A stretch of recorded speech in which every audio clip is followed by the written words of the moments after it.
All right. Hello, everyone. Welcome to the 20th Celebrity Typing live stream. Thank you, everyone who has tuned in already. Thank you, Isaac, for the first super chat for Roy Thomas. I guess we shall get started. And for those people who are just signing in and taking a look at what I'm doing for the first time, here are the rules. So if you want me to type anyone who is a public figure, anyone where there's enough information on them for me to look at and to form a sense of what type they might be, if you want me to do that, all you have to do is to make a super chat of at least $20. You do that super chat of at least $20. And if you'd like to donate more, please feel free to make a super chat of more, and I'll prioritize you if I have to make a decision on who next to do.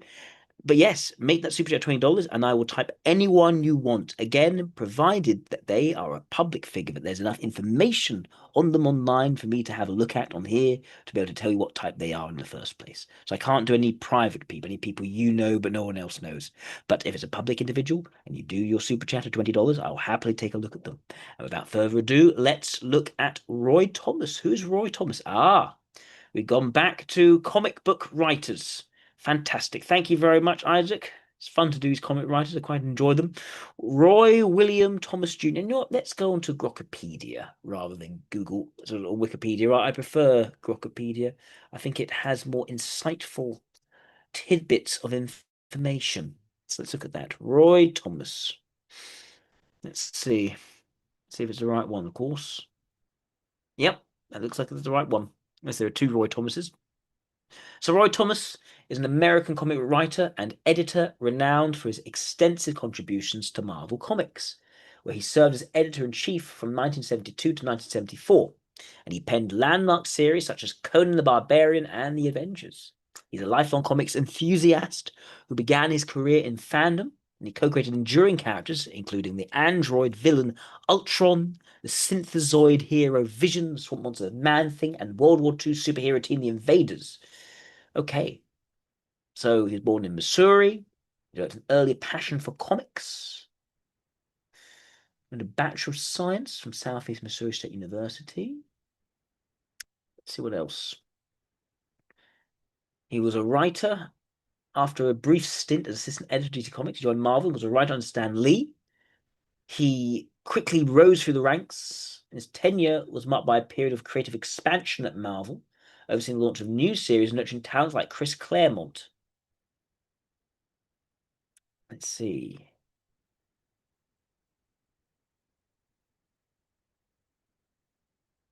The celebrated run began with Conan the Barbarian, where he scripted 115 consecutive issues.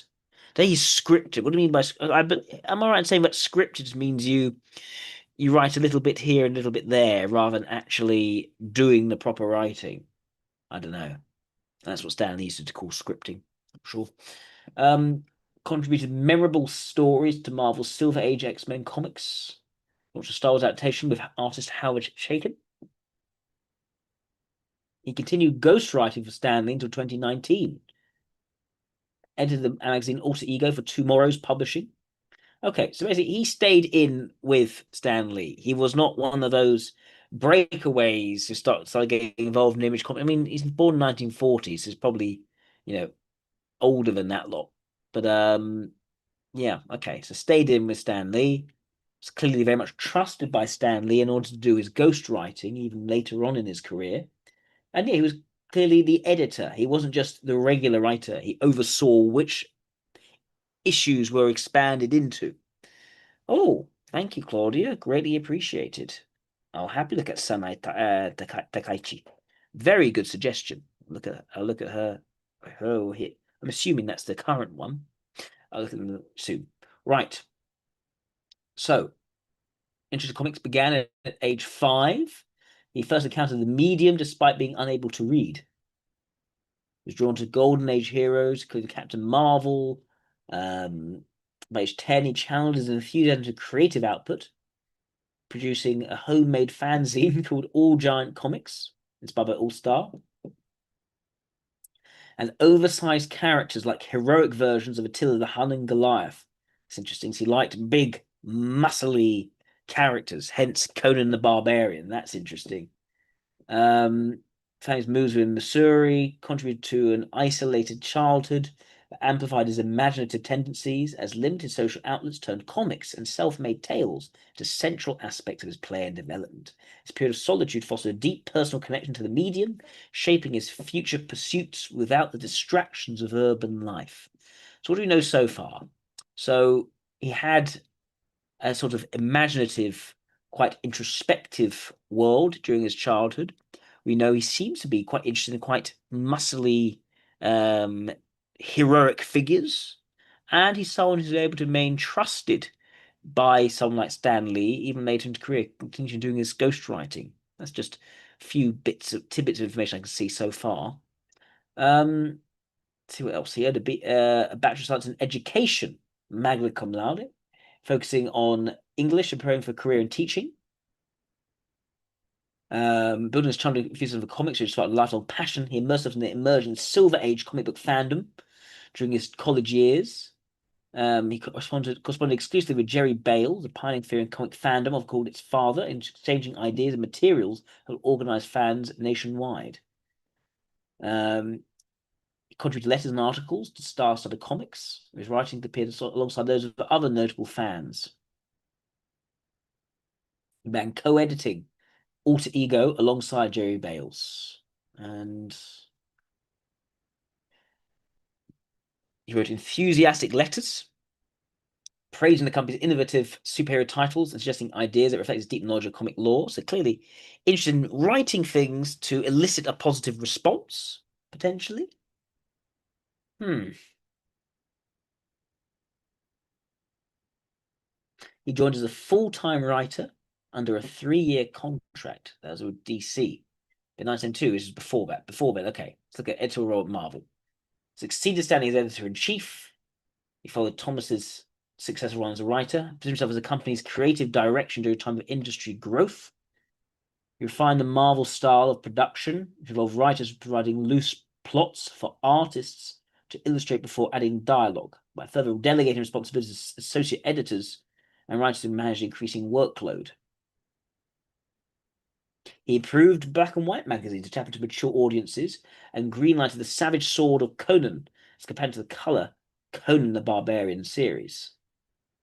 Emphasized sword and sorcery genres, so he seemed to have more preferred fantasy over sci-fi. There's stiff competition for DC Comics. What did you do before this? Did I miss anything here? Yeah, I missed this entry. Sorry, before he became an editor. He was recruited by Stan Lee. They took notice of contributions of comic book fanzines. Um, he quickly transitioned to superhero titles.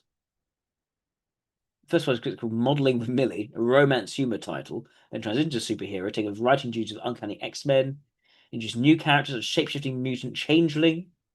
There was an adversary before allying with Professor X, which featured the amphibious mutant Toad, part of the Brotherhood of Evil Mutants.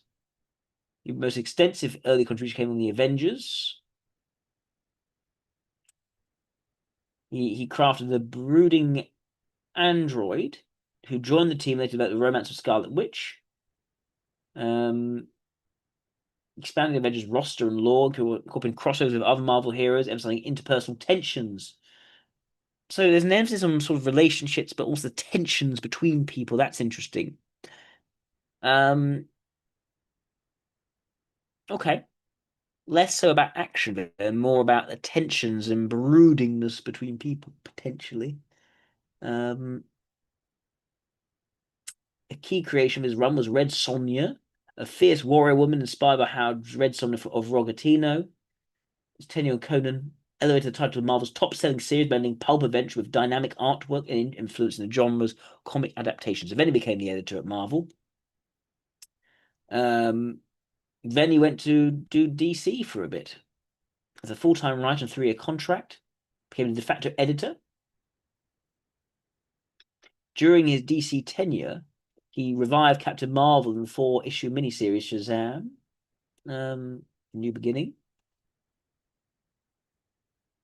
In reintroducing Billy Batson while honoring the Golden Age roots marked a significant effort to reintegrate the Fawcett characters under DC's licensing. Okay. Freelance and returns to Marvel. She founded some smaller publishers, including Heroic Publishing, a superhero series Anthem in the 1990s, featuring the character Liberty Girl. So established heroes like Black Diamond. Then quite a few different characters, of course. Last of the Mohicans, he script. That's interesting.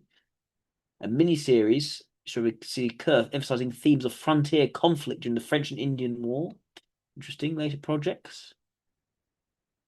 He returned to Conan in 2025, revisiting the sword and sorcery adventures he pioneered.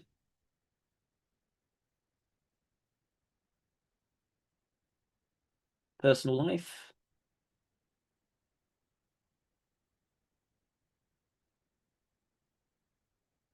Let's see. Business and health. He relocated from New York to South Carolina, seeing a quiet life of decades in the bustling comics industry. Been there ever since in semi-retired lifestyle. Okay. Television work, film stuff, comic industry awards, fame, legacy, and bibliography. He played a pivotal role in popularizing the sword and sorcery genre, most notably through his adaptation of Robert E. Howard's Conan the Barbarian, which became a cornerstone of the era's fantasy boom. He scripted the series with artist Barry Windsor Smith, transforming Howard's pulp tales into a visually dynamic comic format that sold exceptionally well, and outpaced even Spider-Man at its peak. There's an idea of Conan, but the idea of a sort of noble savage is a very sort of Rousseau-like idea. So I'm wondering if any sort of connection there. Um, he advocated for the professionalization of fan creators, facilitating the transition of enthusiasts into industry roles, and emphasizing proper attribution for contributions in an era of opaque credits. Yes, so representation, things being clear and transparent, getting sort of the underdogs up into the system. His legacy has faced criticism for perceived overreach in creator credits and interpretations of Marvel's history. His rebuttal to Abraham Reisman's True Belief, the Rise and Fall of Stan Lee, published as a guest column, defending these foundational roles while asserting his own overlooked contributions, reigniting scholarly and fan debates on collaboration dynamics and authorship in the company's formative years. Its response, which critiqued the biography's emphasis on artist Jack Kirby over writers, underscored his commitment to a balanced historical narrative, influencing ongoing discussions about credit equity in comics historiography. Right. Let's look at an interview with Roy Thomas. Let's see if my hunch is correct. I'll tell you my hunch if you're interested. My hunch is that he's an IEI, but I'd like to see if that's correct. I'd like to see if that bears out with what else we can see about him. Roy Thomas. Let's see.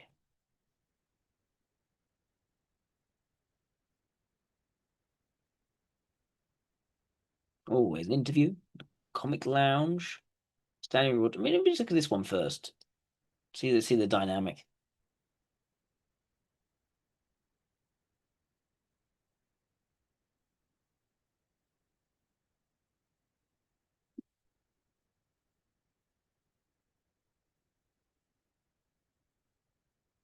Stan the Man interviews Roy the Boy. Right. Once again, very clear subordinate dynamic.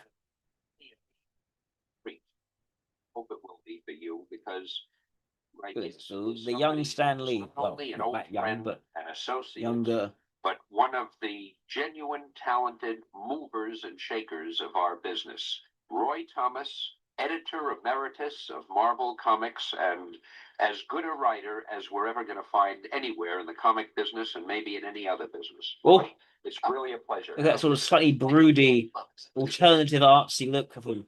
Old in a figurative sense, of course. You'll always be Roy the Boy to me. Right. How old were you when you started at Marvel, Roy? Well, I'm informed by people in the industry I was an old man because I was pushing 25, and almost everybody else, yourself included, that I know, got in when they were teenagers. Yeah. But in the middle 60s, almost nobody had been getting into the field for several years. So at 24, I guess I was fairly young. Well, it's a funny thing. When you started, I had to put these on so I could see my security blanket here, okay? when you started, you looked so young because you were, as I remember, you were so innocent-eyed and so Innocent-eyed, sweet to me. believing. It's a long time ago. Oh, you care that. But anyhow, yeah, I remember, and you were absolutely a godsend to me because I was looking so desperately for somebody who could handle all these books and do this writing and so forth. And it just was as though you were the answer to a prayer. Remember, you took over the Fantastic Four. So he You took made over himself the very yes, you did. trusted and very and very much ingratiated himself with Stan Lee right from the beginning. Yeah, we are. You know, one thing I've always wondered, Roy, when you were young, most kids, they took up stamp collecting, they got into electric trains, they read comics, and then after a year or two, they went to other things. What made you such a real devotee of comic books? Yeah, I think the things just have to hit you at the right age. I don't know. Trains, I couldn't afford to collect trains, for one thing. I always kind of wanted to, but that's a lot of money. Stamp collecting, little tiny pictures. I couldn't get interested in little tiny single shots.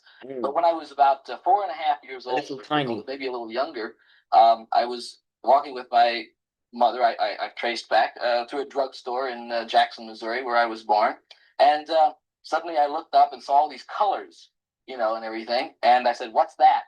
And and here were all these characters: Captain America and Superman and Batman, and all these great characters. And at the age of 4, before I could read them, my mother just started reading them to me. I developed a great love for them that's like totally beyond any kind of comprehension. And the other things, the stamp collecting and all the other things that I had as hobbies, be it chess or collecting records, going to movies, they just never meant as much to me as comics. Yeah. And it's really stayed with you ever since. Yeah. Unlike, say, John Romita, who was mentioning last week that he gave them up for a while and renounced them. Well, there were times during the 50s essentially he's trying to get really interested in one thing. I'm not sure that's a couple of weeks went by that I didn't buy a comic, whether it was the Superman and Batman, the few superheroes that were left, or it was Uncle Scrooge, or it was Mad, or it was Archie, if it had to be. You even published a so-called fanzine of your own, of course, a fan magazine. What was it called? Alter Ego. Yeah, yeah, yeah. I remember that. That's what got me into the field, basically, I guess. And just before we get into your getting into the field, because I want to get into that, you had been a school teacher too, hadn't you, Roy? High school. Yeah. And what did you teach? Well, I was supposed to teach English. I guess that's what I taught. Since my majors were history and social sciences, naturally I ended up history, social sciences. Okay. A major. It was mostly 8th, 9th, and 10th grade level in the St. Louis area for the most part for about 4 years. I think it may come as a surprise to some people, mostly people who've landed from the moon who still think of comics as being a little bit further down than they really are on the cultural scale. That one of our very top people is an ex-school teacher, a high school teacher of English, and as a matter of fact, we have a number of other people. Yes. Let's see, who is it? We have you had mentioned somebody just well, Steve Gerber. Steve Gerber, one of the main writers. He's an old friend of mine. I've known him since he was in junior high. Yeah. And the major creator of Howard the Duck and a writer for Marvel for the last several years. Oh, yes. He was a high school teacher, I think, of English. You looked at him already? St. Louis area for a few years, in addition to being in advertising and other fields. And our new Canadian. A new young Canadian artist is only 23, a guy named Jim Craig, and he's teaching, including comic book drawing, in a college in Toronto. And Mark Wolfman, who is jump a bit further forward, see what else happens. If you desperately want to phone them immediately, it's 879. Oh, I mean, you don't need web version.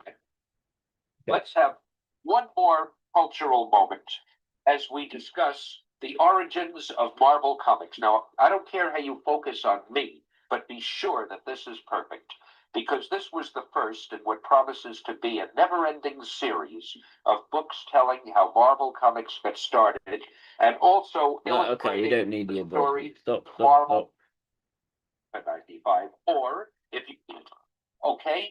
Now we go to Roy Thomas, and as soon as I get rid of these papers, and I think, Roy, we were just talking about the fantasy in Conan at that particular time.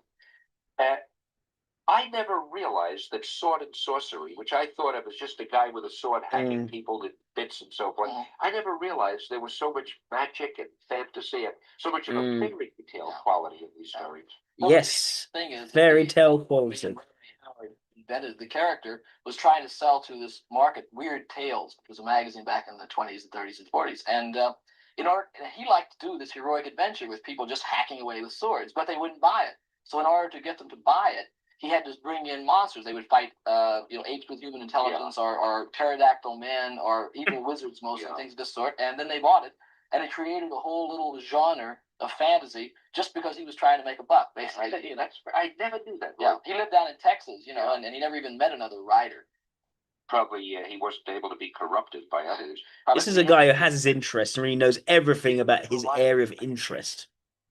I think the stories also there are witches and people who cast spells, and that's there is. I try. Or are they just occasional? No, I try to keep it down to about one supernatural thing per issue for the most part, as a general rule. Simply because otherwise, if everything is magical, the world doesn't seem real, and you've already got a kind of a strange medieval, ancient kind of mishmash. The world itself seems because it's a fictitious time that is supposed to be before the fall of Atlantis, which never really existed anyway. I think that's great. In order for him to be very literal and very scholarly, and so that historians can follow it, he says, well, it happened before the fall of Atlantis, as though everybody knows exactly what day Atlantis fell, if there indeed 10,000 BC. Yeah, that is funny. You can look it up in your history books there.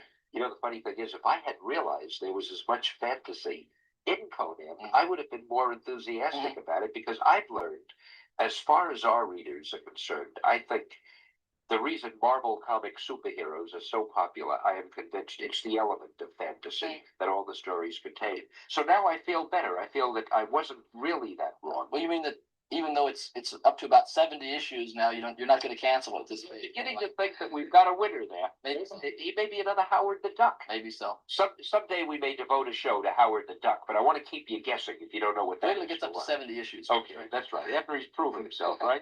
Right. Let me ask you something. We had other sword and sorcery characters. We had Kull, King Kull, or Kull the King. He was many things. Right. Yeah. Now, why do you think Conan was more popular with our readers than all these others, which in many ways were rather similar? Do you have a theory for that? Well, nothing to go into too briefly, except that Conan is just a better character. It's like, why is Spider-Man better than Daredevil? Good as a character as Daredevil is, Spider-Man's a better one. Kull is an older character than Conan. You probably don't know that. No, I didn't. Kull was created by the same man and created before Conan, and then Roy Howard. Robert Howard. Yeah, again, he knows the history of this space very well. I think one of the problems is that Kull was emphasized as being a king, and I think it's rather dull to be a king. You probably had that trouble when you wrote The Submariner. I know I always did. When you've got a guy who's a king or even a prince that sits on a throne, it's very difficult to make the reader feel any empathy with him. In fact, very hard to relate to a king. The Kull book has become very popular, which is why we've recently brought it back. And it's mainly because we've dethroned him, and he's now wandering around the world, killing people and fighting monsters, trying to get back his throne. Do you think some of this has to do with the syndrome that seems to be popular today, where somebody like Rambo is popular? In the old days, try was popular. At the run, this interview where he's older is a different dynamic. Let's try this.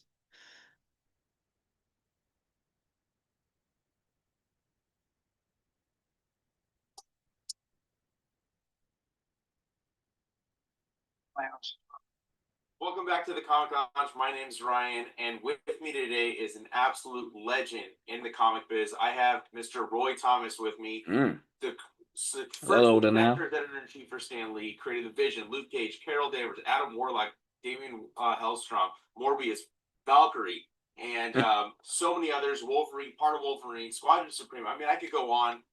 So happy to have you on today, sir. What part of Wolverine did I create? I mean, the arm, the left elbow. I mean, well, you were part of Len Weed and everything, So I just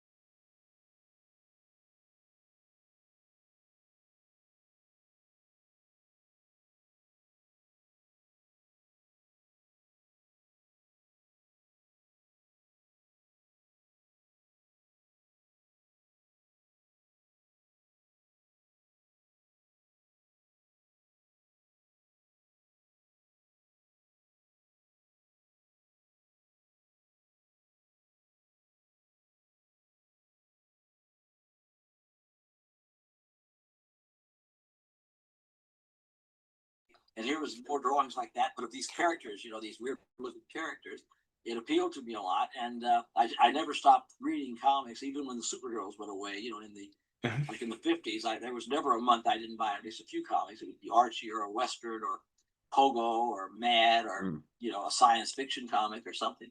But I didn't really ever make a decision to be in comics. Back around 63 or 64, I sent a sample strip of into, I think it was the Justice League, into DC Comics to the editor, Julius Schwartz, and he, but he never really responded to it. I wasn't seriously thinking about getting a job. I was thinking they might take it and they might, do something with it or use it as the base of an idea. And then the next year, when they were going to start the Elongated Man series as a solo series, Elongated Man. Julius Schwartz, through Gardner Fox, who had written the first one, which hadn't come out yet, told me he'd like to, maybe I'd like to take a try at it, and I did. But I never heard back from Julian. Gardner said, well, it wasn't quite what he was looking for. That's the most I ever heard about that. But I never really was trying that hard. I was just doing my fanzine, Alter Ego, at that time, did an issue or two, and I sent it in to the DC editors whom I knew. I sent one to Stan Lee and any other editor or professional I happened to have the address of. And what weirdly happened is that I suddenly just got a letter one day in early 1965, when I was teaching high school. I got a letter from Mort Weisinger, who was the editor of the Superman comic, the 7 or so comics he was in. Mort was someone who had been a childhood friend of Julie Schwartz. They were both editors at DC, although Mort was the main editor, if anything, since he was in charge of Superman. Yeah. Just offering me a job as a 2-week tryout starting that summer. Jump a bit further in. And very mean little character. And then, of course, I had asked John Romita to draw a picture of him. So John drew the particular costume and the claws sticking out and so forth. So, the character would have been different if I had written the issue rather than Len. He would have had adamantium too. So I was happy with that. But at the same time, he would have still fought the Hulk. He would still probably been in the X-Men a few months later because he was Canadian and they were looking at that time for other countries' creatures or mutants. And also, he would have looked exactly the same because John Romita drew him without any input from Len or me, really. So I wish I had written that, because then there wouldn't have been any doubt for all these years, what I did with Wolverine. If I really had any sense, if I'd been able to see even the 5 minutes in the future, I would have kicked Len off the Hulk for one issue, had him do something else. I'd have come in and written that issue and then come back. But other characters, not that much. I mean, I never had any great desire to write Howard the Duck, much as I liked him. I wonder why. Or that many other characters. So most of the characters that I've ever wanted to write at Marvel or at DC, between the All-Star Squadron and Shazam, I got a chance to write almost every character I ever wanted to write at either company. I mean, I got to write both Visions at one time or the other. The Visions. The old and the new. I got to write Captain America in the present, Captain America in the world. Likes muscle-bound heroes, or I think androids. I think almost anything I wanted to do, if I could persuade Stan, it was a good idea. Not Howard the Duck. Speaking of persuading Stan about good ideas, getting the license for Star Wars and Conan and bringing that to Marvel, I was wondering if you could kind of elaborate on, kind of your thought and why you thought it was a good idea to bring those properties over to Marvel at the time and stuff like that. All right. Well, I can't really take that much credit for Conan. But it's shared very much with Stan. What happened is we thought it would be a good idea to expand a little bit. You can only put out so many superhero books, but if there was a way we could get other types of readers, people who like this kind of fiction or that. We had a few Western readers, a couple of things here and there. We even had a war comic, Sergeant Fury. But if we could find other genres, we might get some of the superheroes. We might also get superhero readers, but we might also get people who came on who didn't read the Thor, say, but they might read some new character. So, but the readers were writing letters in to Stan and to Marvel, in other words, and he's the one who saw them, saying either to do Conan or quite often just, why don't you get the rights to some sorcery character that's out in the paperbacks now? There were a lot of imitation Conans out at that time. Brack the Barbarian by John Jakes and Michael Moorcock's Elric and this and that. we didn't think we'd have a shot at Conan because he was obviously the biggest. He was selling a lot of copies. He was obviously the best. By that time, I had read a lot of the stories and everything, but I didn't think we could get him. So we tried for another character, and it turned out that that character was available, but the agent kept dragging his feet because he wanted more money than Marvel was going to offer, which was very little money. And so I just finally, after a few months of frustration, I just wrote a letter to the literary agent for the Robert E. Howard estate in Texas, Pasadena, Texas, Glenn Lord, and said, look, we can't offer you much money, a couple $100 an issue or something, no royalties, but on the other hand, it might make some people then go to the paperbacks. It might increase his fame and spread. It can't, it doesn't hurt anything. You don't have to give anything up. Didn't know if it would work or not. I got a letter right back saying, fine, send me a contract. So we did. And because I had offered Glenn I had been authorized by the publisher after a memo that Stan had me write about why we should do a character like that and why we should license one. It's strange we didn't make up one, but again, Stan never thought about that. He thought the kids said license one, so let's license one. And so because I had felt so embarrassed about the $150 an issue that Martin Goodman had authorized me to offer, and I had gotten carried away and offered 200. That's a 33, 50%. It's a 33% increase. I thought I'd better write the first couple of issues myself, because then if Martin Goodman wanted his money back, I could say, well, I will vouch you for a couple of pages, and that would kind of bring it up to date. If I only vouch you for 17 pages instead of 20 or something. And that's how I got. Otherwise, I don't think I would have ended up writing Conan. I could probably give it to Jerry Conway or somebody else, even though I, liked the material. Once I did 2 or 3 issues, there was no chance I was going to give it to anyone else. I discovered I really did like doing it. And so that was basically it. So that was really a combination of the readers and Stan. You didn't want to embarrass us, but don't want to feel embarrassed doing this. Do you want to affect that relationship? Thinking about that quite a bit. 70s, one of the 2 or 3. I'm not going too much from this. Let me go to this: the making of comic book legend, part 1.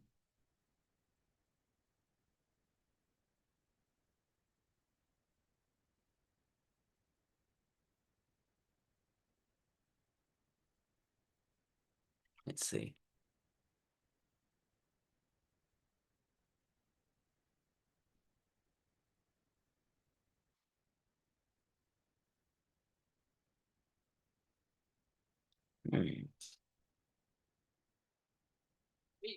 Conan was Robert E. Howard at best.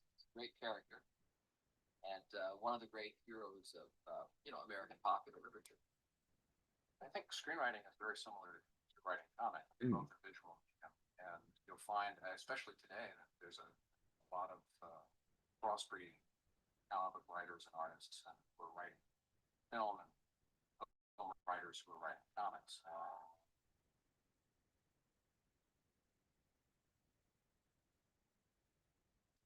Working with Stan Lee was probably the greatest experience of my life. I had worked for the competition, DC Comics, for 2 weeks. I met Stan on my lunch hour because he had to take a little writing test. 10 minutes later, we offered the job. Half hour later, I was back at DC quick. I wanted to work for DC Comics for all these years, and I went to work for Stan for like 15. And we just had a wonderful experience. I would be there every morning on his right or left hand, and he would go over what he had written the day before on Spider-Man or Fantastic Four or Thor, and show why he did what he did and where to place the balloons. I mean, all these things I never thought about as a comic fan. Where do you put the balloons? How much dialogue can you get in a balloon? Why do you avoid certain words? Maybe because letters will close up and they'll look like dirty words. All sorts of strange things I never thought about. And it was just a real education. I was the one who had been the high school teacher for several years, but I never liked that. Stan was just a great teacher. And sometimes that would bear down a little heavy when it was on my work, but it was a wonderful experience. When I got the rights for Marvel to do Conan, we didn't have the right to adapt the stories. We just had the rights to use characters. It seemed to be too complicated rights to also adapt actual stories. I wasn't going to be happy until I got to adapt all these wonderful stories that I really loved. So I very quickly worked out the literary agent Glenn Lord, to be able to pay a little extra. We ended up being able to adapt all the great stories, starting with the very fourth issue, which was Tower of the Elephant. That's and a little later, we were able to get the right to other writers, such as L. Scott Camp, who had written a lot of Conan stories. And eventually, we were able to adapt almost, by the time I left in 1980, we had adapted almost everything that anybody had ever written about Conan in prose up to that point.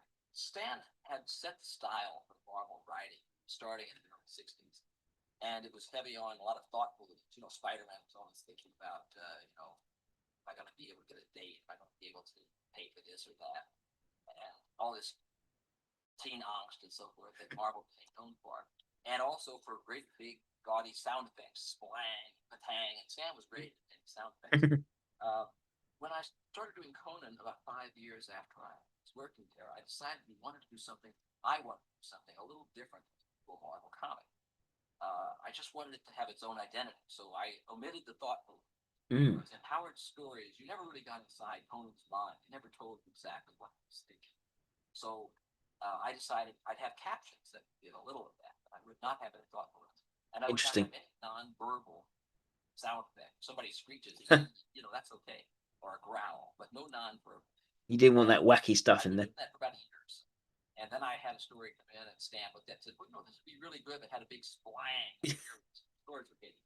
And I told him, I don't do non-verbal sound effects in the Conan comics. I just stared at him in horror, because that was part of his style. But he figured, well, by that time, he wants a more serious comic. And also the sort of the angst, and that sort of stuff. He doesn't want to show angst. He doesn't want to show vulnerability for Conan.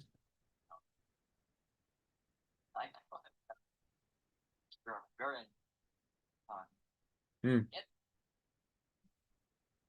Conan 75. And a friend and associate of his, Ed Summer, ran a comic book store on New York, was also a friend of mine. And he came to me one day and said that Ed Pressman would love to get in touch with some of the people who control Conan. And I explained to him, well, they weren't speaking to each other. There were feuds, and that's been a problem. So I introduced him to literary agent. And pretty soon they all got together on this Conan Properties Incorporated. It's putting all the various people together into one group that made the Conan movie possible, even though it took another, 6 or 7 years before it actually got made. And the reason the comics were so important at that time was because the books were not coming out. The Conan books had come out from the middle 60s to very late 60s from Lancer Books, but Lancer had gone into Chapter 11 bankruptcy. So for a period of several years, in the late 70s and so forth, in the early 80s, Conan stories were not available from his farm. So people owned comics. But luckily, we were selling, 250,000 or so every month of Conan, and had the black and white book by the middle 70s. And that was the item. So that as much as anything, helped make the movie possible. Of course, the author of Conan was on Robert Powell. Ed Pressman had paid for the work on the Conan the Barbarian story consultant, and that was fine with me. And I couldn't write another sword and sorcery movie for about 1 year. Nobody was asking to anyway, so I figured, what the heck, I'll take 10 years now. And so in the meantime, the first movie came out, and it was nice. It did very well. And then one day, I get a call from Ed, and whom I got along with very well, but I hadn't heard from him. Suddenly he's asking, well, what are you doing these days? I said, well, my partner Jerry Conner just wrote animated sword sorcery film for Ralph Bakshi called Five Nights, and he's a couple of other movies. And he said, oh, that's very interesting. He says, we're about to start working on the second Conan movie, and I've got a young Australian New Zealand director, Roger Donaldson, to do it. And he said, you should come in, we should talk about maybe you writing. And because you've got this experience now, and so well, that's great. But I know that this is not what they called about, because he didn't know this. So I'm thinking, what is it? Still not seeing anything to contradict AI at this point. So just at a certain point, there comes this thing I call the Columbo moment. It sounds like the conversation's over, and Ed says, oh, by the way, like Columbo pausing the door. He says, by the way, he says, you remember that the the story consultant on Conan the Barbarian. Oh boy, he's going to do it again for the second movie. Oh, See what else there is. Between the panels. Influence and career in the comic. Might be interesting, that one. Let's see what else there is.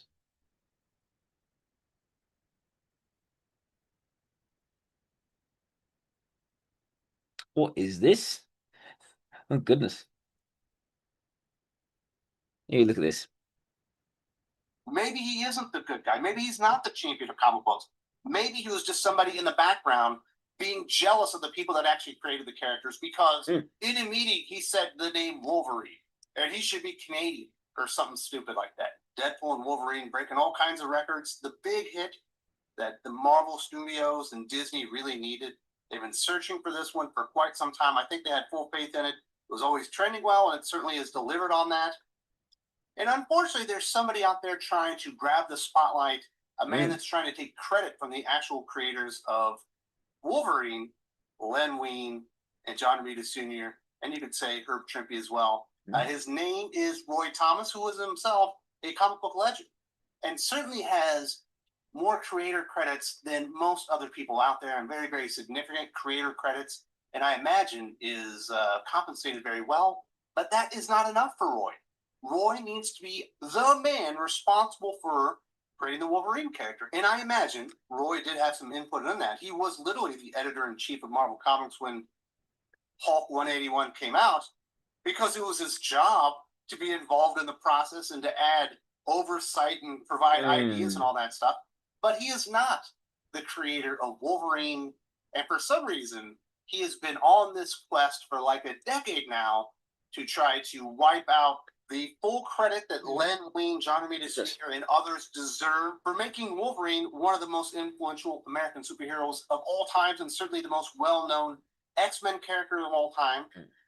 And certainly the X-Men are probably the most successful team book in comic book history, at least here in America. In the comic book industry, a lot of these creators, especially recently, but certainly in the past, they were kind of screwed over. And one of the ways that they could really make some bank and be compensated for their great ideas and great stories was royalties and things like creator credit. And for Roy Thomas, using his positional authority as the editor-in-chief at the time to go in there and try and sweep up other people's credit, I think is absolutely heinous. I feel like it's disgusting and certainly stains the legacy of Roy Thomas, who's certainly in consideration to be part of like the Mount Rushmore of comic book creators here in America. Somebody that was heavily influential and provided so many good things over the years. And for some reason, he is determined, hell-bent, to destroy his own reputation so he can gain credit, you know, and get that creator status, maybe get some of that money for his own family. And I couldn't be more disgusted with this. THR, for some reason, has platformed him, and to get these lies out there over and over and over again, following up on the success of the movie, Roy had his own... It's not someone really understands motivations for doing so. He is done it. Virtue of my position of some months ago that building on the less formalized credits in 2017's Logan, Len Wein, John, and I all deserved official co-creator status on Deadpool and Wolverine, just as the two co-creators of Deadpool have enjoyed. Editor's note, so this isn't Roy's words, this is an amplification of what he just said. On Logan, Thomas was part of a list of thank yous. Back to Roy's words, oh sure. Why does this really matter? This does sound like sort of reputational narrative control thing. Which sounds more beta, if anything. Others built. So it's not enough that he gets creator credit, which he doesn't deserve and never earned. Now he wants top billing as the most influential and important creator in Wolverine.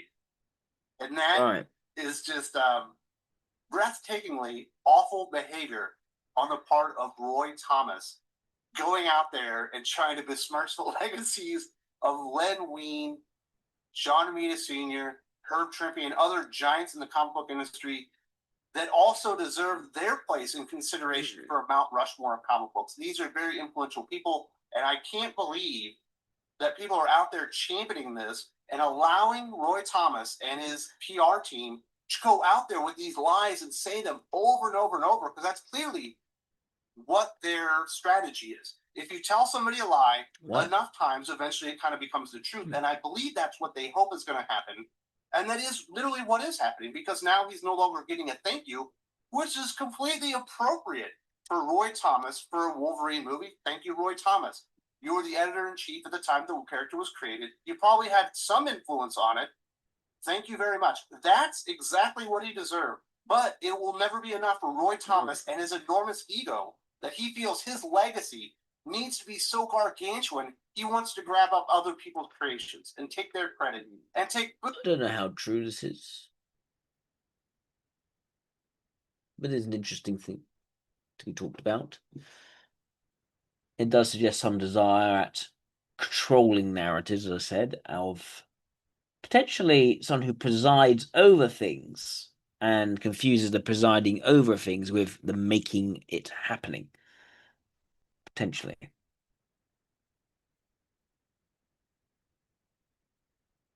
Why did that happen? Let's take a look at this.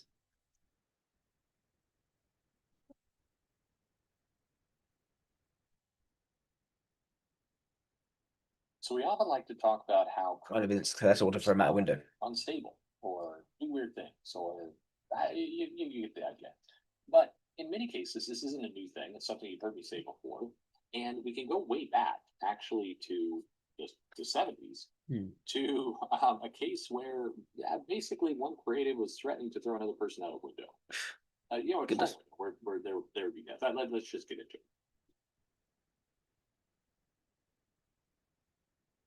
Why?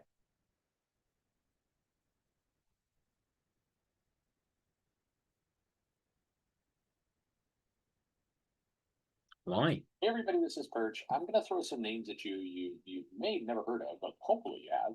The first one's an easier one. This is Roy Thomas. Now, who was Roy Thomas? Roy Thomas was a comic book writer, and then he was an editor, and then ultimately he was the guy who took over as editor-in-chief for Stan Lee back in the early 70s. The one who Stan Lee trusted above all others. Being editor-in-chief in that company, characters he created, or co-created, should say co-created. Wolverine, as an example, Luke Cage, Ultron, Adam Warlock, Ghost Rider, the whole Squadron Supreme, the Black Knight, Havoc. It goes on and on. A lot of characters from that time frame, including Carol Danvers. So you could blame him if you don't like Captain Marvel. Anyway, Roy Thomas was pretty prolific. I think I was an action woman person. Guessing now, thousands of comics kind of under his belt. Has worked for all the major companies that have existed here. And when he took over as editor-in-chief for Stan, that wasn't an easy job. I'd say, in fact, that was a probably brutal job at the time, because Stan Lee was so kind of ingrained in that company, and it to be the guy who follows Stan Lee. He was the safe pair of hands, the one who and he continued to was at least objectionable to trust. Also tended to be a problem. I mean, whenever you had it would foster jealousy and problems inside of other creators who were working for the company. So that's Roy Thomas. The other person involved here is a guy named Vince Colletta. Now, there's a name you might not know, but you should.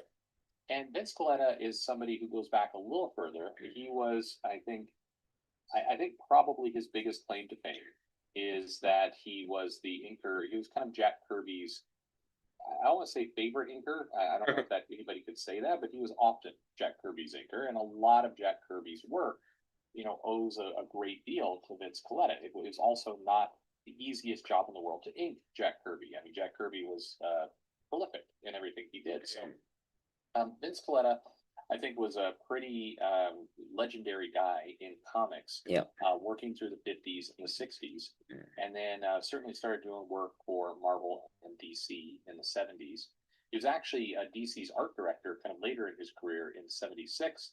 And you think about this as where does he come in?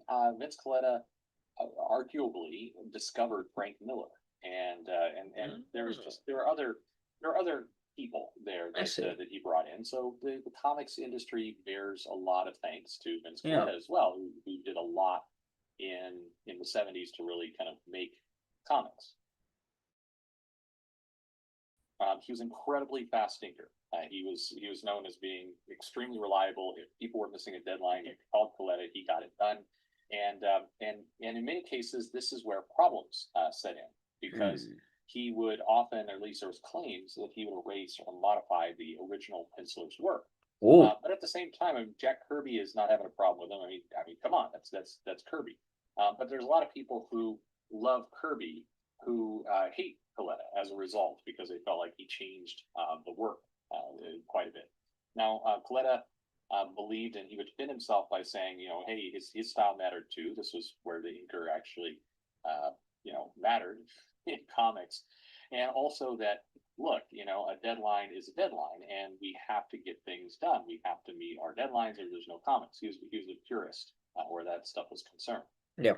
So, the where the two kind of got into things is Coletta had been inking Jack Kirby on Thor for a long time.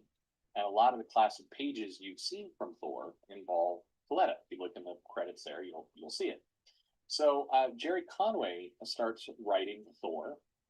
This would be late hundreds, maybe early 200s. I should look these things up before I start doing videos. At any rate, Jerry Conway starts writing Thor, and John Buscema is doing the penciling on it. And so, there is old Vince Coletta doing the inking.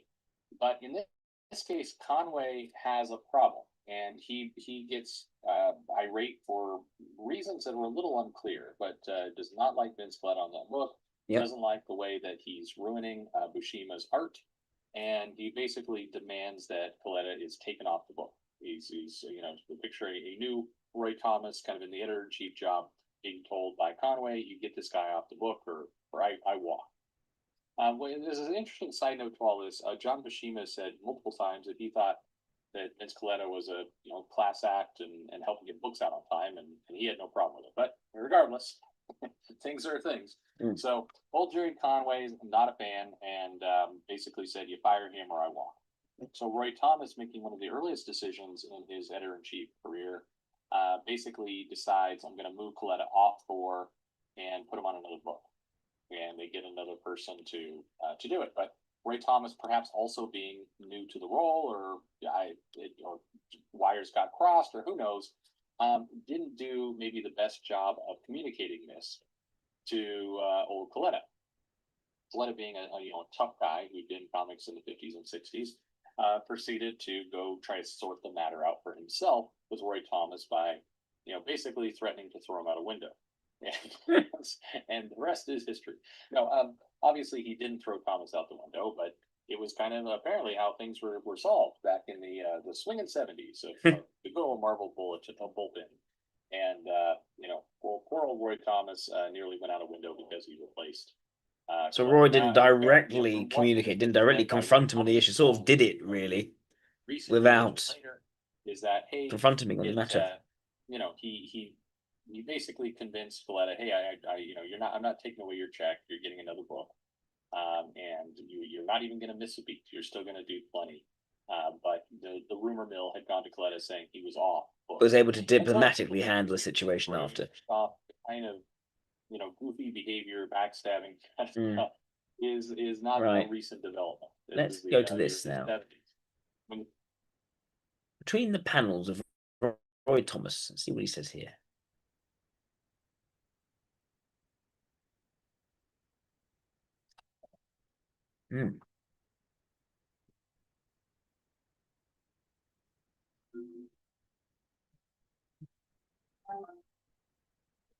If anyone else wants me to type anyone else after Sanai Takaichi, please do a super chat of at least $20 and I'll have a look at them.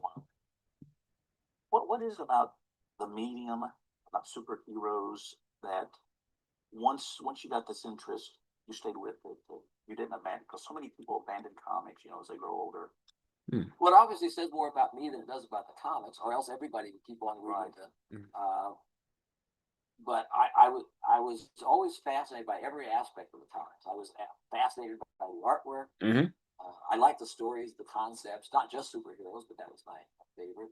I was fascinated by the fact that I would learn that there had been comics for years before, and I would discover when I was very young, 7, 8 years old, 9 years old, just reading comics for a couple of years, I would discover a comic that was from like 1942, was 5 years old, which to me, of course, at the age of 8 or 9 was like a lifetime. It was a thicker comic, and I was always fascinated by the history of comics, where things came from, the quite history of it. Yeah.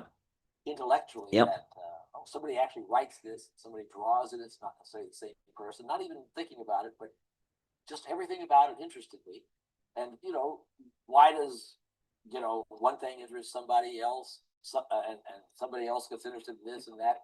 That's why we all end up with different jobs and different interests, is because we're not quite alike. That is his interest. Why? I mean, you can come up with all the stuff about fairy tales and myths, and happy or unhappy childhood. Fairy tales, myths. Don't really know why. He's not too speculative over these sort of. Maybe is that not interesting speculation? He just is interested in it. Why it is. Are you also a history buff outside of comics? I know you write World War II.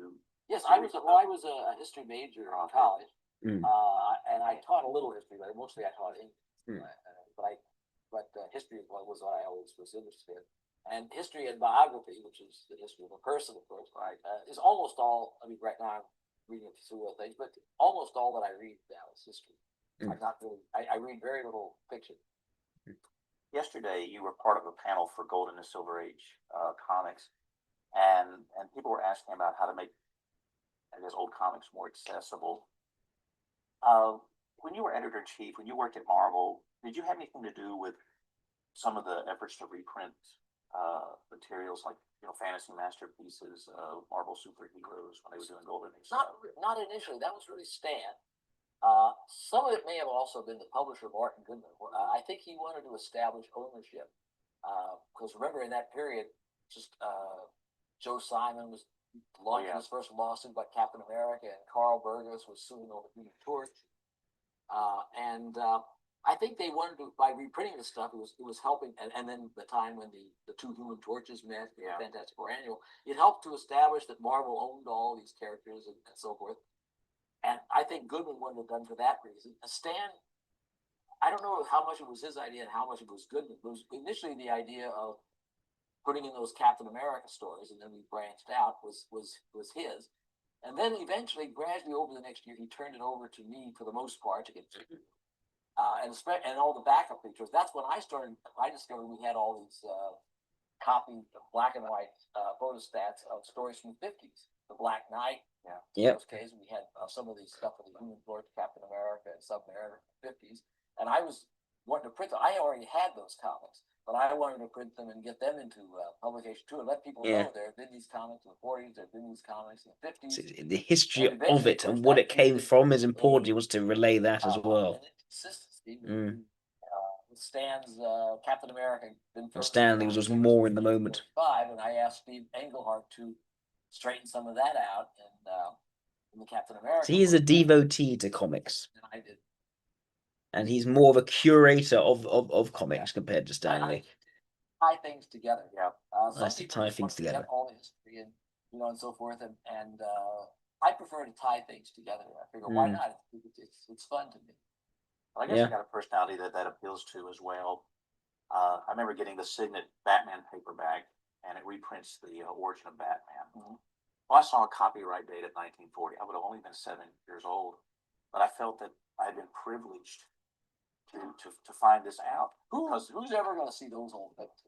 I don't remember it being addressed on the television show. And then I'm reading these Marvel reprints. Wow, this is Submariner. Who's this? I finally figured out it's Bill Everett. Great stuff. I remember when it dawned on me that some of those 50s Everett stories were only 11 years old when they got reprinted. Nowadays, reprinting something from 11 years ago wouldn't seem like such a big deal. But so I thrived on that and finding out that when Marvel reprinted the All-Star Squadron. Oh, you mean Captain America and Submariner and Human Torch and Winter Squad? Yeah, they all teamed up together. So I don't remember if I ever saw those kids. Those stories. I would have been about 6 or 7 years old when those 2 issues came out, but I do not remember seeing them. I would have certainly bought them and loved them, but I don't remember seeing them. I like you. I like all aspects of comics, but superheroes have drawn me, and obviously, Golden Age, Silver Age designations are based on superheroes. What is it about the superhero? It seems to be an American concept, really. I really don't know. get tired of seeing all the TV specials on superheroes, of course, which they nowadays have mainly because of the movies and so forth. And everybody waxes profound about, and it's all true about the influence of fairy tales. It goes back. The people have always been saying that about comic books, that they're like fairy tale stands, as all the time people were saying that for decades. Or about this interest or that interest. But I think again, it obviously comes from some human need. The fairy tales, the heroes, Hercules, Samson, all these various, myths are taking something real and building it up to something more, whether it's like Davy Crockett, which would come to mythologize and so forth, or the Alamo and so forth. We have a natural tendency to want to do these grandiose things, and somehow or other, Jerry Siegel in particular, with Schuster, the artist in the 30s, stumbled upon this one particular permutation of it, which went way beyond even Doc Savage, The Shadow, and The Pulps, or the few things that have been there, beyond anything except maybe Philip Wiley's novel Gladiator, in certain aspects maybe of John Carter of Mars, which was even older. Certainly Burroughs is tremendously important. But it's just, where did John Carter of Mars come from? Superman owes a lot to John Carter. He owes a little to Tarzan, but it really owes even more to John Carter. And where do these things come from? We just don't really know. But people need heroes. We've always had them. We elect them we elect them, as leaders, or we follow them. If they're not elected. Attraction to the larger than life, grandiose individual. Colors, and giving a costume to them gives them a visual aspect that ties in. Back when somebody's just telling the story about Jack the Giant Killer or something like that, well, you don't have to think about what he really looks at. You have some mental picture, but it's not necessarily that clear. Then when you start putting it out, what do you think? You put him in bright colors, you put him in a recognizable costume, so you'll recognize him from one story to another story. So it just becomes a kind of a shorthand and an easy way to identify the characters. And everything gets done by trial and error. Superman was trial and error in the early days. The costume would change, his modus operandi would change. Batman was using a gun for a little while, things of the sort. And everything is just trial and error. Eventually, things settle into a recognizable pattern. And of course, and you're right that superheroes have generally been, particularly an American thing, but in recent years that's changed to some extent. And I think, like in the movies, they obviously have an appeal that goes way beyond America. I don't think it's just Americans that are going to see the Avengers and Iron Man, Spider-Man. I know I lived overseas until 2 years ago. Where'd you? In Finland. And so, you see the one sheets for the movies coming out. But by and large, you had to. Yeah, I'm still thinking II at this point. There isn't any sort of hook, line, and sinker. Disney. But it makes sense in terms of how he was sort of trusted by Stan Lee. He's so involved in sort of a sword and sorcery genre, and tendency towards quite big, larger than life, muscle bound superheroes. The sort of great seriousness of how he conducted his writing, taking away the non-verbal sounds, onomatopoeia. I'm very lucky to get to work with so many people whose work I had admired. So to me, you got brownie points just by working with Alex Schoenberg and Don Rico. There's some quality to him that's Schoenberg was really knows his opinions. He carries himself in a sort of there's almost a sense of being on a. It doesn't strike me as particularly down to earth in this. He comes with slightly from a pedigree, as it were. Still at the lawsuit, things of that sort. And so he just kind of he was never unfriendly to me, but he just inclined to think he's II. Do it. And I was thinking, well, how do I do it? I was trying to get all these old guys to work on the stuff. I had Rico, who had done a little Captain America, and I had Lee Elias, who had done some a little Submariner back in the late 40s, and Frank Springer was the regular Invaders artist. He wasn't an old time superhero artist. And then suddenly, I don't know if I just asked Alex Schomburg or what. So would you be interested? And he just said, yeah, because he almost never did. Certainly for Timely, he did almost no stories. And so he did a Human Torch story, worked out kind of nice. It's not the kind of comic that would have been that Stan would have really liked as a normal Marvel comic in terms of the way all the art came out, this kind of thing. But I thought as a one-shot kind of special, it made sense. I also noticed, especially in the '80s, you seem to have an eye for talent in the bud. I'm thinking specifically of Todd McFarlane when he was doing some things for. Well, you know who had the best eye? My wife. Really? Dan. There were a couple of people that were being suggested to me for artists for Infinity and Carver, who were Joey Art after soon after Dre over after then. Don Newton died when he was supposed to be the artist. He just a couple of issues passed away, and Todd McFarlane just sent me some work, literally just mailed stuff to me. He had done a couple stories, Coyote. Yeah. And he just mailed me some stuff, and Dan said, this is the guy you should go with. And, these other guys are okay, but this guy has something special. It's not so much the drawing, but just he puts in all these weird, interesting things, and and I kind of liked it, and I let myself be swayed, but of course I didn't know what Todd McFarlane was going to turn into. But I enjoyed working with Todd. I enjoyed his those weird layouts he would do and so forth. That's what got me. I wouldn't say I liked the artwork, but there's something about his layout, the way he centered a page. It was very engaging. Well, are there any creators that you want or would have loved to have had a chance to work with but never had the chance? Well, Carl Burgos, I wish I had worked with that one time. I would have liked to have done more with John Romita. He came back to work for Marvel only about 2 weeks after I did, and was absolutely floored when I said, "Oh, you're the guy who did all those Captain America stories back in the day." This had been at that time a little over 12 years ago. He couldn't believe anybody remembered that stuff. I knew chapter and verse. I said, you didn't even put stripes around the shield. Captain America, another sort of big, sort of muscular figure. Other thing, I had all those comics. And then a couple months later, Bill Everett came waltzing in, and so forth. This was just like old home week for me, even if not to the audience, not to the comic book audience, they'd never heard of him for the average, but to me. So anything else we can find? I just want to find something that just ties it up.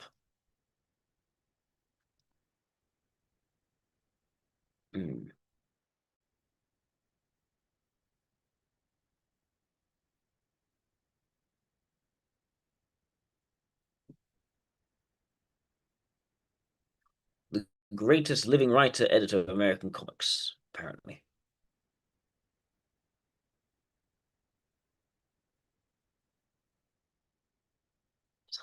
Hired after taking a writer's test on the first job. Was a staff writer, wasn't hired as an editor or assistant editor, was supposed to come in 40 hours a week and write scripts on staff. Corrugated metal desk with a typewriter store office. One thing was Stan proofed all the finished stories. He and Soul started having me check the corrections before they went out. No, I'll break up my concentration still further. I kept asking me to do this or that, or questions like in which issue something happened, or Stan would come in to check something because I knew a lot about Marvel continuity. At that time, it quickly became apparent to them the staff writer thing wasn't working, and Stan segued me over to being an editorial assistant, which for me worked out better for all concerned. So rather than writing at something and preserving the flow and the focus and getting it done, overseeing things, what seemed to actually have been better for him, and checking continuity and does this fit into where this is going. That seemed to be his skill set more so than just the writing.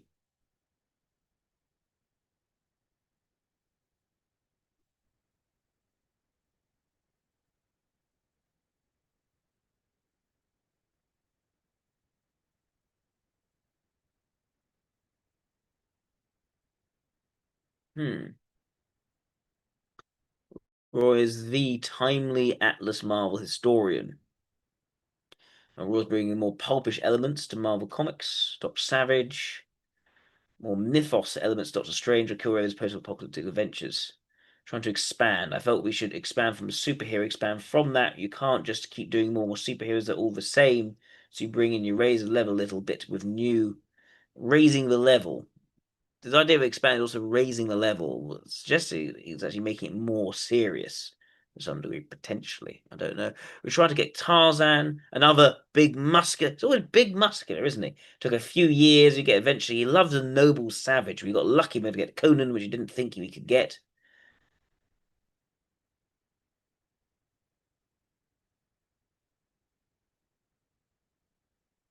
Into licensing will be the Conan or Samaria.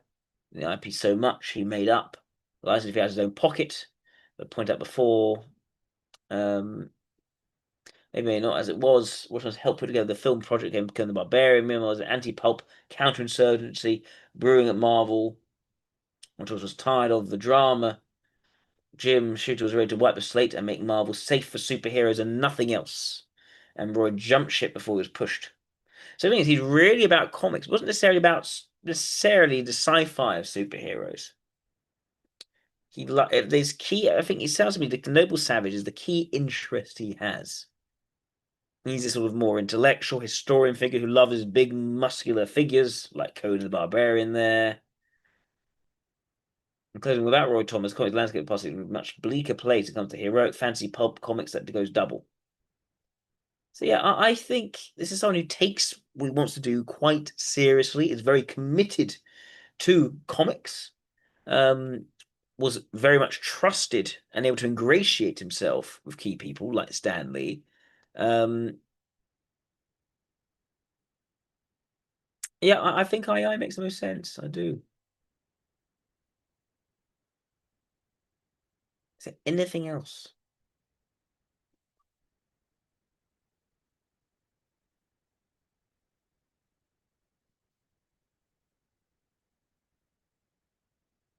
See what that brings up. Deep continuity. Again, that I think is the introduction, the trueness to narrative. I mean, Golden Age into modern stories, influence on literary pulps. See, he definitely thinks in terms of the continuity, the time stream, how it's gone. Meticulously researching comic history. So a defender of the narrative. Co-creating numerous iconic Marvel characters, Ultron, Carol Danvers, Wolverine, Luke Cage. Again, big physical characters. Degree in history, often if he's now to historical context. His writing was precise and heavily integrated with the artwork. Editing favors strong character continuity. He's been epic fantasy sword and sorcery prose style notes and comic scripts.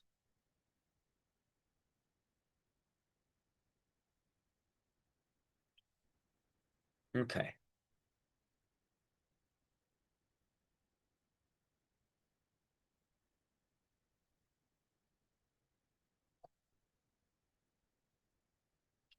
Yeah, I think I makes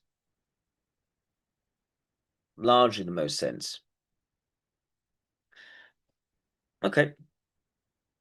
Let's look now at Sanai Takaichi.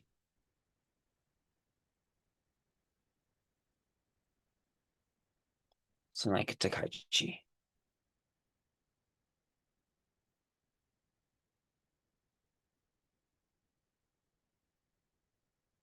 Let's go Gokopedia.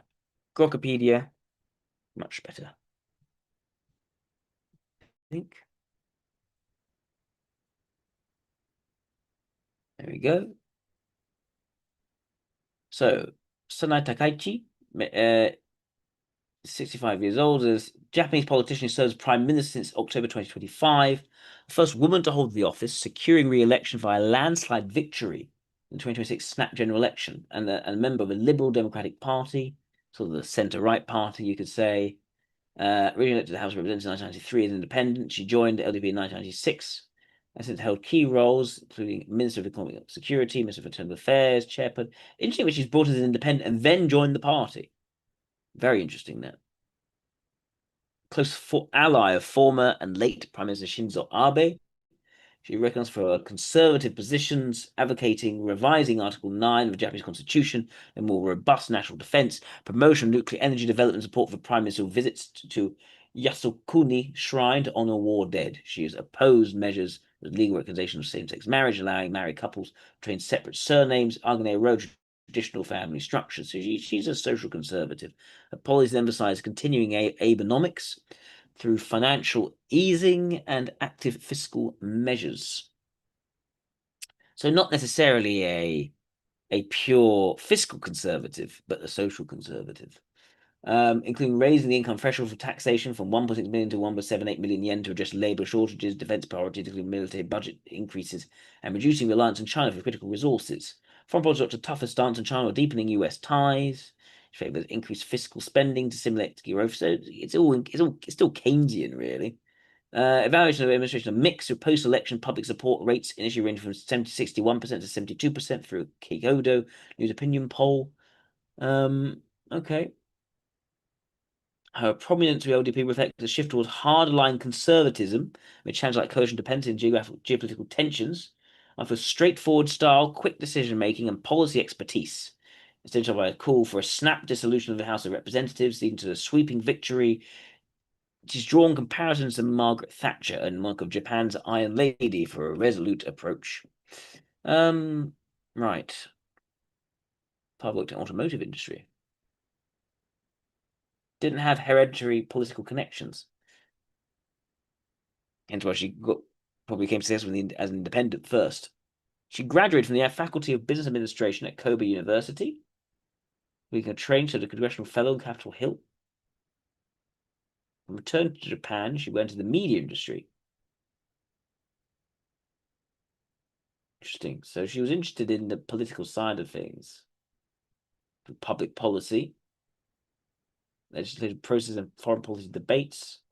It gave her an insight into bilateral alliances, national security policies, contrasting with multilateral frameworks relevant in Japanese discourse at the time. Then she went into media, television anchor, presenter for private broadcasts, delivering news and commentary on public affairs. Right. And then she entered into politics. She ran as an independent candidate. She was seated in the House of Representatives from then multi-member Nara at large district. It's interesting she came in as an independent.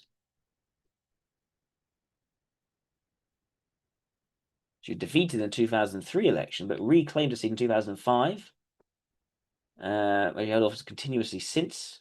She was on committees addressing education, culture, sports, science, and technology. She was close protege Shinzo Abe, integrating into the conservative factions, administrative reform initiatives at curbing bureaucratic expansion.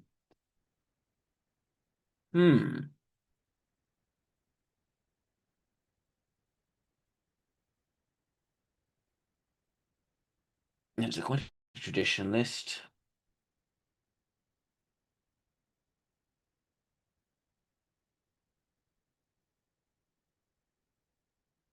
Policy positions, national security and defense. We know about that.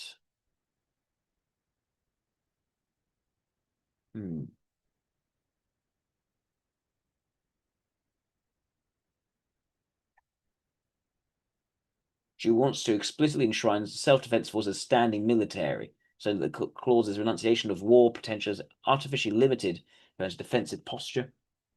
This is someone who is aware of the needs of extroverted sensation. I think that's quite clear. Whether it is to be strong, to be valued, I'm inclined to think it's probably valued, to be fair. Is it a leading function? I'm doubtful.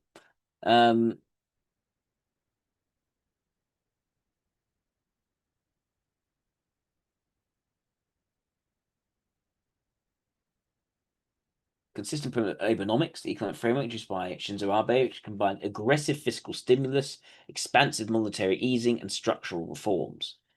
This sounds like Keynesianism. It's all fiscal. It's not fiscal conservatism, actually.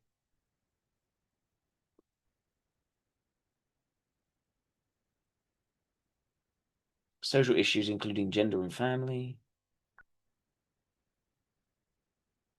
Doesn't want to disrupt the social framework reliant on biological family norms.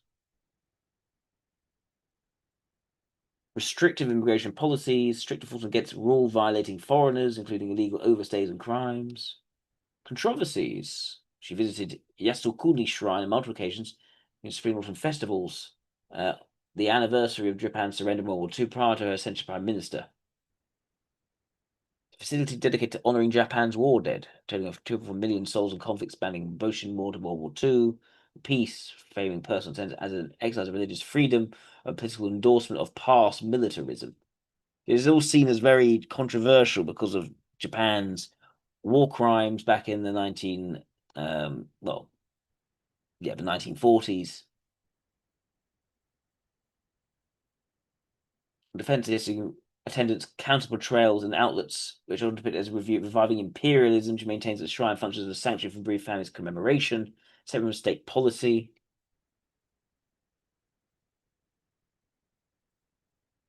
Takaichi, a member of the nationalist organization Nippon Kaigi, expressed views aligned with nationalist interpretation of World War II, framing Japan's war as defensive to protect the greater East Asia Cocoa prosperity sphere for national survival, and portraying the conflict as an accidental battle tied to this sphere, which has been criticized for glorifying aspects of Imperial Japan. The key thing is Japan not glorifying its imperial past, that sort of thing. She endorsed the book Hitler's Election Strategy, which positively analyzes Hitler's election tactics and propaganda methods as models for modern politicians.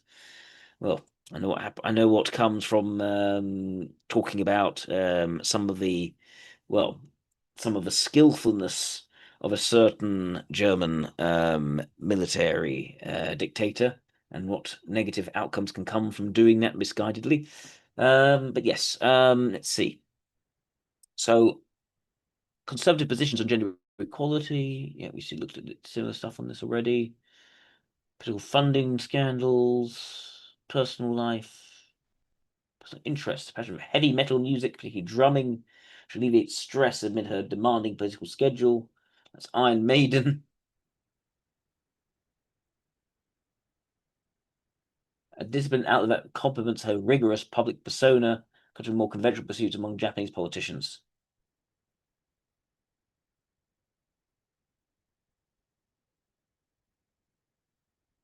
She enjoys motorcycling, has a black belt in karate. There's lots of extrovert sensation sort of stuff there.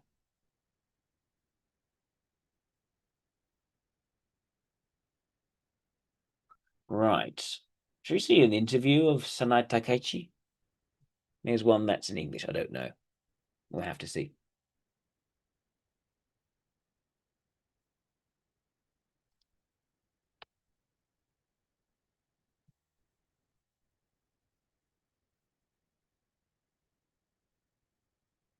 See.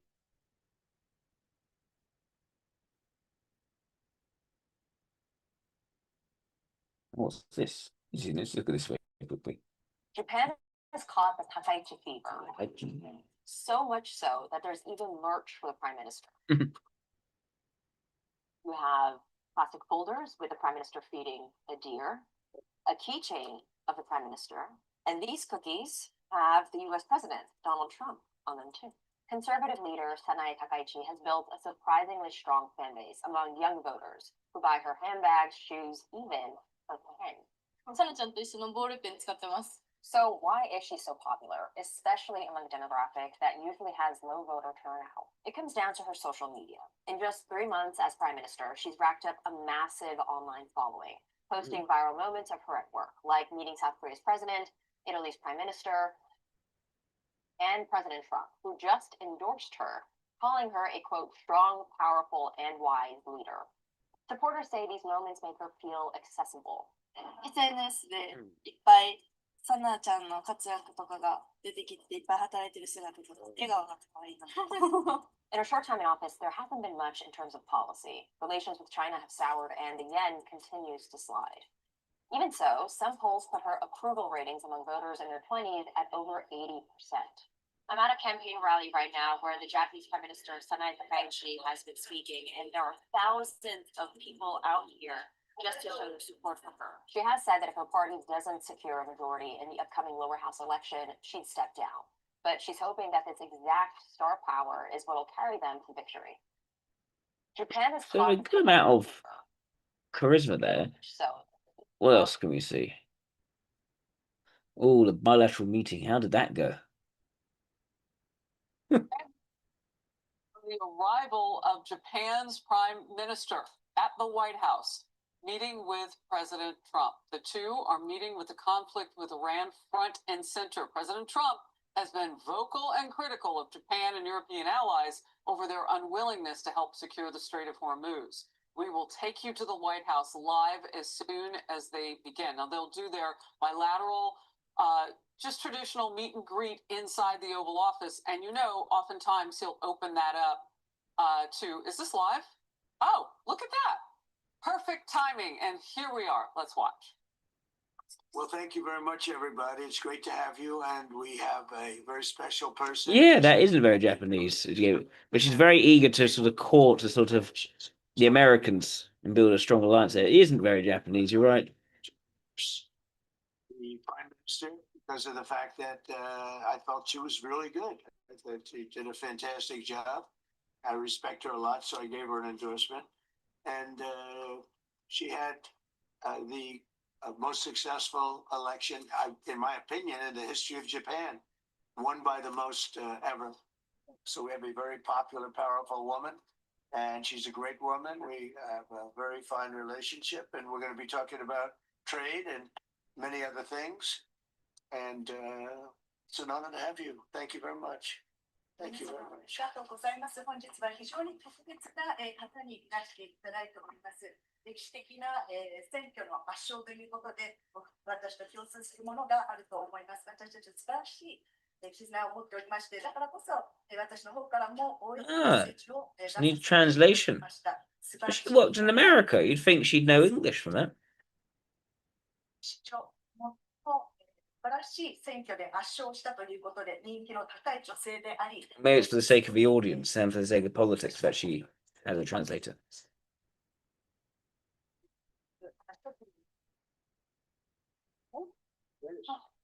Thank you for inviting me to. ということで人気の高い女性であり、すごい方だと私も思っております。本日 That's quite a long. Thank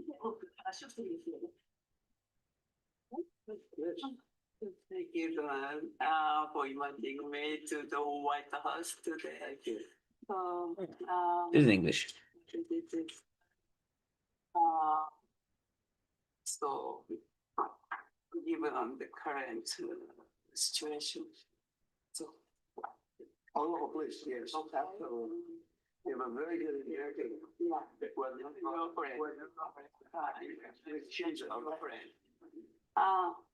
今中東情勢も含めて、それから世界中の安全保障環境が非常に厳しい状況にあります。 Right now, situations in the Middle East and also the entire world, we are actually experiencing a very severe security environment. そして世界経済もかなり厳しい影響を受けつつあります。 And also the global economy is about to experience a huge hit because of this development. でも私は世界の繁栄とそして平和に貢献できる世界中に平和と繁栄をもたらせるのはドナルドだけだと思っています。 But even against such backdrop, I firmly believe that it is only you, Donald, who can achieve peace across the world. でそのために私は諸外国に働きかけて。Ollie, I'd gladly look at Christopher Lee. Sure. Will do. Thank you. So, I'm ready to reach out to many of the partners in the international community to achieve our objective together. 今日私はそれを伝えに来ました。 So today I came here at the White House to directly convey this message to you. そしてイランに関しては核兵器の開発、これは許さ I learned so much from this. Is there anything else? Here's a little documentary. And speaking of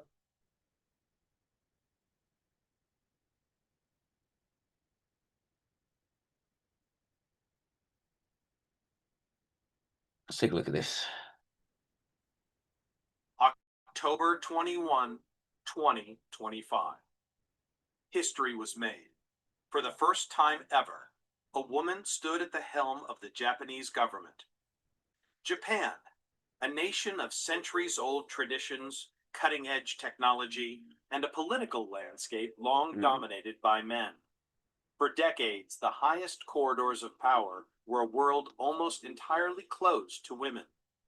Until now. Oh, is What this one of changed those? the woman who shattered decades of political tradition? Yeah. To understand. No, I'm probably not going to watch this particular one. And there must be a. Actually, got 1.7K view. It's not great, is it? Yeah, better what I get. Yeah. Let's try that one. So she's at the same time with fairly conservative nationalist leanings. She's also somewhat pragmatic as well. She was a great fan of drumming, an avid motorcycle fan, and it's probably that slight rebellious streak that has driven her to the heights of political power in Japan. Hi there, Neil Patterson, host of the Sky News Daily podcast here. Do hope this finds you well. We've had a pretty busy week on the podcast, in fact, covering everything from Prince Andrew's future, or lack thereof, all the way to the scientists changing the way that cows burn.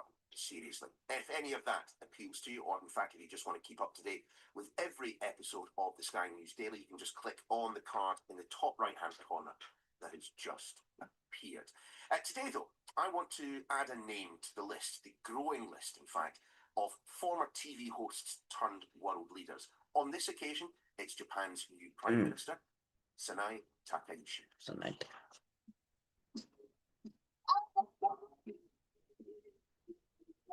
Is that her singing?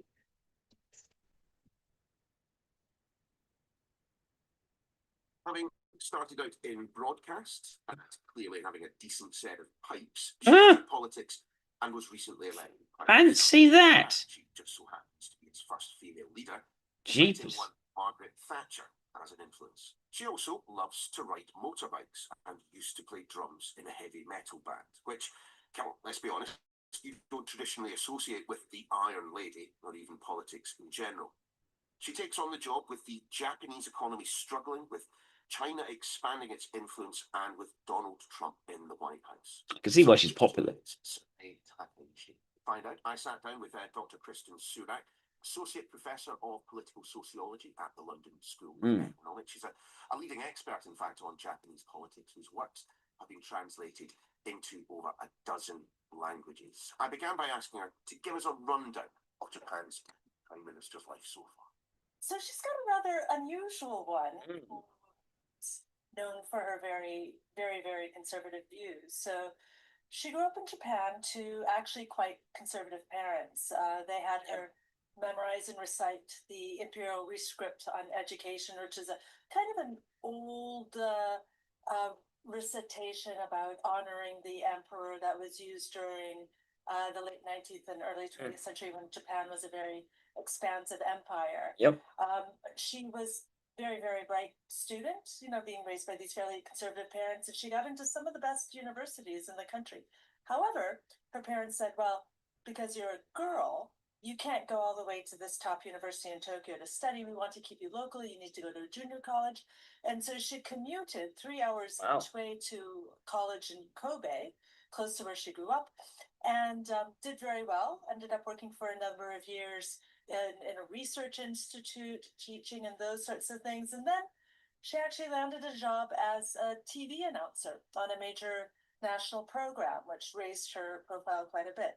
But she was interested in politics. And so in that time in the late 1980s, she interned in the US for Pat Schroeder, who interestingly reasonably expressive as well.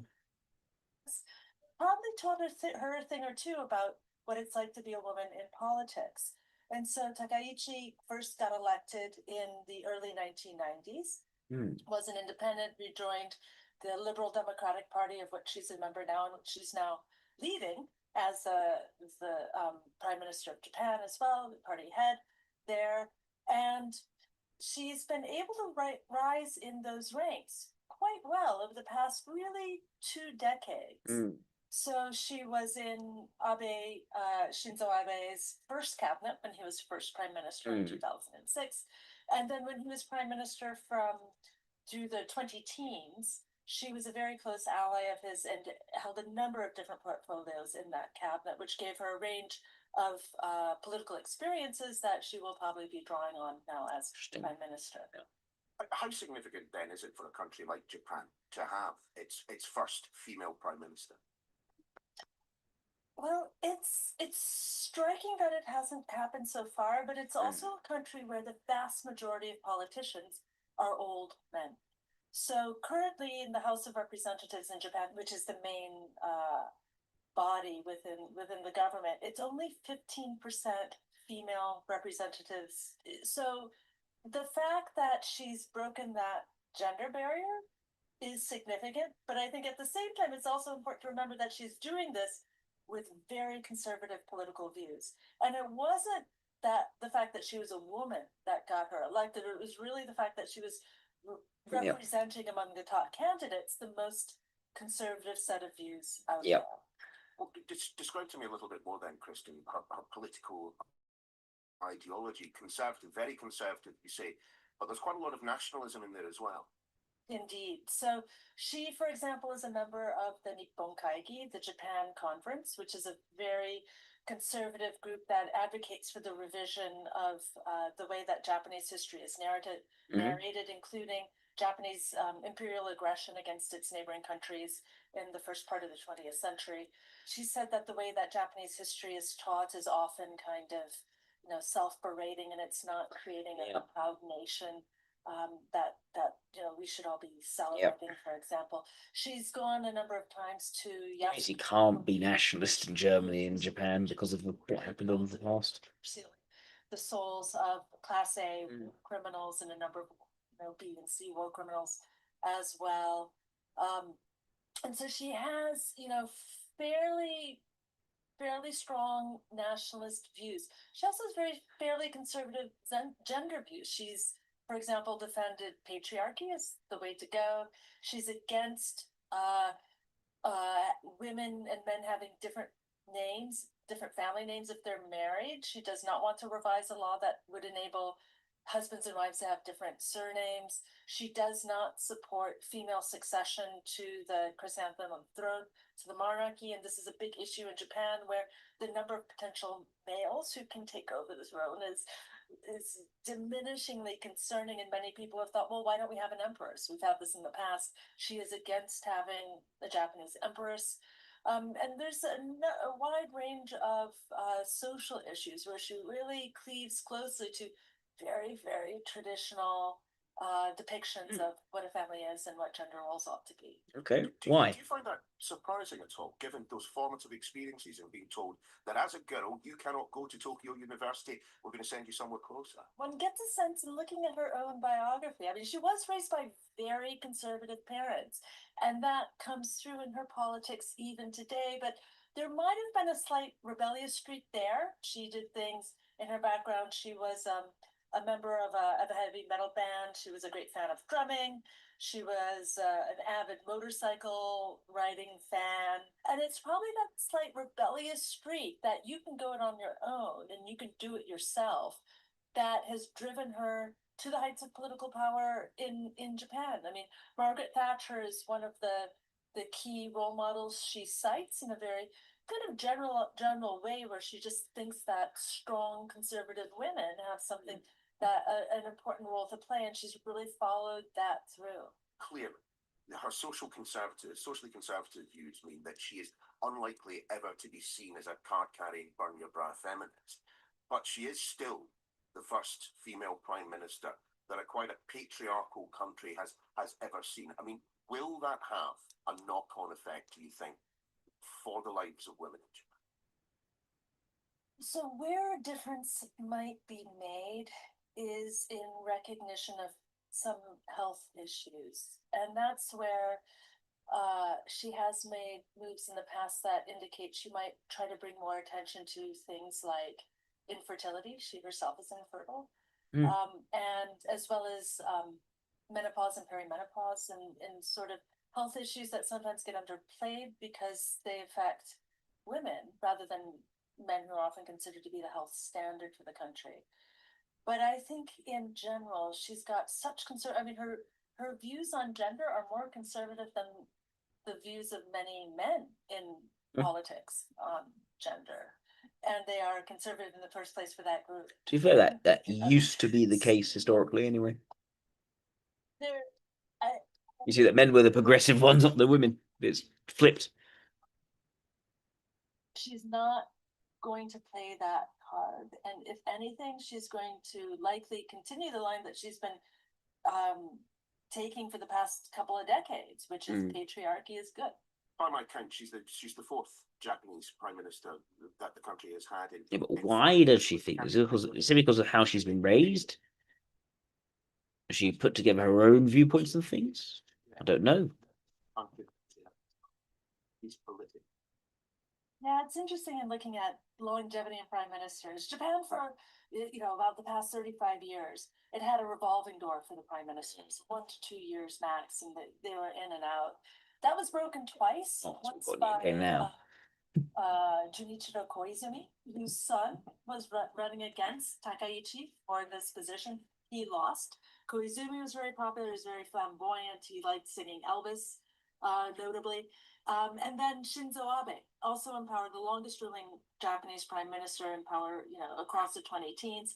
But beyond those two, it's been very difficult for anybody to hold the helm of state for that long. But at the same time, it's the same party that's in power, almost unbroken since the 1950s. It's been the Liberal Democratic Party. So it really just comes down to who's going to be the head of that party and how they're going to direct it. Now, the biggest shift within that in Japan is that for about 25 years, the Liberal Democratic Party has been ruling in coalition with a party called Komeito. That coalition fell apart. That had been a very stable coalition, and now that's gone. And instead, the LDP has formed a coalition with a fairly right party called the Japan Renovation Party, or the Japan Innovation Party, as it's sometimes translated. And it's that right-wing shift in this last election, where there were a number of very small parties that were leaning actually quite far right, that the LDP was leaning more towards, thinking we need to pick up those votes, and thinking then that Takaichi is the person to do it. He's the first television host turned world leader that we've seen in recent times. What of Donald Trump, another TV host? I mean, it does sound like these two might actually get on. It'll be interesting to see how that goes. They both have fairly hawkish foreign policies towards China, and they'll probably, my guess is that they would connect on that. But Japan, ever since Trump hasn't been in power this time around, has been very concerned to preserve. I think it's interesting how she has kept faith with her parents' conservatism, despite going on to become very successful. Accomplishments and his MAGA base, I think she'll see a lot that she would probably relate to herself within that, and hope that that relationship comes off in terms of what she wants out of it, is my guess. She may have more success than her predecessor, Shigeru Ishiba, in those negotiations, in part because she leans more right, much more right than he does. One of her key mentors, Shinzo Abe, was known within Japan sometimes as the Trump whisperer. They had a very strong relationship. And my guess is she's going to be taking cues from what he was doing. Until he got assassinated. I wonder if we can just dig a little bit more deeply, though, into the relationship with China. I mean, does she view it as an existential threat? Is she prepared to try and have some sort of rapprochement with a country that, Japan has long had a very, very uneasy relationship? It's a complicated situation in East Asia. Japan and China do have some territorial disputes over the Diaoyu Senkaku Islands.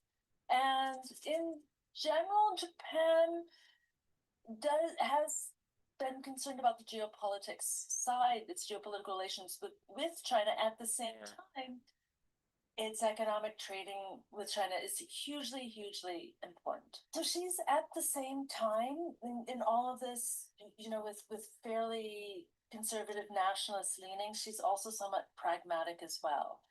So my guess is she's not going to go out and try to provoke anything with China directly. No. But she would like to expand the military. She would like to expand what the Japanese military can do. She'll have to manage that while maintaining a solid relationship with China. Now, what this means with China will also depend on what China's balancing as well. So China is looking to consolidate its position internationally at a time when it sees the U.S. is playing in some ways a weak card, or sometimes disrupting some of its traditional alliances and its allies.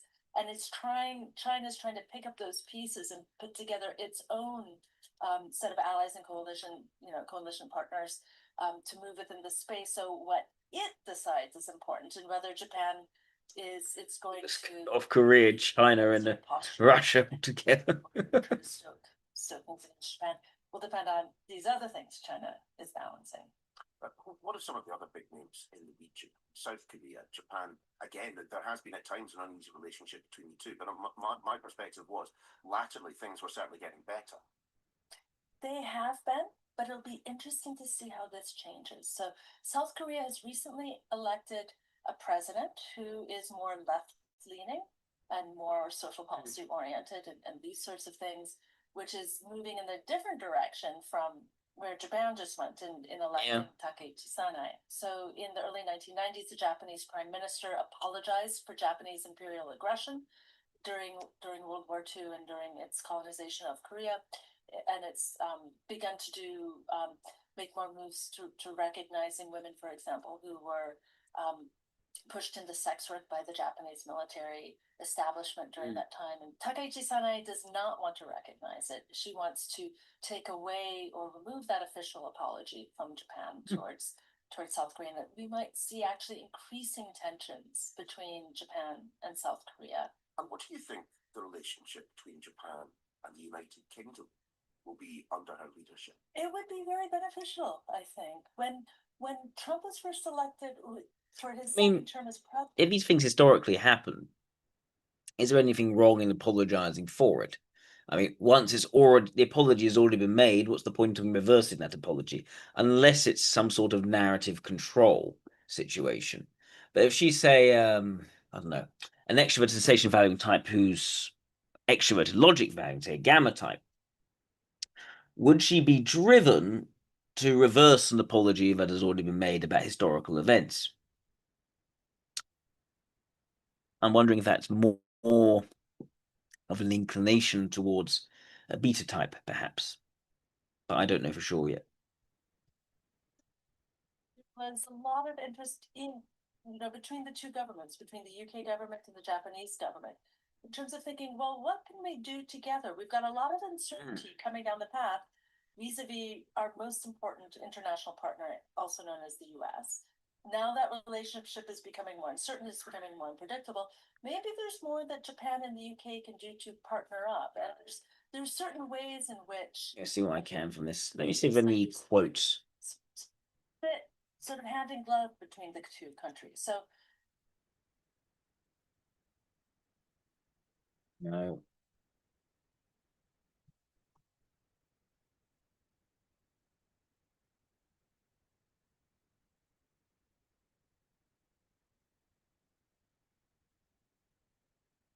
What's that? She quotes Attack on Titan for investment. Interesting.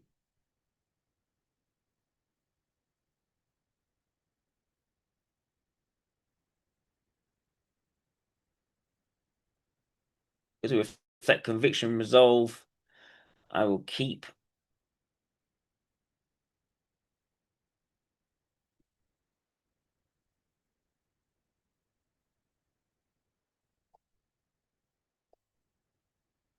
we can't rebuild and rebuild the generation have ever participated or having work like a cart horse. So we'll just come to work-life balance. I will work and work and work and work and work during the leadership race. Interesting. Top big quotes by Japan's first female prime minister. Oh, did I play this?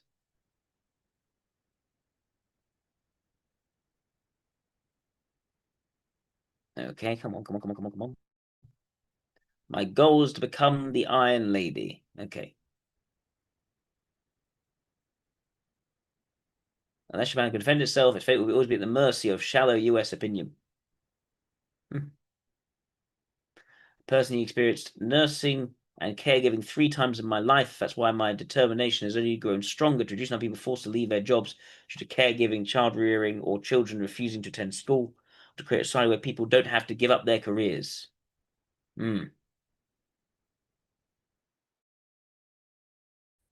Okay, so that independence, not being due to a caregiver sort of idea, go take your own career, do what you want to do, work hard, no work-life balance. A beautiful Japan is one that is safe for families, innovative in science, respected abroad, and unafraid of responsibility. Straight is not for war, but for protection of our sovereignty, our way of life, and our partnerships.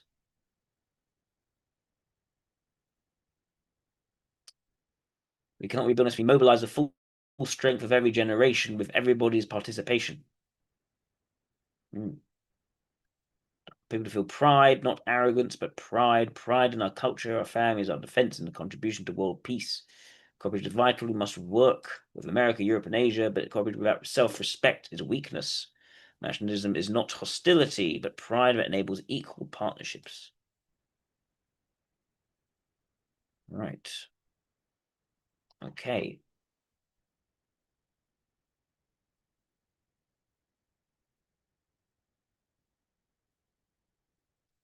I'm not sure yet. EIE is not my top guess right now, Isaac, actually. It's not.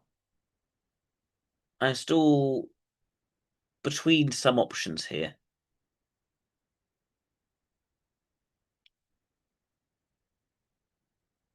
One should not decide matters alone, as discussed appropriately with others. What's that about?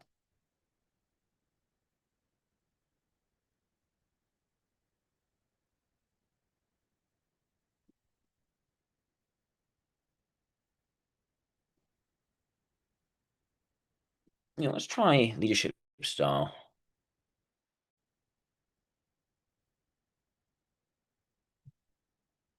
Let's try that. See what we get.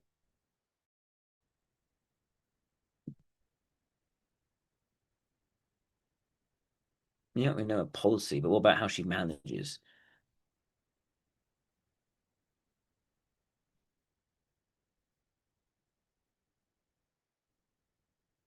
Direct, decisive language, positioning yourself as an iron lady. Yep, we know that. Economic security, technological dependence, fostering innovation, securing supply chains, security, prosperity, such values. Yeah, that's not leadership style. Despite her staunch ideology, she's shown flexibility, softening some rhetoric in her campaign, for pragmatic measures to maintain a coalition with the Komeito party. There's a note of theatrical element to her diplomacy designed to build confidence in her leadership. Right, what's this video? She seems extremely cool. Tell me more about Japan's Prime Minister. She is pretty cool. She's a mold breaker. Of course, she's the first Japanese female prime minister. She is not a part of the old party machinery in the sense that she comes from a very ordinary middle-class background, whereas many of Japan's former prime ministers have been the sons, always the sons. Well, that very much follows the pattern of Margaret Thatcher, I must say. She is a sort of refreshing character. She communicates well on social media. She plays the drums. I mean, she was in a heavy metal drummer, the drummer in a heavy metal band at university, and she still picks up the sticks quite often. She rides a motorbike, or has done, probably doesn't so much anymore. She's generally very cool. She has, like Margaret Thatcher, an iconic handbag, which has been selling out across Japan. She's altogether a rather refreshing figure, though not especially young. She's 62, which is kind of average for Japanese PMs. But no, a very interesting new figure indeed. And she's won what is an extraordinarily large majority, the biggest majority that her party, the LDP, has had. The biggest majority that any party has had since the end of the Second World War. Nobody's had a mandate like this. So it's incredibly powerful and unprecedented. So Noah, what was it like, or what is it like in Tokyo? Well, there was a lot of uncertainty heading into this election. It was a much more fluid moment in Japanese politics than we've had for a long time. And even on election day, so I'm really thinking this is someone someone that's more extroverted ethics than an LSI. It's very hard to get to polling places. Even Tokyo, which is rarely snowy, was covered in white. And when the results started to become clear, the historic scale of this victory, it felt a bit like the small earthquakes that are more common here, a bit like the ground kind of shifting under one's feet. And it was, I think, a really stunning result, even for people inside the LDP. Perhaps you can give us a quick primer of what indeed are her big promises. Yeah, so I think her slogan essentially is that she wants to make Japan stronger and she wants to make Japan prosperous.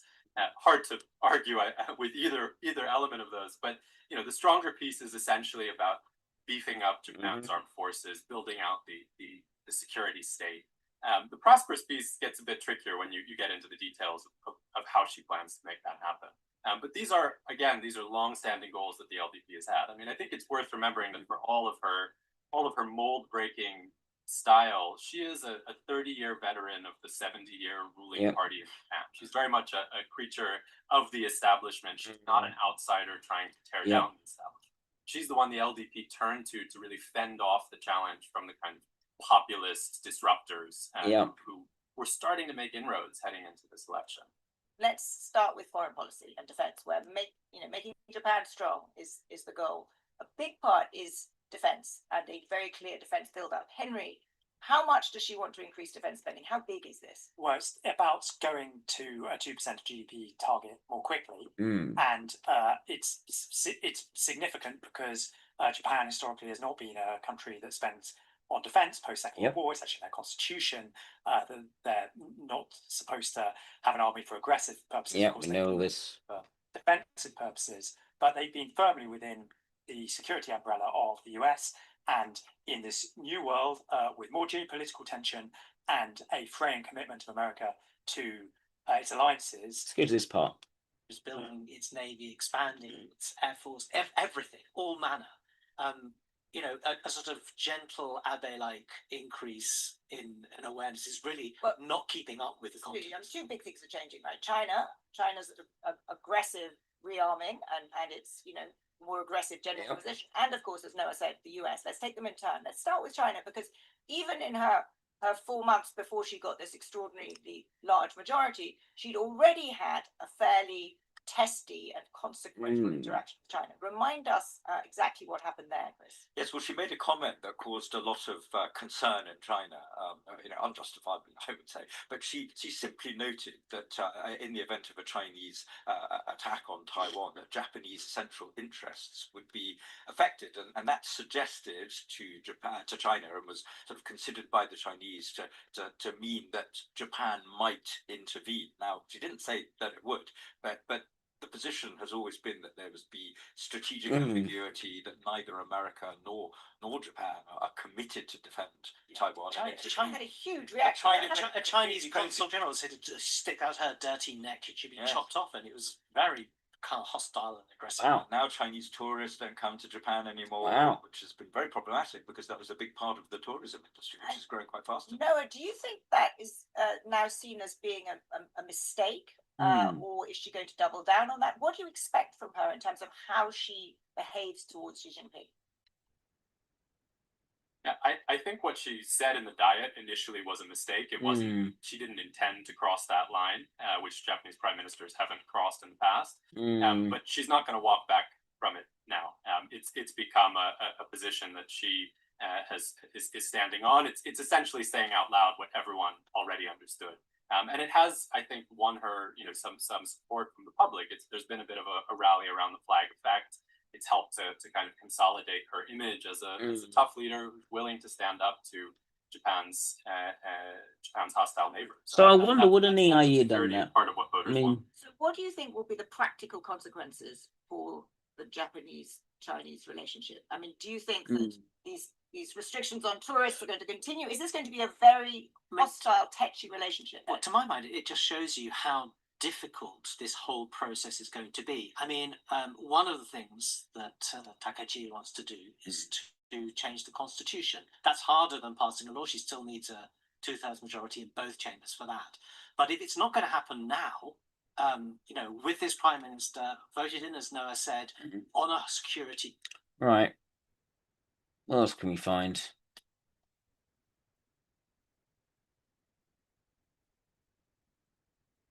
It is difficult to label Japanese PM Takaichi a populist despite her nationalism and anti-feminism. Why?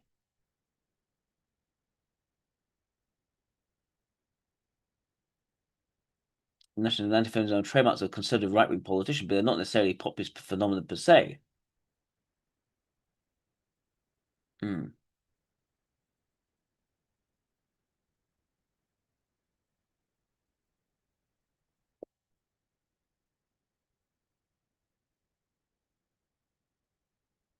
Populist national anti-feminism are trying to consider right-wing politicians, but not necessarily populist phenomenon per se. It was about the interview.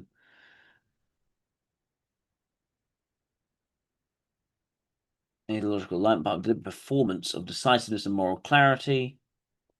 Situates this Thatcherian posture within Japan's evolving political culture, noting that a significant segment of the electorate has come to desire a strong, assertive leader capable of cutting through bureaucratic inertia. Post her positioning in domestic and international contexts, her recourse to economic protections towards China, built to Japan's aging conservative base. So I think there's some extroverted ethics there. I don't know if it's valued or not. It could be a role function. But that'll make it extroverted logic leading. And is there good evidence for extroverted logic?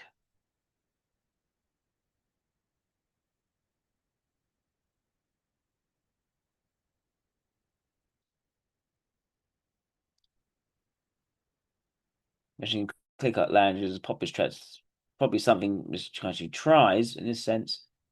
Appears to manufacture. She hasn't really had enough time to prove that she can be such a hardliner. Whose political system, especially the power structure of the LDP, doesn't necessarily allow them to push for a reform agenda.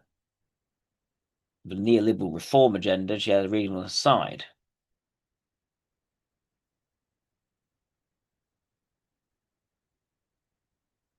Okay. So at the moment, if you look at it, she's really just giving people what they want at this moment in time. What has she done since winning the election? That's the question.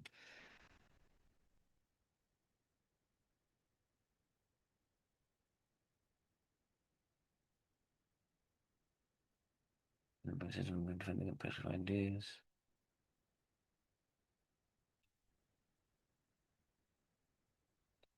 Sunenomics is more PR than populism. You've written this as a nexus in populism with technocratic governance. Sunenomics is populist language of protections, prosperity, and maintaining elite continuity. She had to revive Japan, which is something that a couple of times before I've also done. Well, that's a slogan. There's the question who's in charge? It's sort of the crisis. It's probably the most important wish of the voters, which is stability. This term comes a lot with election campaigns. In order to stabilize policy, she agreed to form a coalition with the Japan Restoration Party, Japan Innovation Party, whichever English translation you prefer. It's interesting because this coalition between the LDP and the Restoration Party does not even have a majority. They're one seat short. Lower house.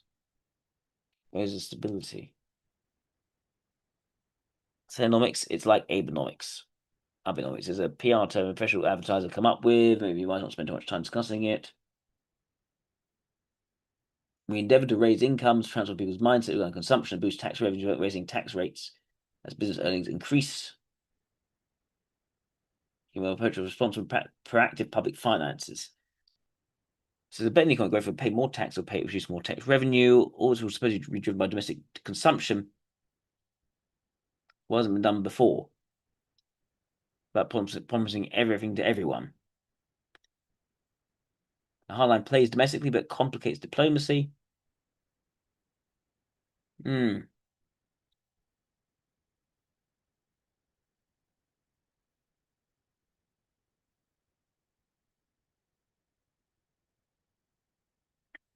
Good old times conservatism drives her moral appeal. I think to make the breakthrough in typing this person, we need to look at what she's done so far. That's the key thing here. What has she done so far? How she marketed herself then actually spanned out in terms of what she's actually done.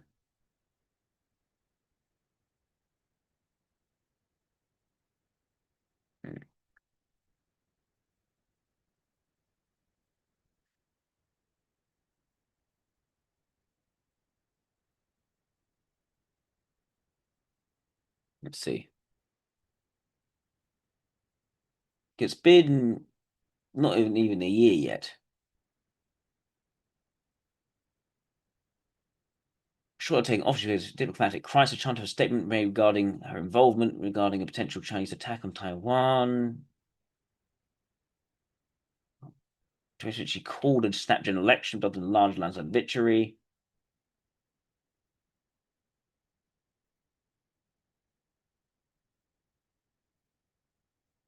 On her election, it was speculated that the government would accommodate an interest rate increase by the Bank of Japan. After election, the exchange rate surged past the 47,000 level the first time. The value of the yen fell.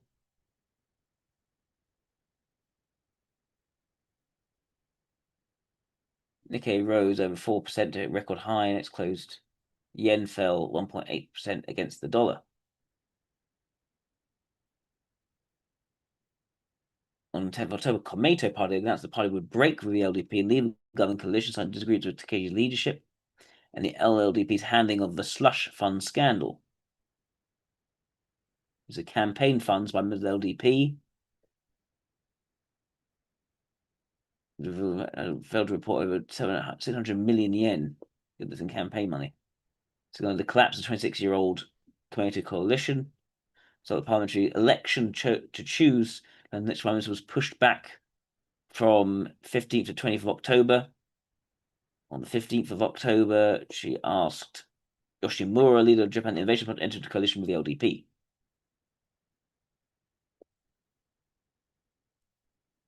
Then the session confirmation date was the 21st of October. The 19th, these two Japan Innovation Party agreed to form a coalition with them. The leaders of both parties signed a coalition agreement, so clearing her path to the premiership. It was October. As nominated Takaichi to succeed Shigeru Ishiba as prime minister. She ordered a runoff garnering 237 votes. She was officially appointed prime minister by Emperor Naruhito, the first woman, yada yada yada. After becoming prime minister, she formed a cabinet. She wanted the cabinet to include as many women as those in the Nordic countries. Only 2 women actually joined the cabinet. In an August press conference, she said she prioritized equality of opportunity above all else, said the men based on their qualifications, not gender. Is that a contradiction, what she said before? I don't know. Cabinet was viewed as favouring party unity, Takaichi's rivals receiving key positions. Motega's foreign minister, Hayashi is internal affairs minister, Koizumi is defense minister, yada yada yada. She highlighted priorities such as tackling rising inflation. She worked to implement suspension of the traditional gasoline tax rate. She said that crisis management was part of her core agenda of her premiership, and that plans to increase collaboration with the public and private sectors in investing in economic energy and food security. She repeated the priorities of tackling inflation, fiscal spending, creation of economic growth power. She raised annual military spending to 2% GDP. Yeah. And revising Japan's 3 national security documents, which evolving threats in the region. Yep. 2026 election. She dissolved the House of Representatives, allowing general election to be held on the 8th of February. The election resulted in a historic landslide victory, bringing it out at 2/3 supermajority and regaining its majority status. Analysts credited the party's victory to Kaichi's high personal popularity at the time of the election, with young voters, were poll finding about 84% of respondents in their 20s and 78% in their 30s backed the Prime Minister and the cabinet. That's quite something. She renewed the 2 predecessors' efforts to make Japan a leading asset management center. Immigrant labor, saying that foreign workers still needed to supplement Japan's declining population. Well, that's pretty pragmatic. She highlighted the need to balance labor market needs and the increasing immigrant population. Noting that Japan's acceptance of migrants was premised on their compliance with Japan's rules and laws. And vowed to strengthen relations to enforce compliance. Yes.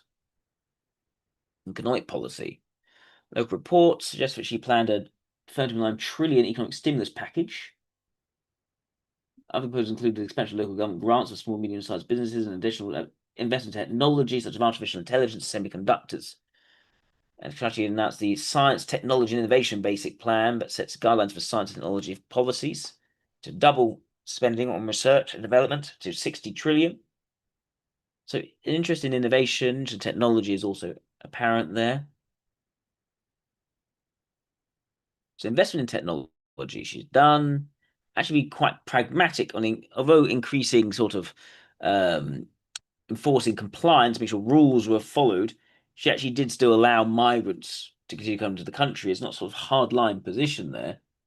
She made a diplomatic debut in Kuala Lumpur, which is strength of cooperation in the maritime, artificial intelligence, cybersecurity sectors. But with Trump, to sign agreements on trade, minerals, nuclear technology, and rare earths.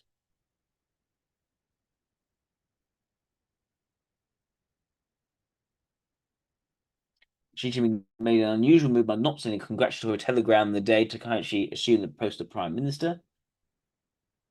She told Trump privately she recommended him the Nobel Peace Prize. Two sides agreed to promote a mutually beneficial relationship based on common strategic interests ever since Prime Minister held talks with Taiwan's former vice premier.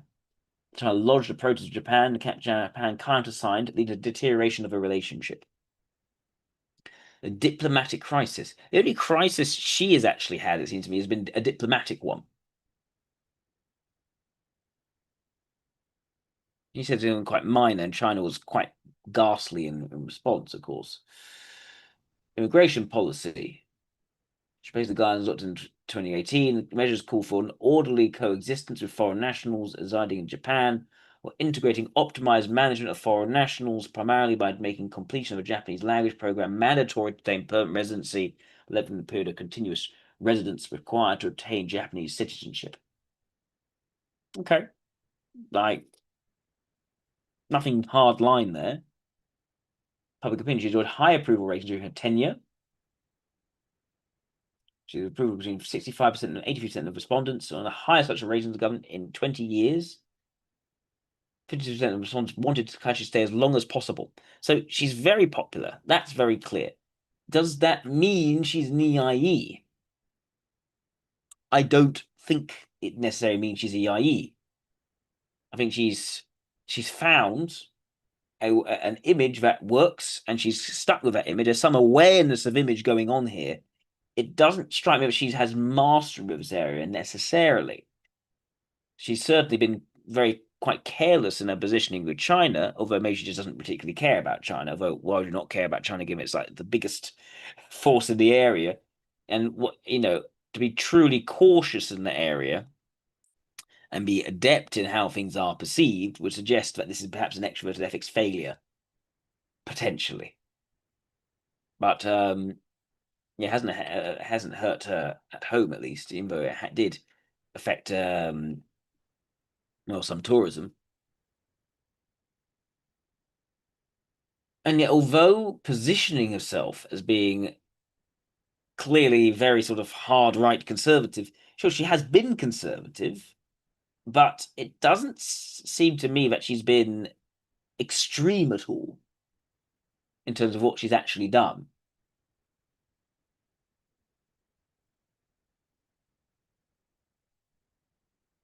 Let's see.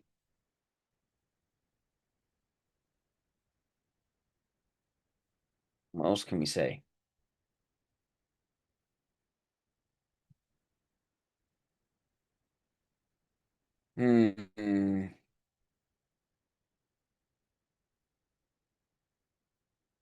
Crisis scandals.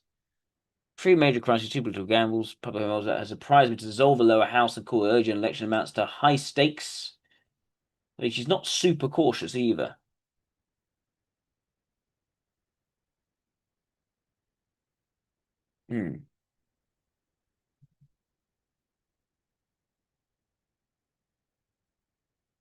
Political gamble taken amid three major governing crises, triggered new political realignments.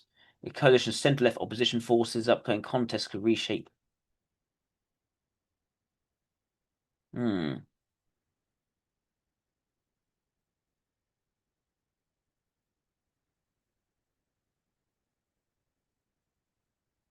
Goals to secure a majority and eliminate state to position as prime minister on the outcome. And you would not have done this unless you were pretty sure you're going to increase your majority. Which is why I think playing to image and popularity would have been the chief consideration for this.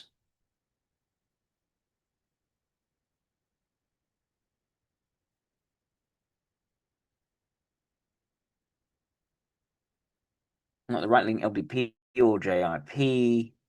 Komeito Alliance adopts centre-left policy orientations. That's Sushi Koketsu. Japan said they consolidate middle force in Japanese politics.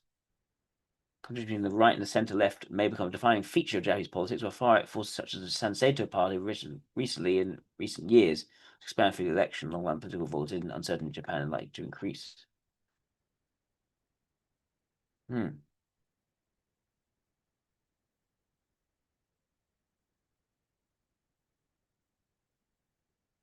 Criticisms for gifts to LDP lawmakers.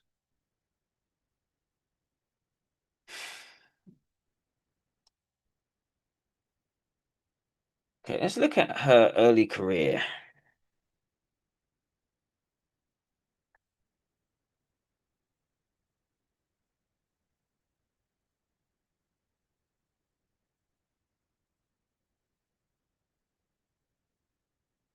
Let's try that. What are we getting?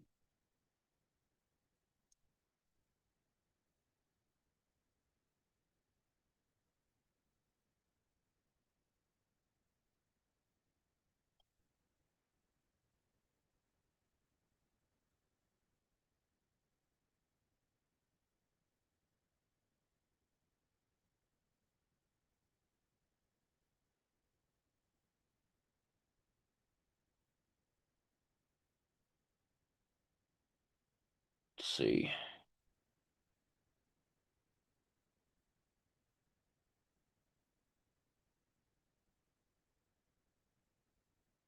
Difficult, this one.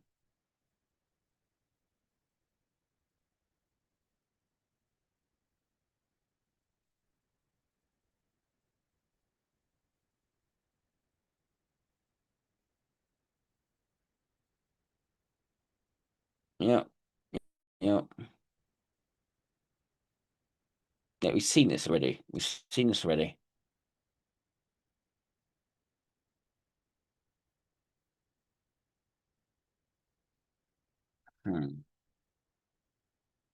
It's the early career. Let's see what we get.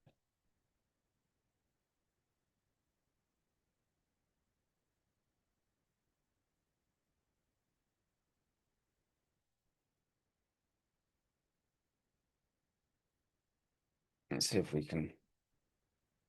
She seems extremely cool. But tell me more about Japan's prime minister. She is pretty cool. She's a mold breaker. Of course, she's the first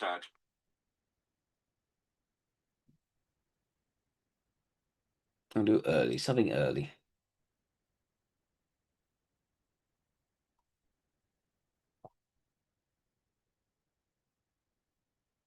No. When she was singing. It's rare old video. Let's see the full thing.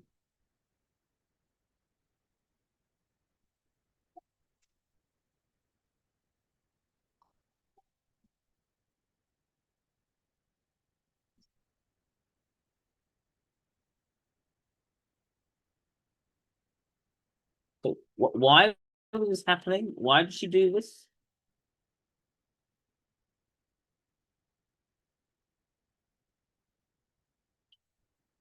Right.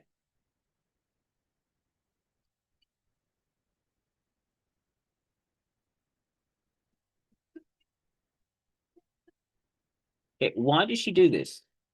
I don't understand the context. She in some sort of talent show.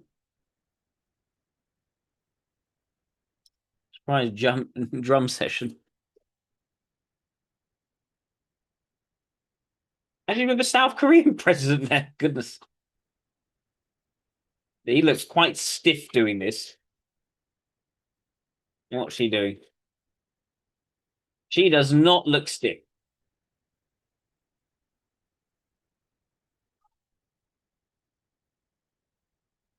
He looks so stiff next to her.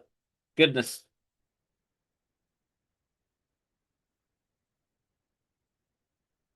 See, this is the thing. I don't think Margaret Thatcher would have done something like this.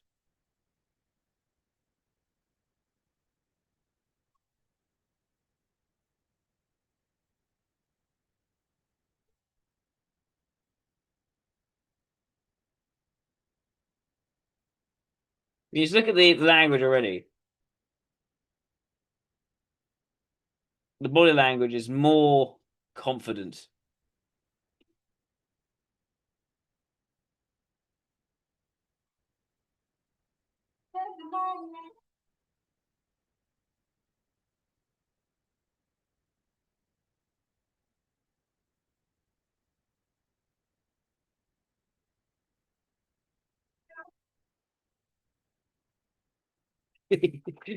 He looks so awkward next to her.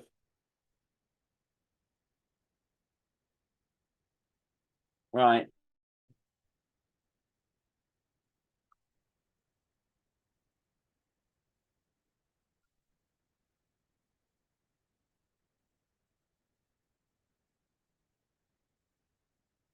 What she do? She gets up before he does.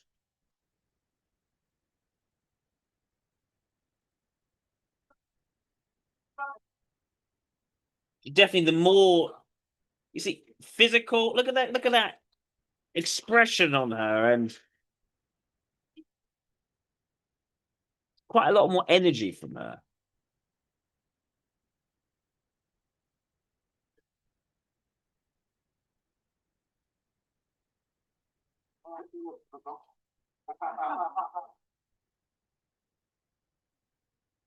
I want to see the bit where Trump says the thing about the war. Fascinating. That actually perhaps tells me more than the other stuff we've seen so far. How does she react to this? Surprise in Japan. Why didn't you tell me about Pearl Harbor? Okay.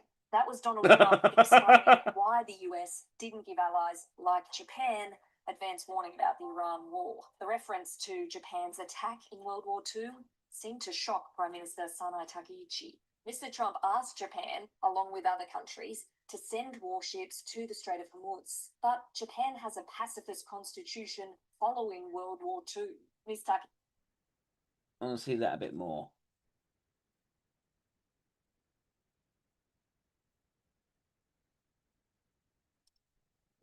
See the actual reaction. About Pearl Harbor.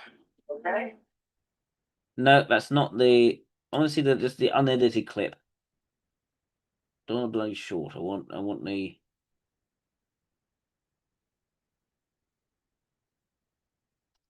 So Japan and US are very good friends. But one question: why didn't you tell US allies in Europe and Asia, like Japan, about the war before attacking Iran? So we are very confused about three Japanese citizens. Well, one thing you don't want to signal too much. You know, when we go in, Lots of facial expression.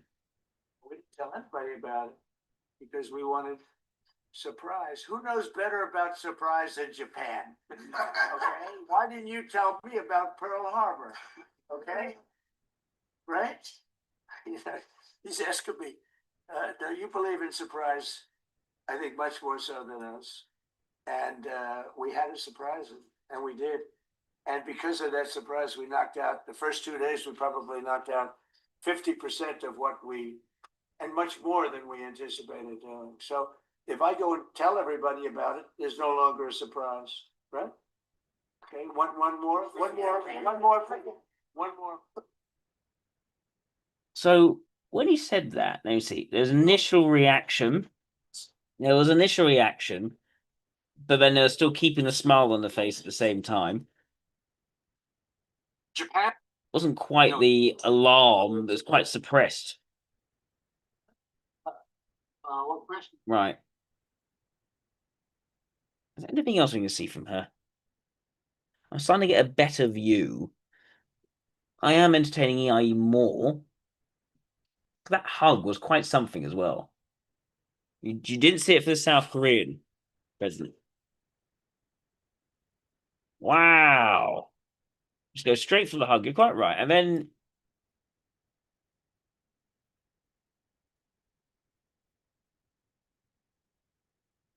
how do they greet? Did you do it for everyone? Did you do it just for Trump? Quite expressive again.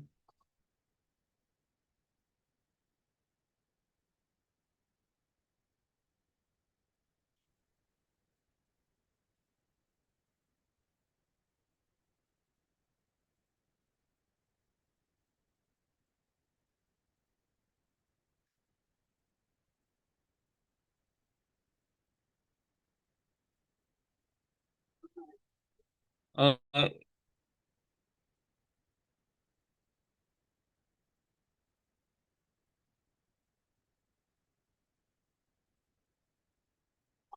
we are. So he comes out. How does she greet him?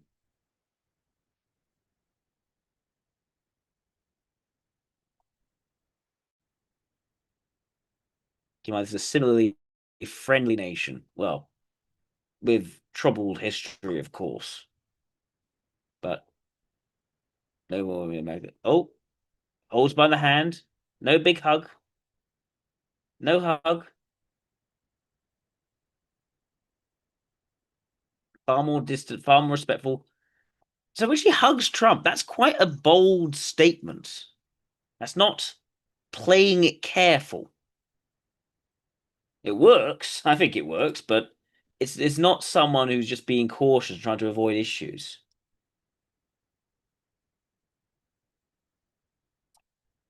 Let's see what Google has to say about it. Hang on.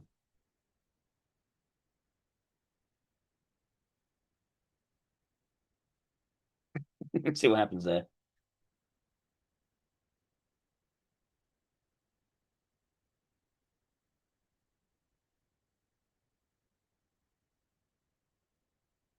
Yeah, what do they have to say about this?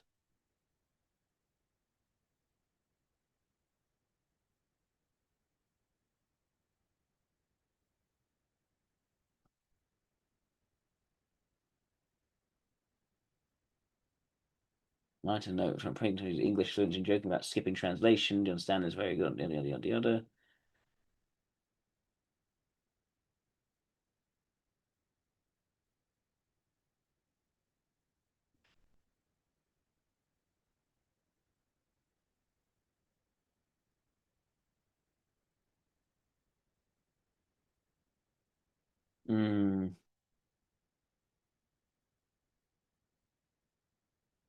Conduct when greeting Trump outside the White House came under criticism.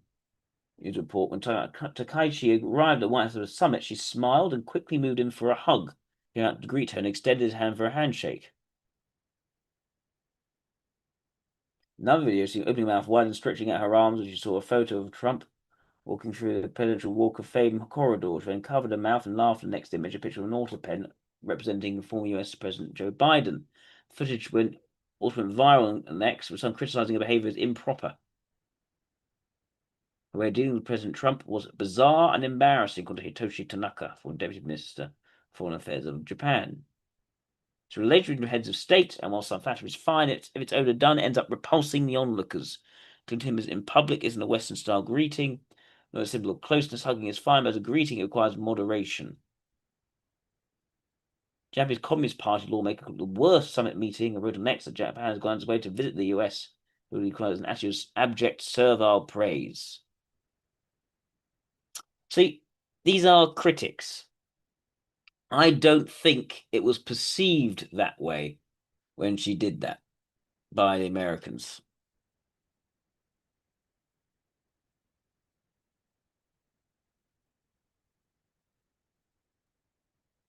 And I'd be very surprised for an LIE to go for the hug like that, to be honest. That is a quite a bold move. Japan's drum playing, Trump hugging China, provoking PM raises the stakes.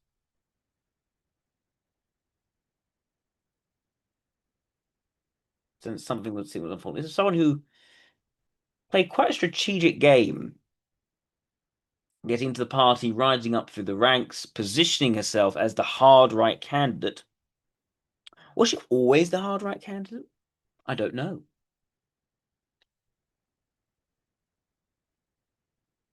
Drum playing, Trump hugging, China provoking problems has raised the stakes of both Japan and the region. A small local park to see Tsunade Takaichi. The fact that many struggle to see over the sea of heads, a sense that something significant was unfolding. I was just passing told we couldn't not stop to see her. There's no disputing. She's different to those who've gone before her. Former drummer, motorbike rider, yada yada yada. She's happy to jump around the stage at rallies and sing to visiting foreign leaders, arousing happy birthday. Her outsized character in a scene historically so male and so dry, that's a soaring personal approval ratings. She's also far from the liberal champion many might have hoped for. Yeah. Like a friendly neighbor or sister.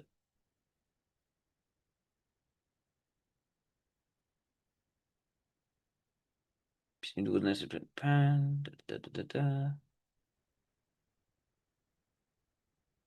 This has been an approach to foreign policy to approach to China.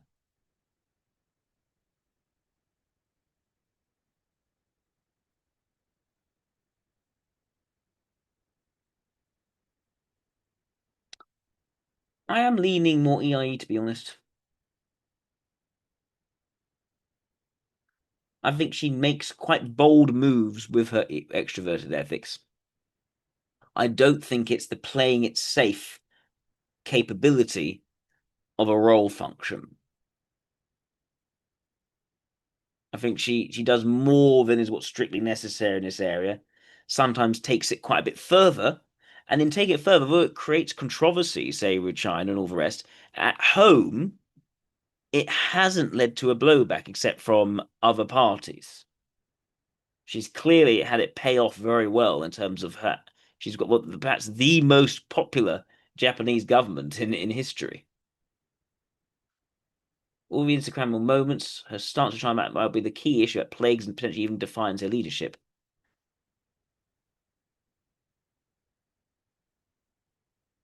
Is her ideology her own? Is it something which her parents instilled in her? It might be that, and that she was quite receptive to that structure and that ideology from a young age, which could make sense as introverted logic as a suggestive function.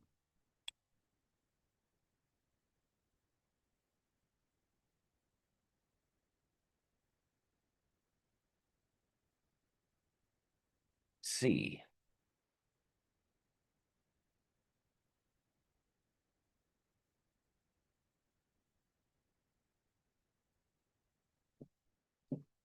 So some strategic moderate message to win wider support.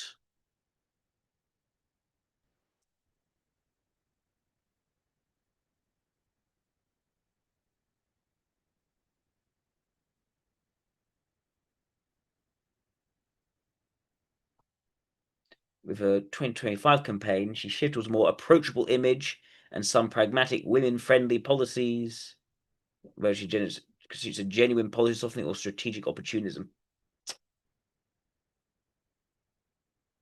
Aggressive monetary easing, government spending, investments in technology. But it's still Keynesian, really. It's nothing especially new. If anything, she's been quite safe in terms of economic policy.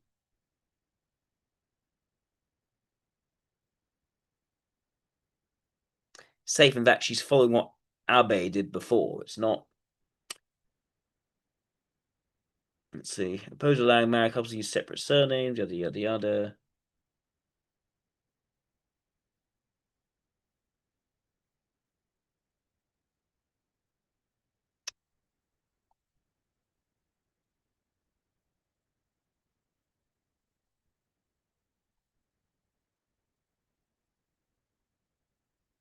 Young audiences abandoning traditional media in the age of Takaichi.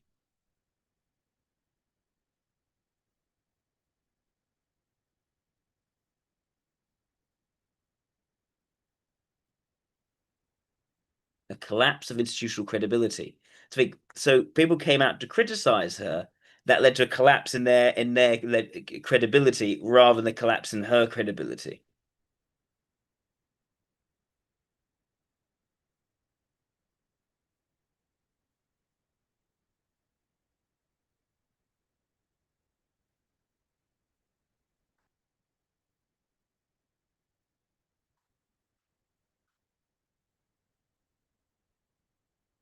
Hmm.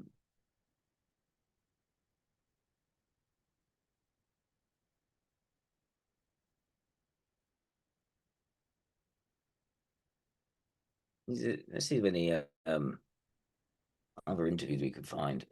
Early interview. Isaac, I agree. That's my thinking.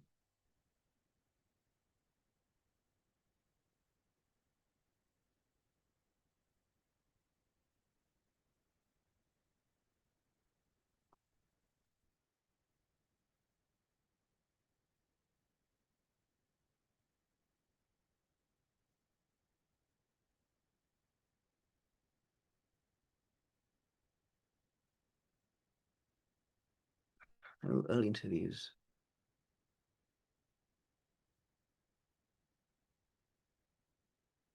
Oh, let's see that.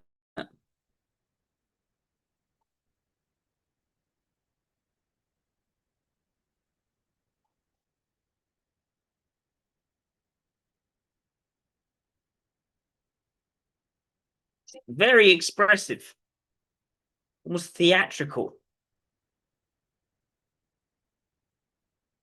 This is not normal for a Japanese prime minister.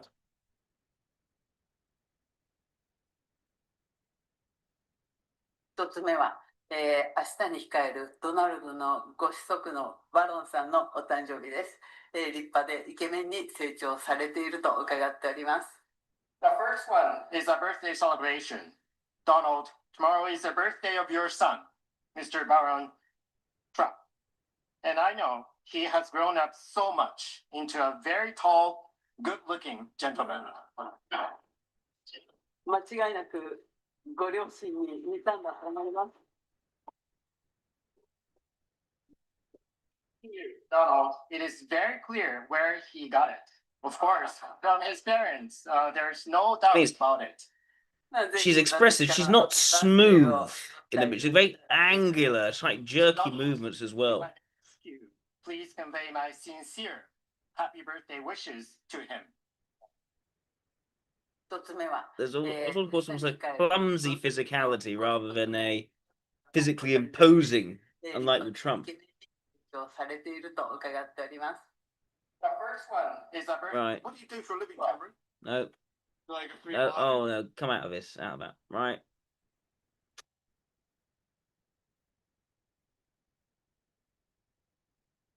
Yeah, I think she probably has to be EIE, to be honest. I wasn't sure before, but seeing her in action, it becomes more clear.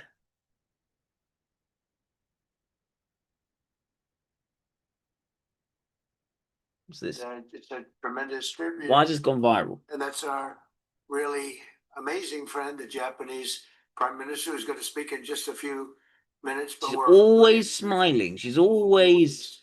Thank you.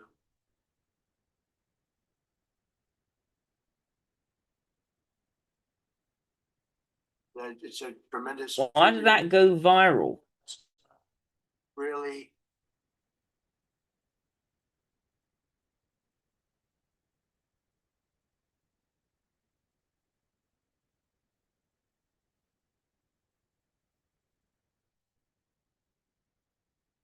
If Europe is not an ally of the United States. No, right.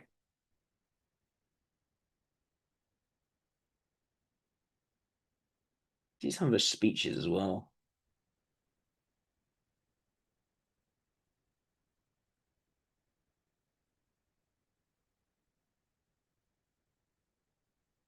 I can see a sort of reaction to Trump saying that comment, like almost they're thinking, "Oh, this was all looking so good, and now it doesn't look so good, and I best keep a smile on my face." So when I think about how she reacted, that's probably it.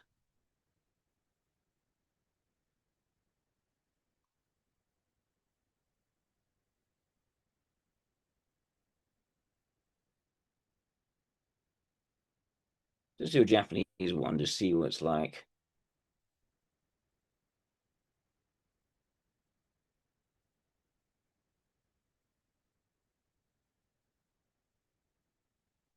Oh, let's see, look at this.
See it on their face, sort of thinking about almost what expressions you're going to pull in front of the camera. Sort of almost like testing with her mouth. It's interesting.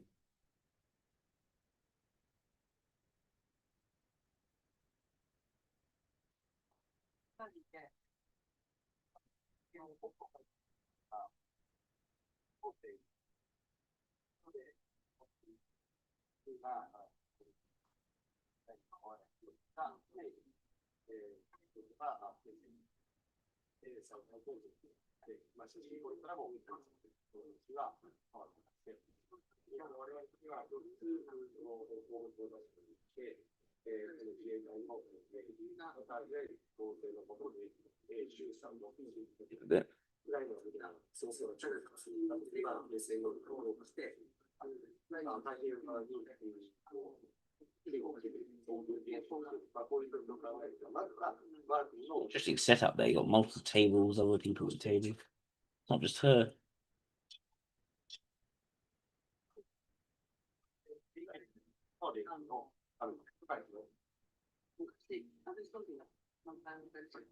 A bit more muted, a bit more measured there.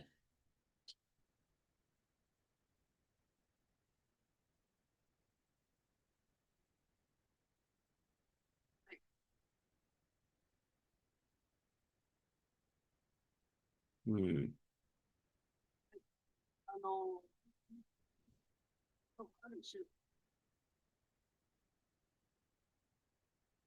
もうできるだけ早くと思ってます。検討ときですね。やっぱり、すごく大事なことなんで、自民党で力を押し切ることは考えてみたい。ただ、自民党の者たちはみんな。She does look quite prime ministerial there.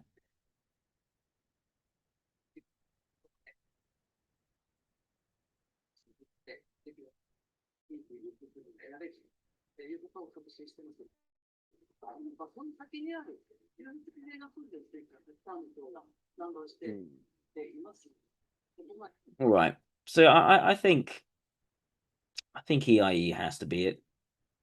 Shall we move on to Christopher Lee?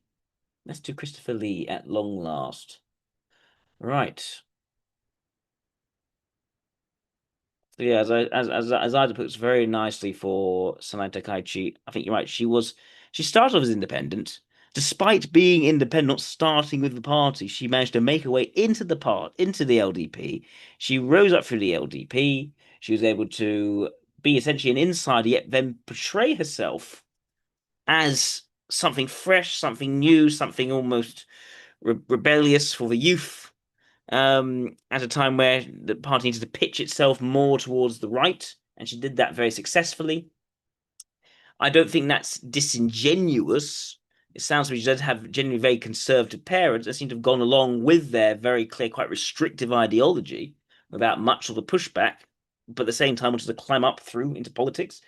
Spent some time both in sort of social policy, but also in terms of broadcasting and being in the public eye and being very quite comfortable as a performer, as seen with her singing, and just pitching it very much right with the electorate, and then believing that she'd do even better, that she could win a larger majority, having that calling that snap election, winning big, pitching her ideas very well, pivoting it seems to me in just the right way without seeming to compromise on the sort of nationalism and that aspect.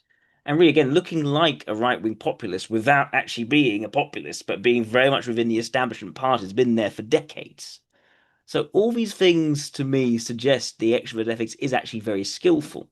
And she does seem to then push it beyond just a sort of cautious conservative route when it comes to throwing her arms around Donald Trump or saying things about China which are unprecedented, which led to a very nasty response from China, but ultimately made Japan actually look quite better on the international stage despite China's response, and seemed to have gone quite well at home despite the loss of tourism. So, yeah, I think she's very good actually at positioning herself publicly, and that has been a key strength, despite the criticism from other parties and those who would criticize her anyway. So yeah, I think EIE makes a lot of sense, and I think this constant, robust pushing of strength abroad, becoming militarizing more than it has been before, despite the commitment to pacifism, want to overturn that. A lot of things suggest the extra sensation is definitely there. Interests in martial arts, in heavy metal music, and sort of they're all points to extra sensation. I think being still in that valued, asserted position, not necessarily being strong, doesn't seem to really embody it as much as a sort of almost a sort of pixie-like mannerisms in the public view, but still very likable. So yeah, EIE I think makes the most sense. Right, Christopher Lee.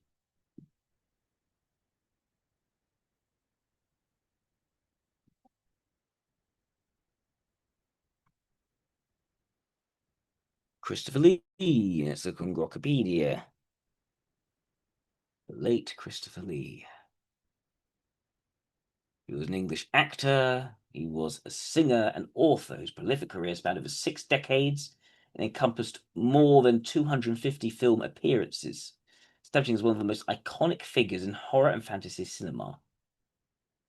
Born in Belgravia, to Lieutenant Colonel Geoffrey Trollope Lee and Italian noblewoman Estelle Marie Carandini. His ancestry to Charlemagne, who grew up in affluence, attending Wellington College in Switzerland. World War II, he was in the Royal Air Force Volunteer Reserve. His acting career began in 1948 with a small role in Corridor of Mirrors for a 7-year contract with a rank organisation that honed his skills through bit parts in British films.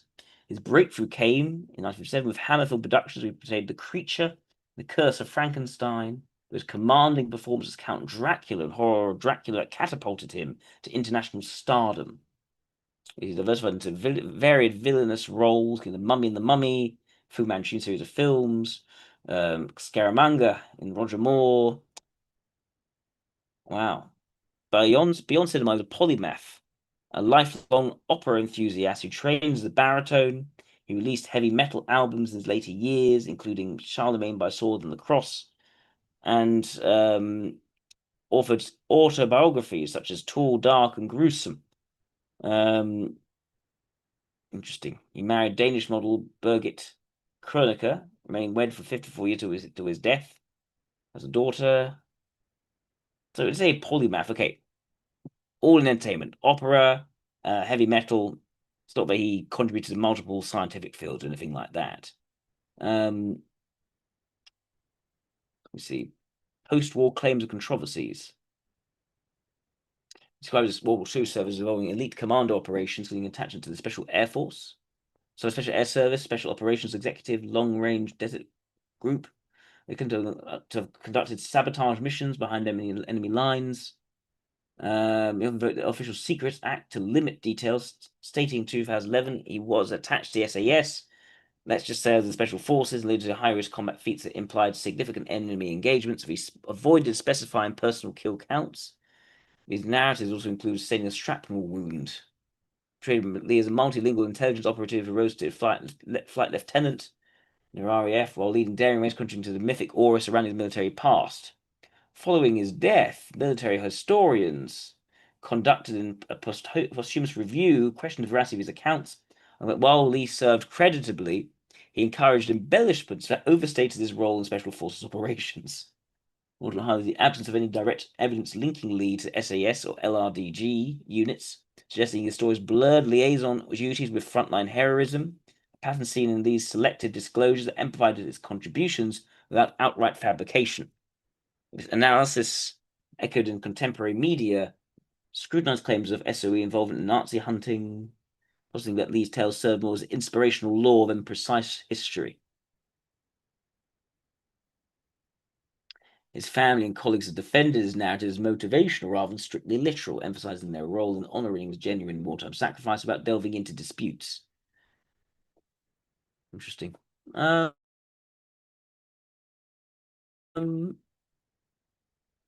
Twilight, oh yes. Twilight career roles. Destination of Smaug, Peter Jackson, The Hobbit trilogy, yep. His diverse genres ranging from fantasy epics to intimate thrillers. Let's see. Musical endeavors, heavy metal albums and singles, guest appearances, collaborations. Interests, beliefs, and physical traits. He's 6'5". Yeah, we know that. He's got a commanding presence, resonant bass voice, remarkable vocal range spanning approximately 4 octaves. Wow. An accomplished fencer, having trained extensively. His interests were diverse and intellectually driven. Dedicated history enthusiast, specialized in World War II. Maintained a key fascination for cryptography, influenced by his multilingual abilities. English, French, Italian, German, Spanish, several languages, appreciation for codes and ciphers. Played a near scratch level, enjoyed the sport as a personal pursuit.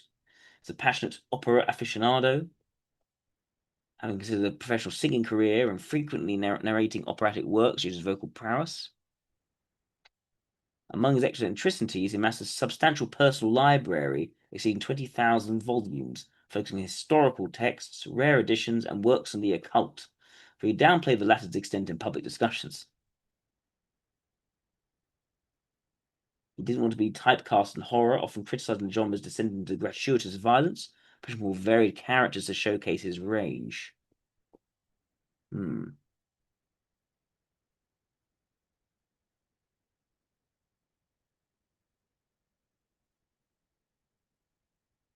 Interesting. If there's any sort of documentary on him, there might be, you know.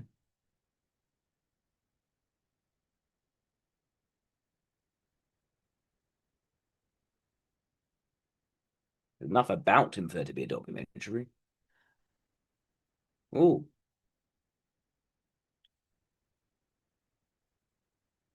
Might see that after. Let's look at this one.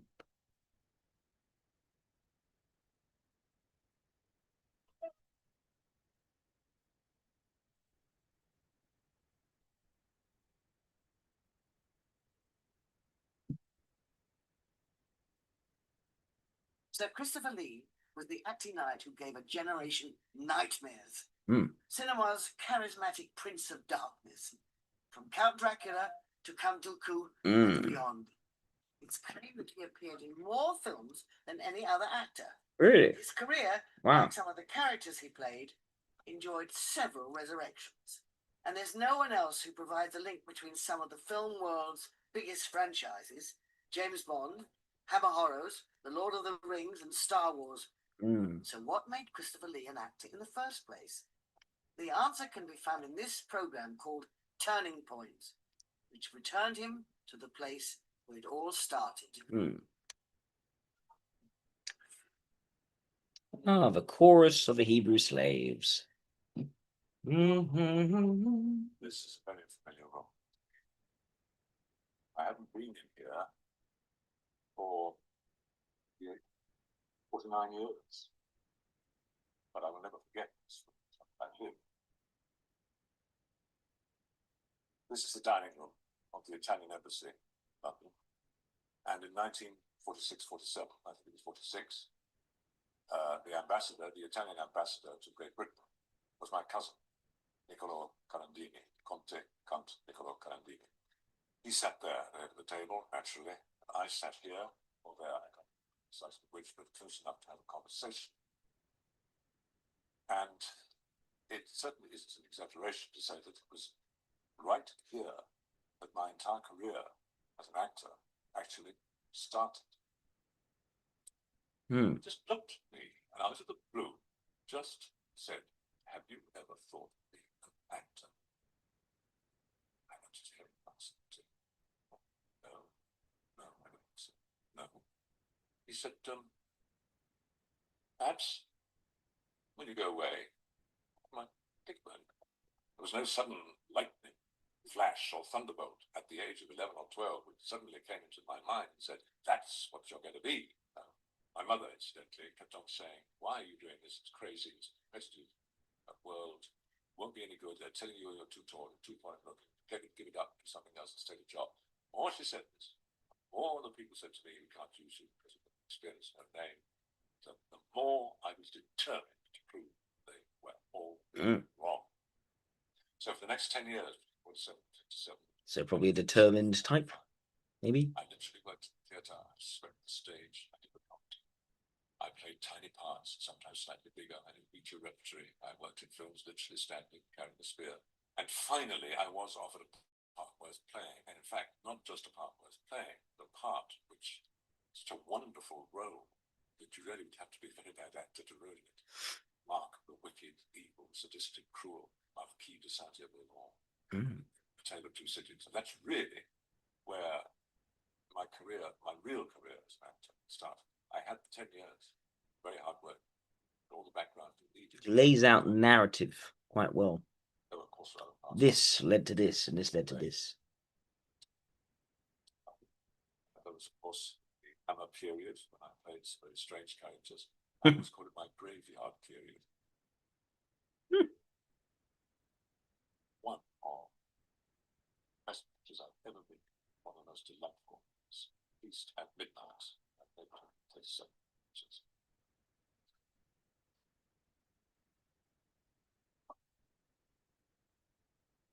Always one man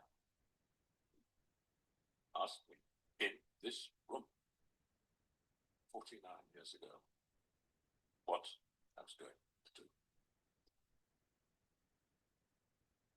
Was, of course, as a Hammer horror star, Lee became internationally recognizable. He played Frankenstein's monster and the Mummy, but as we shall see, Dracula was the role with which he would be forever linked. He was rightly proud of the response to his dark and brooding portrayal of Bram Stoker's character, but eventually played the part 10 times and grew increasingly tired of the shadow it cast over his career. I'm very disillusioned with playing that part. Yes, I did, because the first picture which you saw with us now, clip from it, was in some respects fairly close to the book. Fairly close, not entirely, but reasonable. I didn't look right, facially, or. And there was a gap of, I think, 8 years before I did the next one. And in that period of 8 years, of course, film had made an enormous impact all around the world. Then they did the second one, and I didn't speak at all. Not at all. People often wondered why. Struck down or something. Simply because I read the script and I said, I can't say these lines. Possible. And then I think altogether I may have done something like 5 or 6 for Hammer over the period of about 10 to 15 years, something like that. And I felt that the presentation of the character was getting further away from what Bram Stoker had in mind when he wrote the book. The stories were getting further away that he brought to it of the period.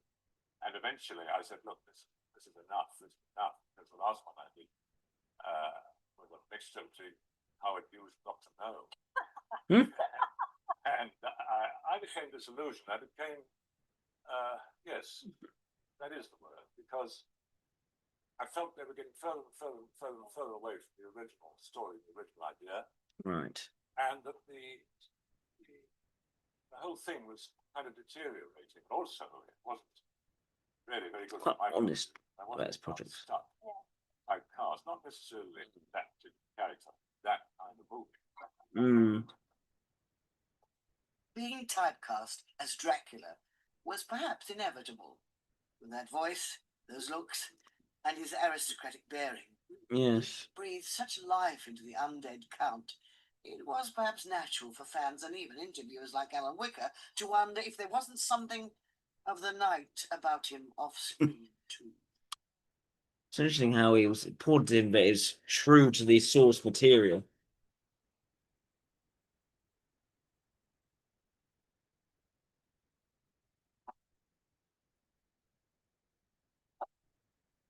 Unhanding himself from something that'd go through fire to get at him, Christopher Lee, who's played every major horror character from a mummy to Rasputin, a long charnel house career in Transylvania, which you might think would spill over into life in London, SW1.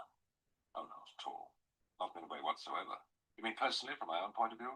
No, not at all. Naturally, I recognize bad people in my private life, but it's entirely to do with my professional life. I'm thankful to say there's no other effect. What do you think is the major appeal of horror? Why are we drawn to it? principally, I suppose, escapism, because it's utterly unlike our real lives, which I suppose today are inclined to be perhaps humdrum.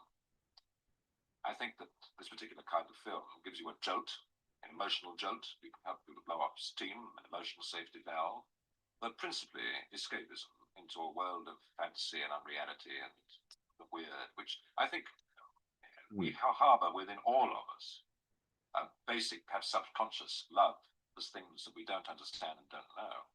Many people, of course, see all horror movies as decadent and unwholesome and dangerous. Well, I think that's absolute nonsense. I don't see in what way they're dangerous. Catering for the lower instinct. I don't think so at all. No, I think if a person is already unbalanced, and I think they're very much in the minority. One is always talking about a majority audience, obviously. I think if a person is already unbalanced or has perverted habits or thoughts, perhaps this might, on occasions, push them over the edge slightly. Otherwise, I think it's just a question of the audience going to be entertained and they enjoy it. I don't think it does them any harm at all, particularly the kind of film I've done, because they really do know in their heart of hearts, most cases, films I've done, it can't happen.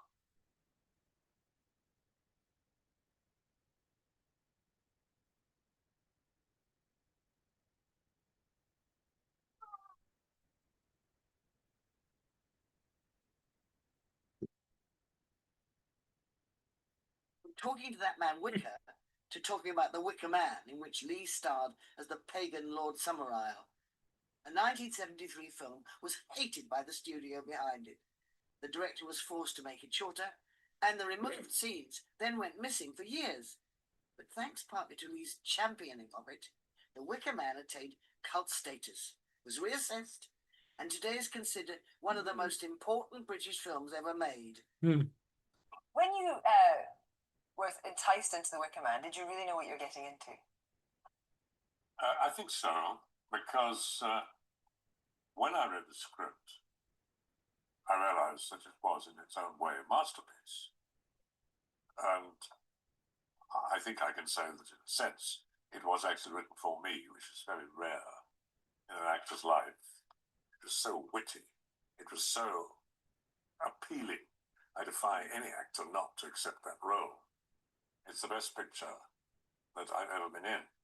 I don't say it's the most successful. I don't say it's the most important. I simply say it's the best film I've ever been in. It's not a horror movie. It's been described as the Citizen Kane of horror films, which I think is nonsensical, quite frankly. What do you mean by it's the not best? A horror movie. It's a horrifying film because there's a great deal of laughter, romance, eroticism, joking, everything in it.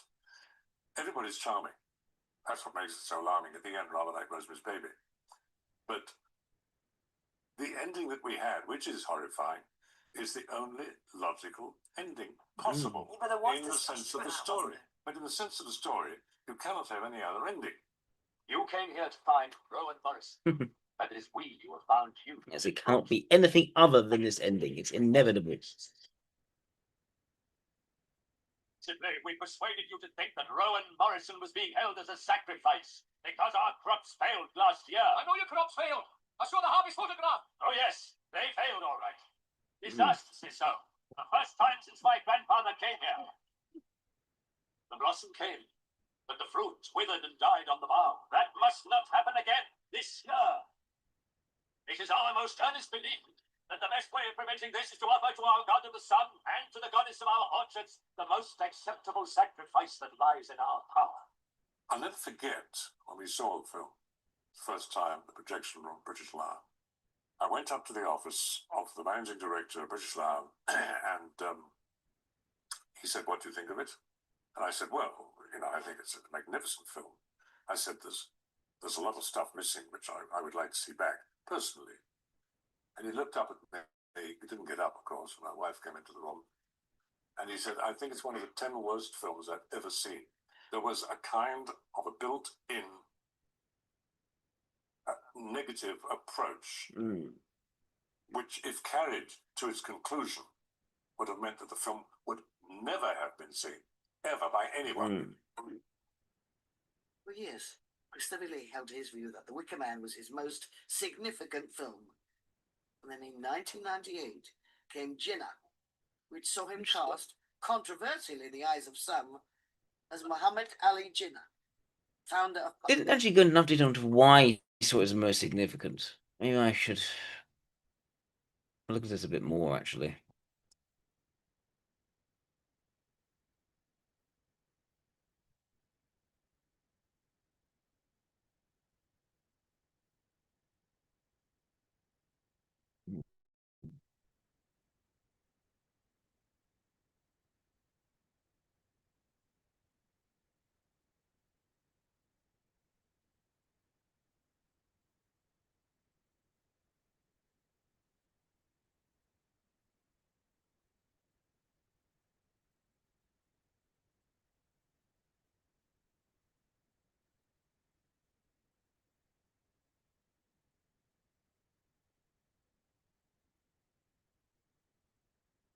It feels like a heavily cut, bastardized version released in the US, which furthers commitment to preserving his original intended vision of the film.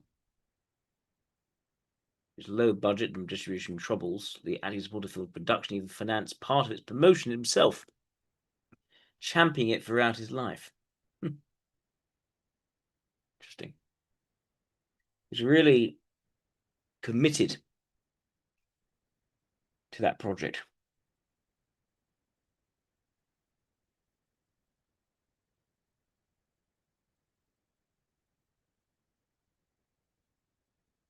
So a Christian police officer sent to a remote Scottish island community to investigate the appearance of local girls, described as Citizen Kane of horror movies, as one of the 10 worst films ever made.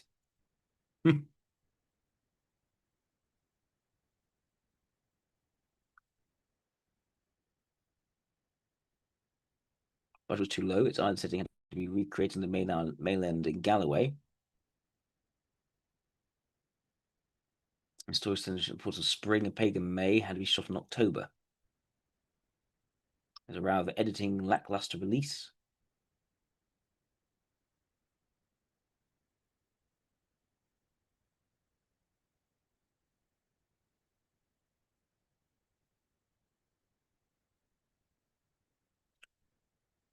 Academics and the growing fan base poured with its themes and strange quirks. The only films deal with paganism, Christianity, murder, and rural isolation of the cast, including Scottish comedy greats. Yeah. He made the film for nothing and championed it for his entire life. It's one of the most remarkable films ever made. It's amusing, it's romantic, erotic, disturbing, very frightening.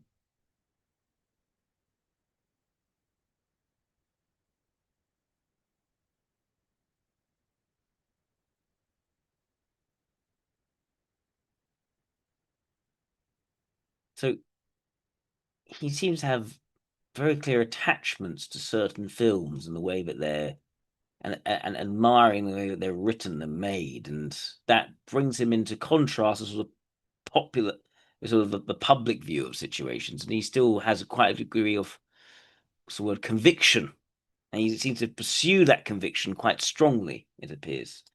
Pakistan. This year, I was in Pakistan for 10 weeks, and I played in the film that comes out this year, I played founder of Pakistan, first nation state, the man who gave his life for that nation, Muhammad Ali Jinnah. And that is your best role, do you reckon, at this stage? Certainly the most demanding, certainly the biggest challenge, the greatest responsibility. But there am I, in Pakistan, under his people, in the country he brought to being, in front of them, playing the founder of the nation. You couldn't get anything more demanding than that. Was it controversial in any way, though, amongst Pakistanis? Only on the casting side, who was the one? One newspaper called The News.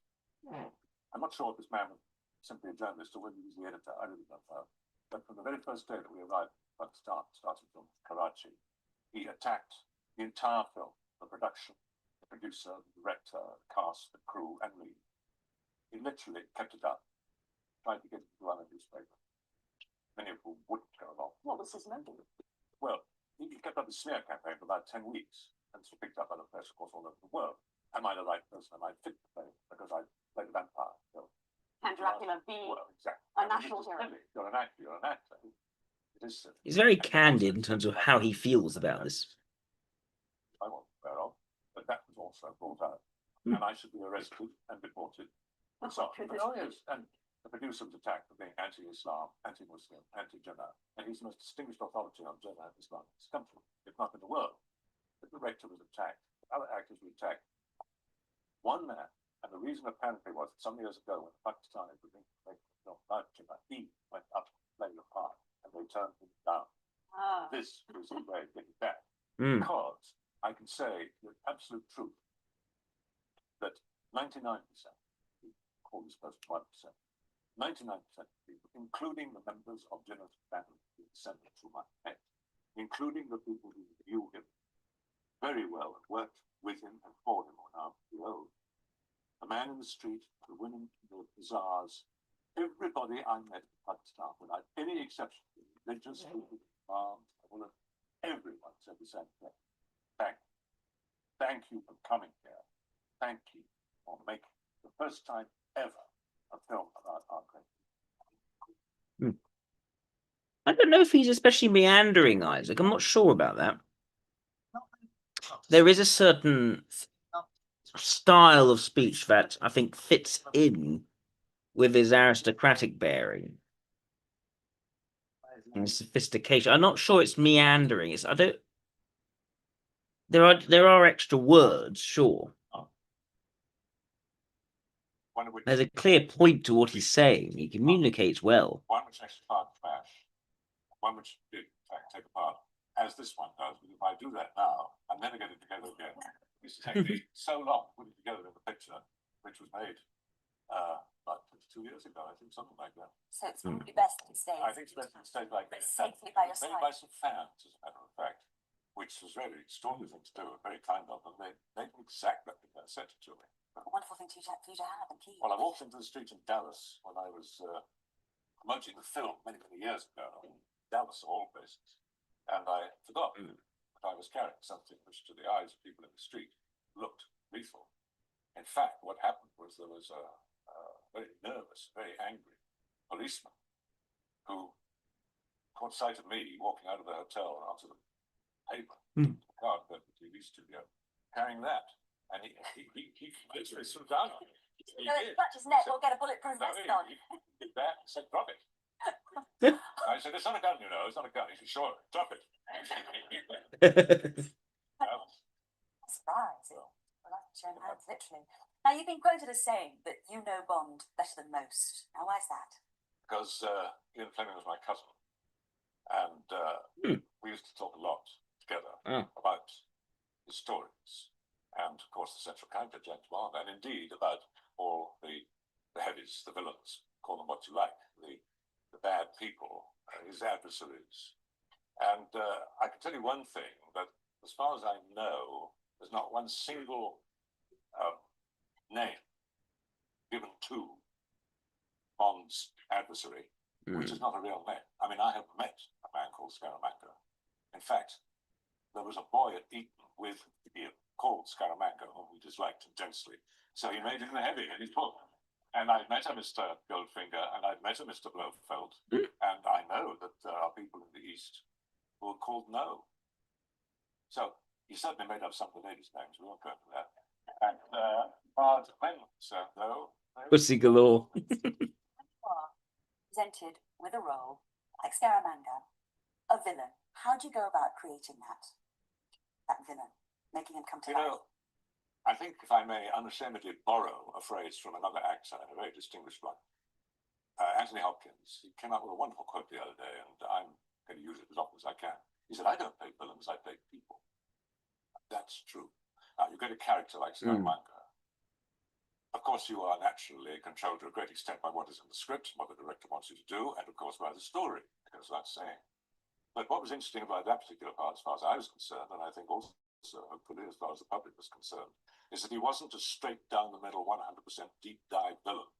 No, there was he a had lot of other charm. qualities, the dark side of Bond. Yes, and he could be amusing, could be entertaining. He appealed to the ladies, which was nice for me when we were shooting, and at the same time, totally lethal. He's playing games. He's like a boy with a toy. He's really happy to get Bond there on the island because he's going to kill him. He's going to whack him. He's going to ice him. He's going to grease him. You know, he's going to clip him. To use all the many phrases. That's what he's really pleased about. it's a game, and he's going to win because he's the best. So After Bond, so he shares that with Hopkins, the focus on a person, playing a person, not playing a villain necessarily. appearance on Wogan. Understanding the character rather than just say, oh, bad guy. Dracula. You may hate it, but people still see you as the Prince of Darkness. Does this bother you? That's a fairly high rank. Playing too much. You've got to be recognized for something, some stage of your career.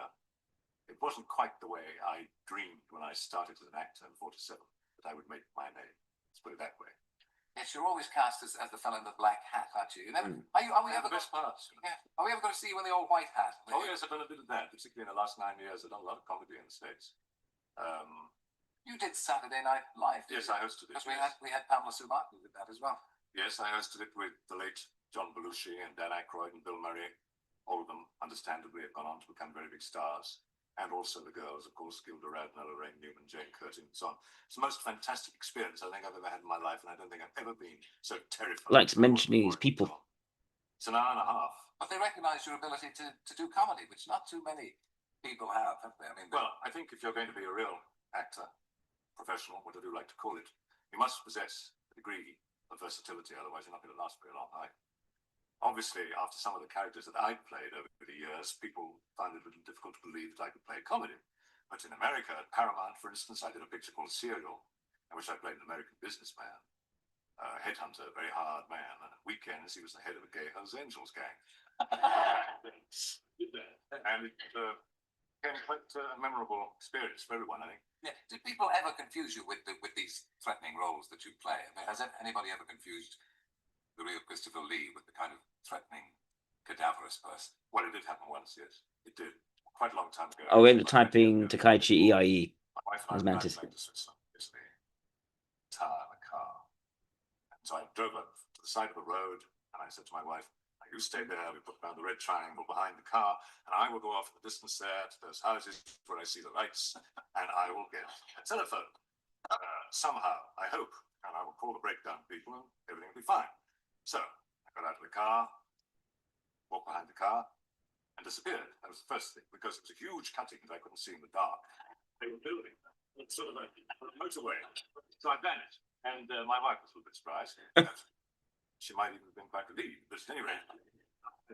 And I clawed my way across this thing, up the other side, through acres of mud, dust, and sand, and everything, and charged across these fields, falling over every 5 feet, until I got So quite self-deprecating. I banged on the door. A voice from within in Italian said, "Chi è là?" which is who is there? And I then delivered myself with spated Italian, saying that I was in great distress, car broken down, but I used his telephone. He said yes, and he opened the door. He had a large Alsatian with him, they say. They both of them took one look at me. I was standing in the doorway, covered in mud from head to foot, white as a sheet, looking a little strange for a change. And the dog started barking, and the man fainted. Made the most terrible noises, gave a terrific howl. Said in Italian, "È lui, it's him."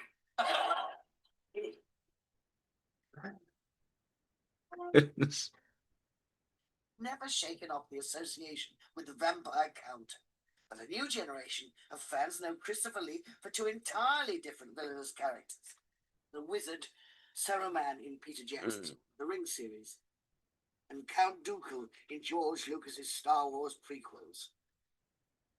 Here he is. He always puts on a good show in his interviews. But he doesn't come across as insincere. Have you enjoyed playing these roles as much as the audiences have clearly enjoyed watching you? Yes, of course I have, because I've been very fortunate in the last 18 months or so, 2 years, insofar as I have been working amongst the most important directors in the world. So to be chosen as a member of the cast for these productions is in itself a privilege. So then, in taking that vein then, how did you approach the role of Count Dooku? It's a strange sounding name, but I have since discovered that the word Doku is Japanese for poison. George Lucas may very well have known this for all I know. And he's a lethal character, there's no question about that. Very polite, very sarcastic, but lethal, rather like the character I played in The Man with the Golden Gun. He is, a Jedi, with all that that means, immense power, vast knowledge and ability, all of which you see in the film, of course. He is a disillusioned Jedi. He's not happy about the way things are going in the Republic. And so again, he's good at getting into the character and explaining the character's motivations. he leaves the order. And, well, the film, of course, develops from that. Basically, you could say he becomes a servant of the dark side of the Force. And the Force, of course, is this energy that binds the galaxy together. In terms of the films that you have done, and generally in terms of the film industry, I mean, do you think that films can and should do more than just, fill a 2-hour gap in people's lives? Yes. You cannot possibly exaggerate the power of the screen. It can be uplifting, it can be encouraging, it can be moving. It can also be nauseating, disgusting, dangerous. Does it make you feel better that in a movie when good wins out in the end? Is that the way it should be? Well, I've practically always in my career lost in the end. Good has triumphed, if you like, practically always. So I think it's a fairly straight, black and white situation, if you like. There is the power of the cinema to influence people to the point where they say, it isn't a good idea to try and rob a bank and shoot up a lot of people because in the end, you're going to pay. What are your beliefs? I believe there is one God. I believe there are many different paths of reaching that particular God. Is God, whatever you call him, always good? Well, one person once said that God was good without the second O. And another person also said the devil was evil without the D. Do you believe in the devil? I believe that there is the force of evil. I said just now, the force. Now, the force, technically, is the energy that binds the galaxy together in the Star Wars sense. May the force be with you. In other words, may God be on your side. That is what it's supposed to mean. If the force is against you, or you misuse it, that is the dark side. It's interesting, though, isn't it? Because the Jedi belief system, if you like, has been adopted by millions across the world as a religion. I think in a recent census, So I believe. It was declared. Yes, I believe. People actually gave their religion as Jedi, which I'm not sure that was accepted by the American government. What do you think of that? Well, it shows you the impact of the screen. Well, you have now reached the age of 80. You've been acting for 50 odd years and working for longer than that. Does the word retirement feature in your vocabulary at all? No. What would I do? I don't know. What would you do? I don't know. I can't sit and look out the window. You've got a wife, you've got a daughter, you've got a family. No, my daughter's married, so she has her own life. But my wife would go round the bend if she had me under her feet all day, So she doesn't want you down in the potting shed then? Oh, no, not at all. No. No. I mean, you can't live a life like that. It becomes claustrophobic. But people do. I know. When the question is how many of them succeed. So literally that interview, he's asking quite direct questions, and he kind of, in some of them, he pivots around them, knowing that he's slightly political. Some of his those questions. He, at the same time, he's referring to things like the Force and all the rest. He's not outrightly what's the word, dismissive of the idea of being a religion, that sort of thing. He sort of goes to, well, it shows you what the power of the screen is like. And we talked about he's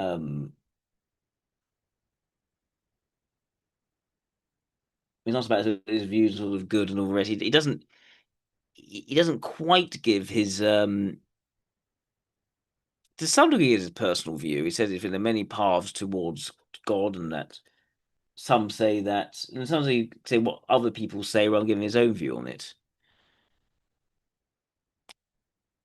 It strikes me that when asked to explain things, he's good at explaining people's motivations.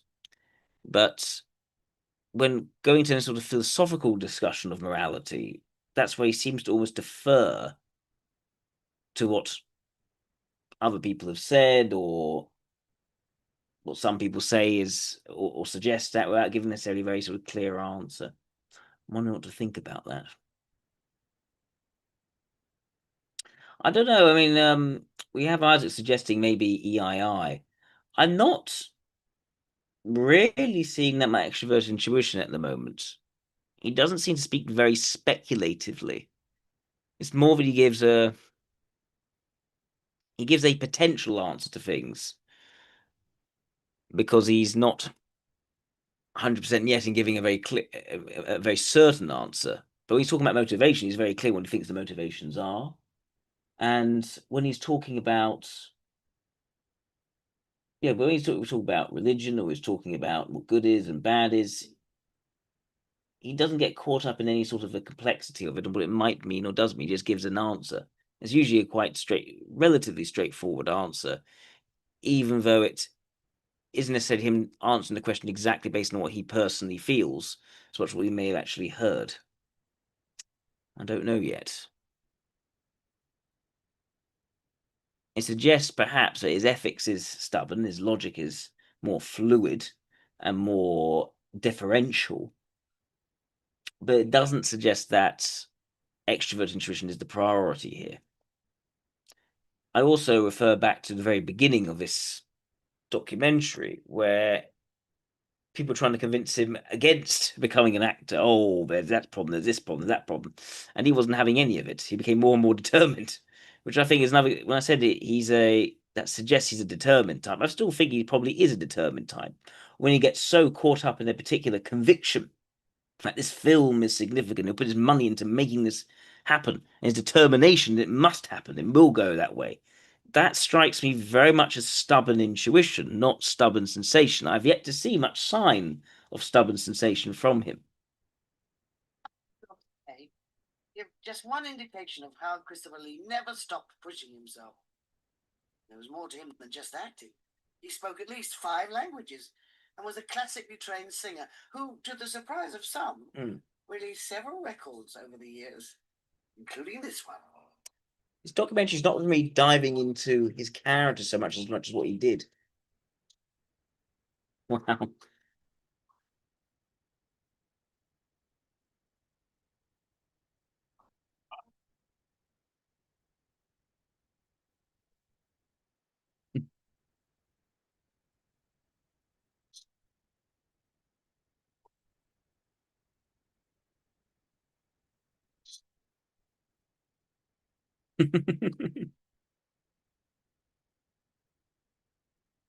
When Sir Christopher Lee died in June 2015, aged 93, superlatives flowed like the blood of a vampire's victim. He was described as one of the cinema's world-class villains, a titan of gothic horror, a master of the macabre. But let's end with some self-assessment and a clip from 1997 where this giant of British film gives his own verdict on his life and his formidable body of work. Now, if you had one sentence to encapsulate or sum up your life's achievements, what would it be? As an actor? As an actor, as a person? Well, as a person, I suppose he did his best. I'm sure I'm not the only person to say that. As an actor, he proved them wrong. Because so many people have said, it's too tall, it's too foreign looking, he doesn't play comedy, he can't do westerns, he can't do this, he can't do that. He can't become a stuntman, he can't do this, he can't do that. I've done it all, I proved them wrong. That, I must say, is the That's determined. That's stubborn intuition.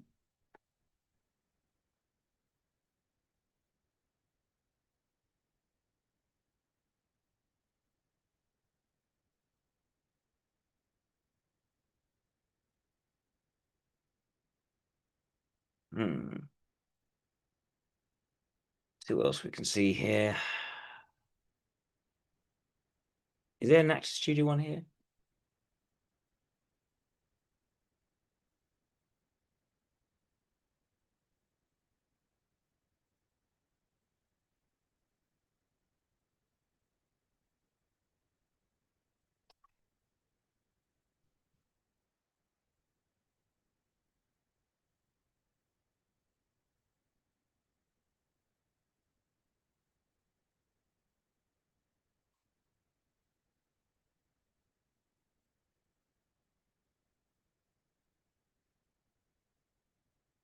See what else we can find. I'm interested in what he says about his military career.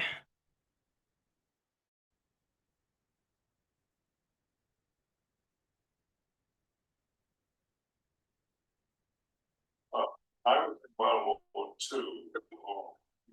The real story of World War II service. He is remembered as one of the most imposing figures in the history of cinema. His height, his voice, and his ability to command a room made him unforgettable on screen. Whether he was portraying Dracula, Saruman, Count Dooku, or a number of villains and authority figures across a career, He does this have man physical for presence. decades. Yet behind the roles and the carefully cultivated mystique was a real man shaped by war, discipline, education, and a complex relationship with truth and storytelling. Lee lived through the collapse of the old European order, served throughout the Second World War in active theatres, and later became a master of narrative in every sense of the word. This video looks at the full arc of Christopher Lee's life, from his aristocratic upbringing and wartime service to his rise in film and the later controversy surrounding how he framed his military record. It is not an attempt to diminish his achievements, but to understand how history, memory, and performance can blur together, even in the life of someone whose accomplishments never needed exaggeration. This is the story of Sir Christopher Lee, one of the many British war heroes. Now, before we get into the video, 99% of you who watch these videos are not subscribed. Now, if you enjoy this video or my content, the 27th of May 1922, Belgravia, London, into an aristocratic lineage. His father, Lieutenant Colonel Geoffrey Trollope Lee, of the King's Royal Rifle Corps, had served in both the Boer War and the First World War, while his mother, Countess Estelle Marie Carandini di Sarzano, descended from Italian nobility and moved effortlessly among artists, diplomats, and high society figures. From childhood, Lee existed at the intersection of empire, privilege, and history. Yet this was not a stable upbringing. His parents separated when he was 4 and divorced 2 years later, and his mother relocated with Christopher and his sister Zandra to Switzerland. There, Lee absorbed languages, culture. He absorbed a European worldview that would later distinguish him from his contemporaries. It was also in Switzerland that he first appeared on stage, playing Rumpelstiltskin at a small academy. Returning to England, Lee entered a series of schools before entering Wellington College, where he excelled academically in classics, studying Latin and ancient Greek. He stood out in ways that were not always positive. He disliked organised sports, detested military. But that also explains some of the way that he uses language. It goes slightly here, and it comes back here, and then goes back straight into the point. That sort of complex structuring is something I'm used to seeing with classicists, and it does relate to when you read a piece of Latin. It also is similar in that respect. I don't think it's meandering and not getting to the point. It just adds a bit more complexity to the answer. And admitted that during mock battles he would deliberately play dead to avoid attention. Discipline at Wellington was harsh, and Lee was frequently beaten. His adolescence coincided with the slow collapse of peace in Europe, and by the summer of 1939, financial disaster struck the family. His stepfather had accumulated enormous gambling debts. His mother separated once again, and Lee was forced to leave school early and find work. When war broke out in September 1939, Lee was hit with a harsh reality. Lee enrolled briefly in a military academy and volunteered to fight against the Soviet Union during the Winter War in Finland. Like many foreign volunteers, he was kept far from the front lines. He's a foreign volunteer. Equipment and assigned to guard duties. After only 2 weeks, the volunteers were sent home. Lee later admitted that although he could shoot, he could not ski, and that had he reached the front, he would likely have been killed. It was his first confrontation with the gap between romantic ideas of war and its unforgiving truth. Back in Britain, Lee worked for the United States Lines and later Beecham's Pharmaceuticals, joining the Home Guard as the Luftwaffe began bombing London. In March 1941, his father died of pneumonia.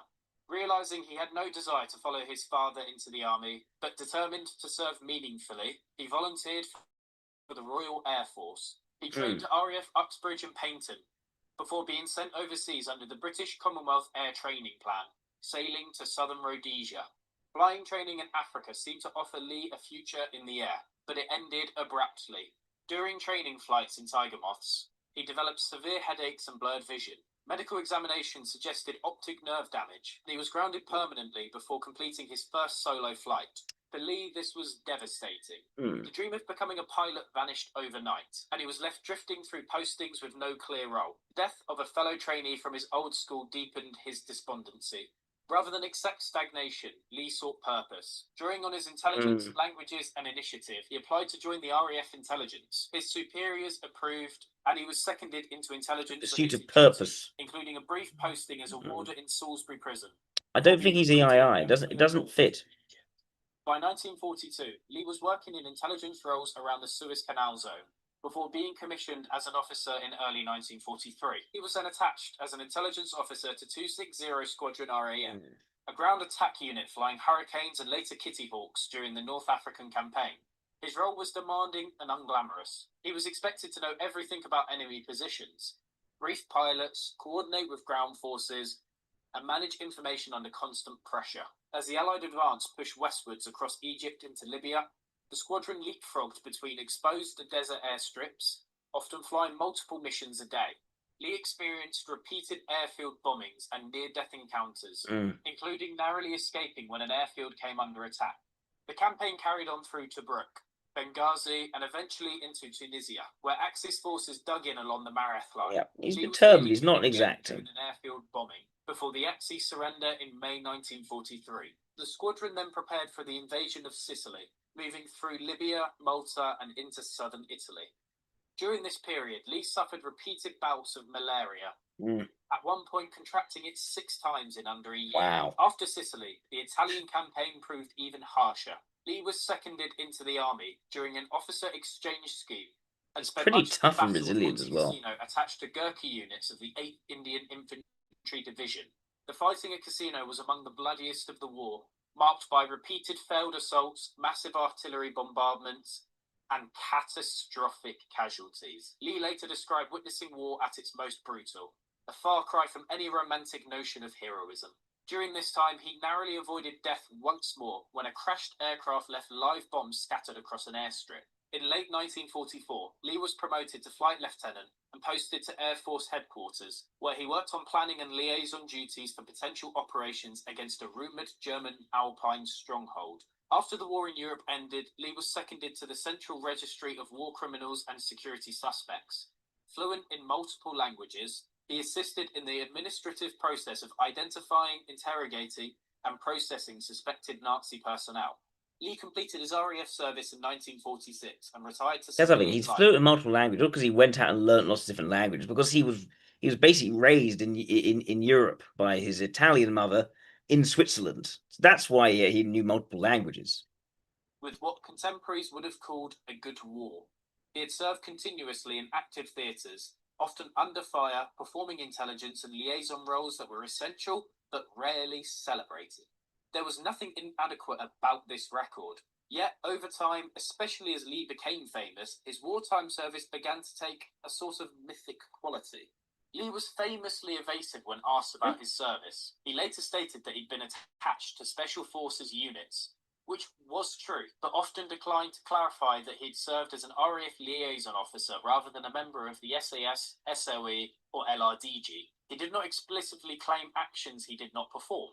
Historians such as Gavin Mortimer and Guy Walters later argued that Lee encouraged embellishment, at times suggesting secrecy where none legally existed. While many wartime SAS... Okay, he allowed an atmosphere of mystique to be built up around him. That's not that he wasn't a liar, he wasn't dishonest, but he allowed people to project further mystique and almost mythic quality onto him, which I think suited his career.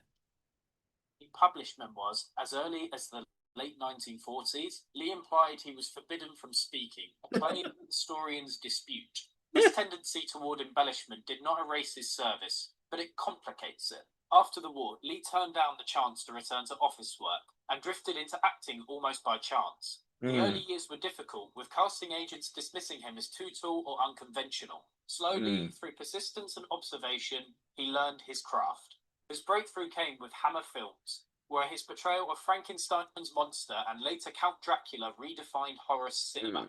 Over decades, Lee built a career spanning horror, historical epics, thrillers, and eventually global franchises. He played villains not as caricatures, but as fully realised figures. In later years, he became Saruman in The Lord of the Rings and Count Dooku in Star Wars, roles that introduced him to new generations and cemented his legacy. Beyond acting, Lee pursued music with the same intensity.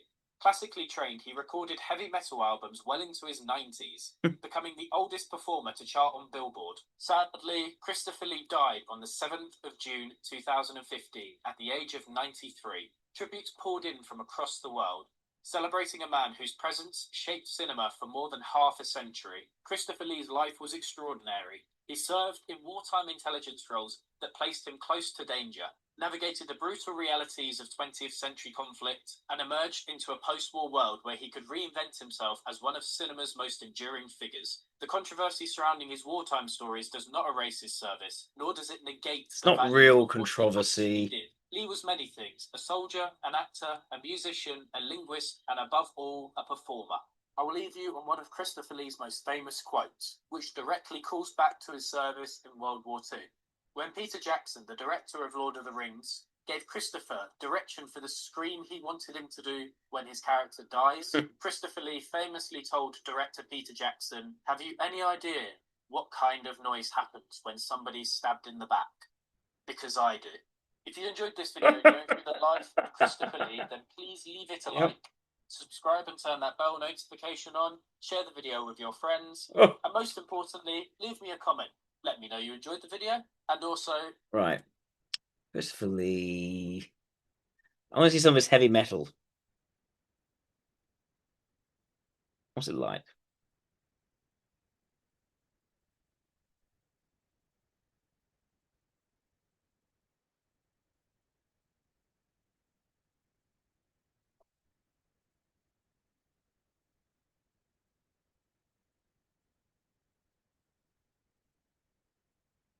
Does a man have to fight all his life? Only in death to take flight to the sky. Is this it? Is the right thing? But no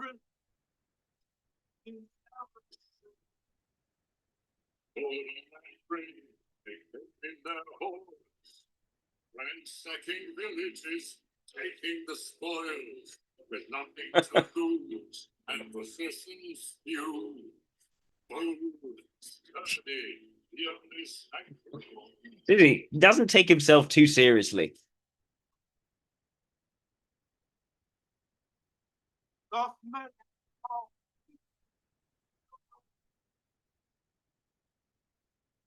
think I can see why Pell Valkyrie recommended him.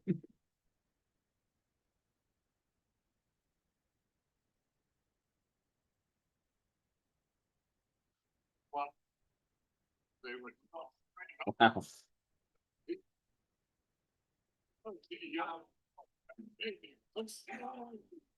The subject those pagans to Christian law.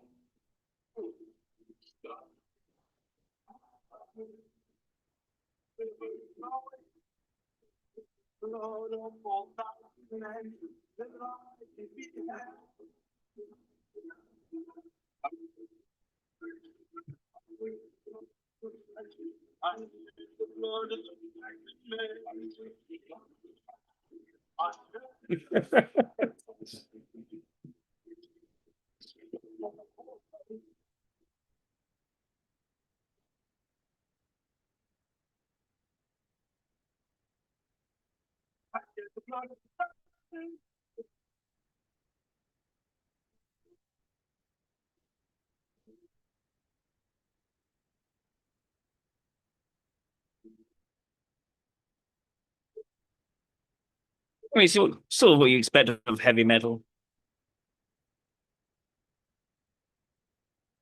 Sort of, you know, sort of dark themed, but not taking itself too seriously. What's he on Charlemagne? Interesting. I have another message to give, the one that I've given to my fans for New Year. And this is a totally different one. This does not apply to a performance on the screen or in the theatre, but it is music. Music. We call it symphonic metal. I did some work with a metal band called Rhapsody, which there was a wonderful song called The Magic of See, the Wizard. when he describes him as a polymath, it suggests he's doing stuff all the time. It doesn't seem like he is doing it all the time. Something done by Paul, with whom I would very much like to work again. Well, with all of them. And I gather that Rhapsody is bringing out a new album. So I'm happy for them, and I wish them all the luck in the world. Now, we are bringing out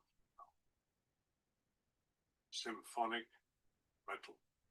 Many of you will know this already because of the thousands and thousands, 750,000 hits on the internet, and you have listened to small excerpts from this particular album. This album is called Charlemagne by the Sword and the Cross. It was indeed his, what you can't say, motto, his emblem, by the sword and the cross.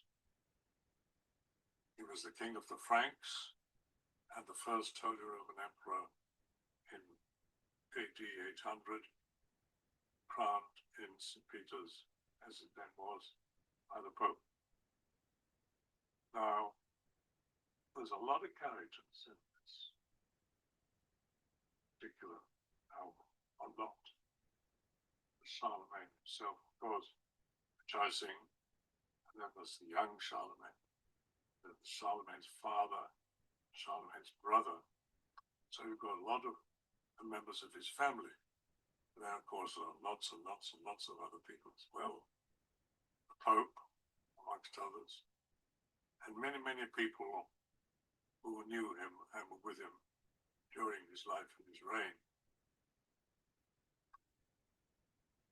I am, according to the It's quite introverted there, fix that. This was in the Heraldic College in Rome. I am, through the Canondinian family, actually descended from Charlemagne. And it was the Emperor Barbarossa who gave us permission to bear the arms of the Holy Roman Empire with slight additions from other parts of our family. That's just a coincidence. But it's fascinating for me that at this stage of my life, I suddenly find that people are beginning to look upon me as a metal singer, symphonic metal, nonetheless metal. And judging, as I said earlier, from the huge number of hits on the internet, from the small excerpts that are shown, everybody is very excited about this. I certainly am. That is very unexpected. So, let's see what else there is. 1985. 1960. Oh, that's an early one. Take a look at this.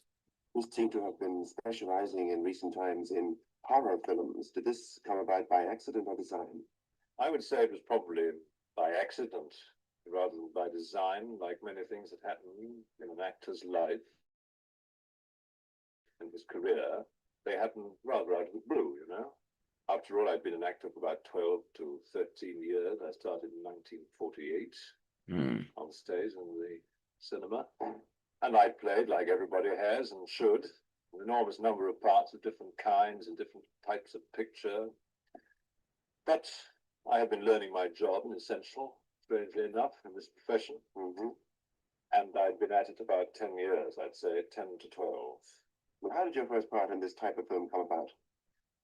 I think it came about as a result of my having played one outstanding villain, you might say, in a picture called A Tale of Two Cities by Charles Dickens, the part of a French aristocrat who more or less single-handed starts the French Revolution. That's part of the story. And as a result of this, I think people began to think of me as a villainous character. I sometimes have the feeling that audiences are in sympathy with the villain or the monster. How true do you think this is? Oh, they must be. They think this is essential. I think he comes across. He's not as he comes across quite a bit softer and mellower when he's older. But here you can see there's a far more, slightly more aloof austerity to him that comes across in this sort of earlier interview in 1960s. He's not very young here, but he's still young, significantly younger than most of the footage on him. Always tried to play every character, even no matter how villainous. I've always tried to play every character, in a sense, not exactly for sympathy, but to show what I've always termed the loneliness of evil. In a character, no matter how villainous or horrible or evil or frightening they may be, there's always a certain aspect which is pitiful, which is beyond their control. I tried to show this in Frankenstein's monster. I tried to show it in Dracula. I tried to show it in the Mummy. This is consistent with what we were saying later as well. Try and show it in this particular character. No, playing a villain and playing a person. Whereas the other, yes. Would you prefer to be on the side of good or evil? Oh, to be on the side of the angels is always important, I suppose. But I think, on the other hand, that the villains always had more interesting parts. Let's put it that way. Do you play some of these horrific parts, shall we say, with a certain amount of tongue-in-cheek? Oh, no, absolutely not. Definitely not. I think it's an essential. It's vitally essential whenever you play a character of this kind, which may be unreal and improbable and strange and fantastic and weird, that you should play it absolutely seriously. Otherwise, there is no conviction whatsoever. There's always this dangerous line between the audience believing implicitly in what you're doing and perhaps being. That's a stubbornness in the ethics. That's a contrarian rather than obstinate side to him. People's lives. And therefore, it needs to be played seriously, sincerely. To see things, perhaps rather than to listen. They like to be thrilled. It gives them a tremendous outlet for their emotions in many respects. I don't altogether agree with the fact that doctors say that this is a safety valve, although it may well be so. They know more about this than I do. I essentially regard it as something which people like to experience. And this is proved all over the world. 75 is a slightly later one.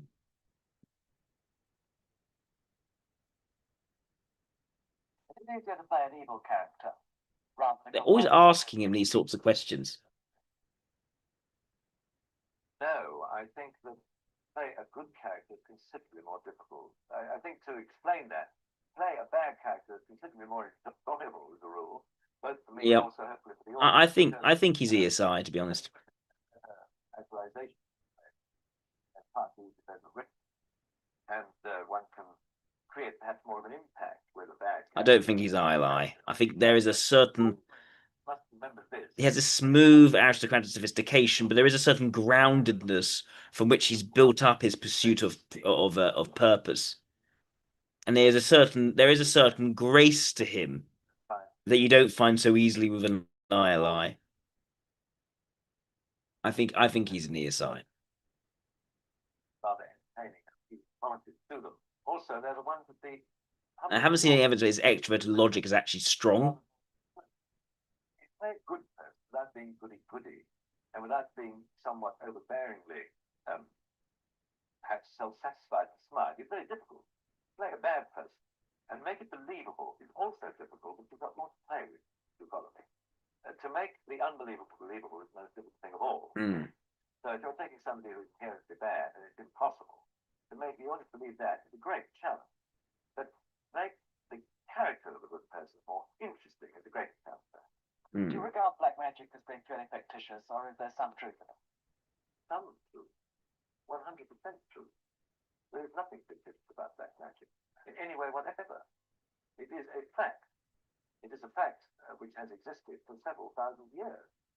I mean, when we talk about black magic, we are talking about Satanism, necromancy, alchemy, witchcraft, worship of Satan, the worship of dark forces, whether it's voodoo, juju, whether it's something practiced in the Western world. A bit controversial. Easily defined or not easily defined, the order of the left-hand path, the following of this, following of that. It is basically the worship of the force of evil as embodied by Satan, Lucifer, the prince of darkness, and their leading star. In a very simple sense, of course, it goes much more deeply than that. It is a fact. It is a desperately dangerous fact. It does exist. It exists around us today. It doesn't necessarily mean that that magic itself exists, but the practice of black magic exists, is what he's saying. As such, it's there and has been thousands of years. Man has worshipped the devil longer than we've worshipped, perhaps the established religious figure. Do you think you're in any danger? No, that's an interesting question, because I must admit that it did enter our minds when we were performing some of these ceremonies. You see, I am playing, as I told you, for free. The various ceremonies that are carried out by, in this case myself, and the members of his group or coven, are blasphemous ceremonies, totally blasphemous and totally profane. They have to be. That is to say, they must be profane and blasphemous to be effective. This is part of the ritual and part of the belief of these people that in order to make any kind of ceremony totally effective, it must be the exact diametrical opposite of the real ceremony. That is to say, if you make the sign of the cross, you do it like that, upside down. If you are going to carry out a satanic ceremony, whether it's a baptism or a particular group of people doing something like trying to raise an elemental or trying to create a perfect situation for an evil spirit or trying to produce evil vibrations and so on, they plug in, so to speak, the force of evil like plugging in on the switchboard, telephone. In order for this to be effective, it is carried out, as I've already said, by a consecrated person, i.e. a priest, and it must also be carried out on consecrated ground. Now, in this film, I, as a priest, am carrying out Quite a bit about the occult. He does have a library that includes occult books. Now, obviously, I'm an actor. At least I hope people think I am. And I am therefore an actor playing a part. So are the other people in front of the camera who are taking part in the ceremony with me. We are all acting. I asked the parents of the baby, the real baby, that I baptized in this real church in a blasphemous way, if they objected, if it worried them. 5-week-old baby. And parents who were very young said, no, it was very young. We are Catholic. Our child will be baptized by a Catholic priest. We will tell him about it, but it doesn't worry us. And the father gave the most sensible reason for this, because it's only so. And if you can think of it in that way, fine. I have a rather vivid imagination, and some of the people who were working with me in this sequence were also discussing this. And we felt a little uneasy. You know, you are saying terrible things, and you are saying it on consecrated ground. But then the other side of it takes over, the logical side says, look, we're only acting, we're not doing it for real. We were sort of looking at the roof to see if there's any sign of it falling in on top of it, but nothing happened. I think we were far more worried about dropping the baby than we quite about it. While we're on that subject, it might be interesting to say, to mention, that the baby certainly got its own back on me when it came to the actual baptism of the child. I have already told you the parents didn't object, because I was making the sign of the cross on the child's forehead in supposedly blood upside down and baptizing the child into the service of the Dark Lord. And the child obviously was getting a bit bored, a bit cold, and didn't like being taken away from his parents and held in my arms and then held in somebody else's arms. And it was making a lot of noise. And I started to speak very quietly and to speak in total silence to everybody. And I myself thought, well, I was listening, just staring at me, rigid concentration. And I suddenly realized why there was this total silence and this rigid concentration. So I was retaliating the way in which he knew best, all over me, and all over the lady who was coming. All I can say is it speaks volumes for our self control, and none of us broke out because of course the body king. Why have there been a resurgence of interest in the subject? I honestly don't know. I've been asked this question all over the world. I've talked to people who are serious professional students of the occult. I've talked to a man who wrote a whole book about the occult in America called The Occult Explosion. I think it's a form of escapism. It's the fact that in this day and age we do live in a somewhat disagreeable world in many respects. I don't have to talk about it. Everybody knows it's the fact. And people are constantly seeking for a way out. Whether it's to gratify their own desires or whether it's to find a way out of their own loneliness, or whether it is looking for power or physical indulgence or whatever you like to call it. I think it's always this question of people looking for a road out, an exit, an escape, some form of safety valve which will help them blow off steam. They don't realize how dangerous it is to get involved in this respect because inevitably they start at a lower level. Then they get absolutely under control of the bosses, because the bosses exist. They have the same ranks in the Church of Evil as they have in the good church. They do. They have ranks in the hierarchy of the priesthood. You have bishops, deacons, archbishops, cardinals, and so on. You have. He's very interested in the occult and Satanism. He's interested in evil. Yeah. And this is not occult writing, but writing. This is a fact, and people really believe in this. As a matter of fact, there is a church in Los Angeles called the Church of Satan, which is run by a man called Anton Sandor Lafay, who has written 2 books. I'm not sure that he intended to take it too seriously, otherwise, obviously, if it was true, and please say that admit this. But he sent me a copy of his book because he'd seen a picture I'd done with Sammy Davis Jr., in which I'd played the devil, very sort of modern up-to-date devil, Lucifer, who was being called Poor Devil, very music, comedy. And he sent me a copy of one of these books. Right.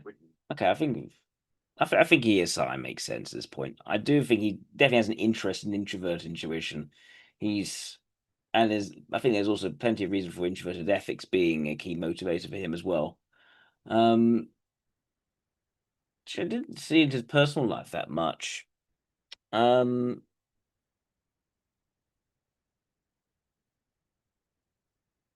right in saying that Christopher Lee and hang on.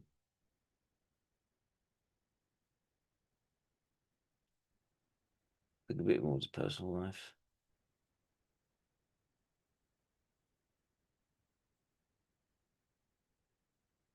He was engaged to Henriette von Rosen at a nightclub in Stockholm, again introduced to opposition from her father, despite obtaining permission from King Gustav VI Adolf of Sweden to marry her. Goodness. Danish painter Birgit Conker, yeah, they married them much. Punch that lasted. They were married 54 years. Incredible.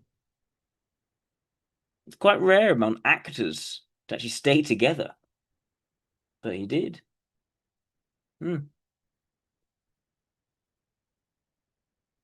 His interests were diverse and industry driven. Cryptography. Well, that makes sense if you are working in the military, which he was. Spoke multiple languages, but that's not necessarily interests. He was brought up in his in that sort of European multinational context. Golfer is a passionate opera aficionado, special singing career. Okay, it's not that diverse interest, although we did like the occult.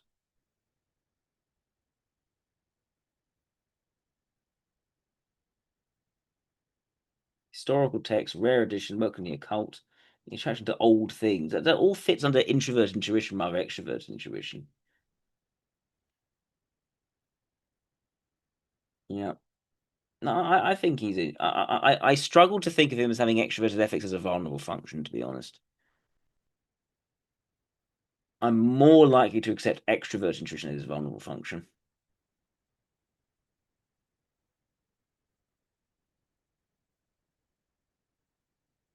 Yeah. All right. I think he is I.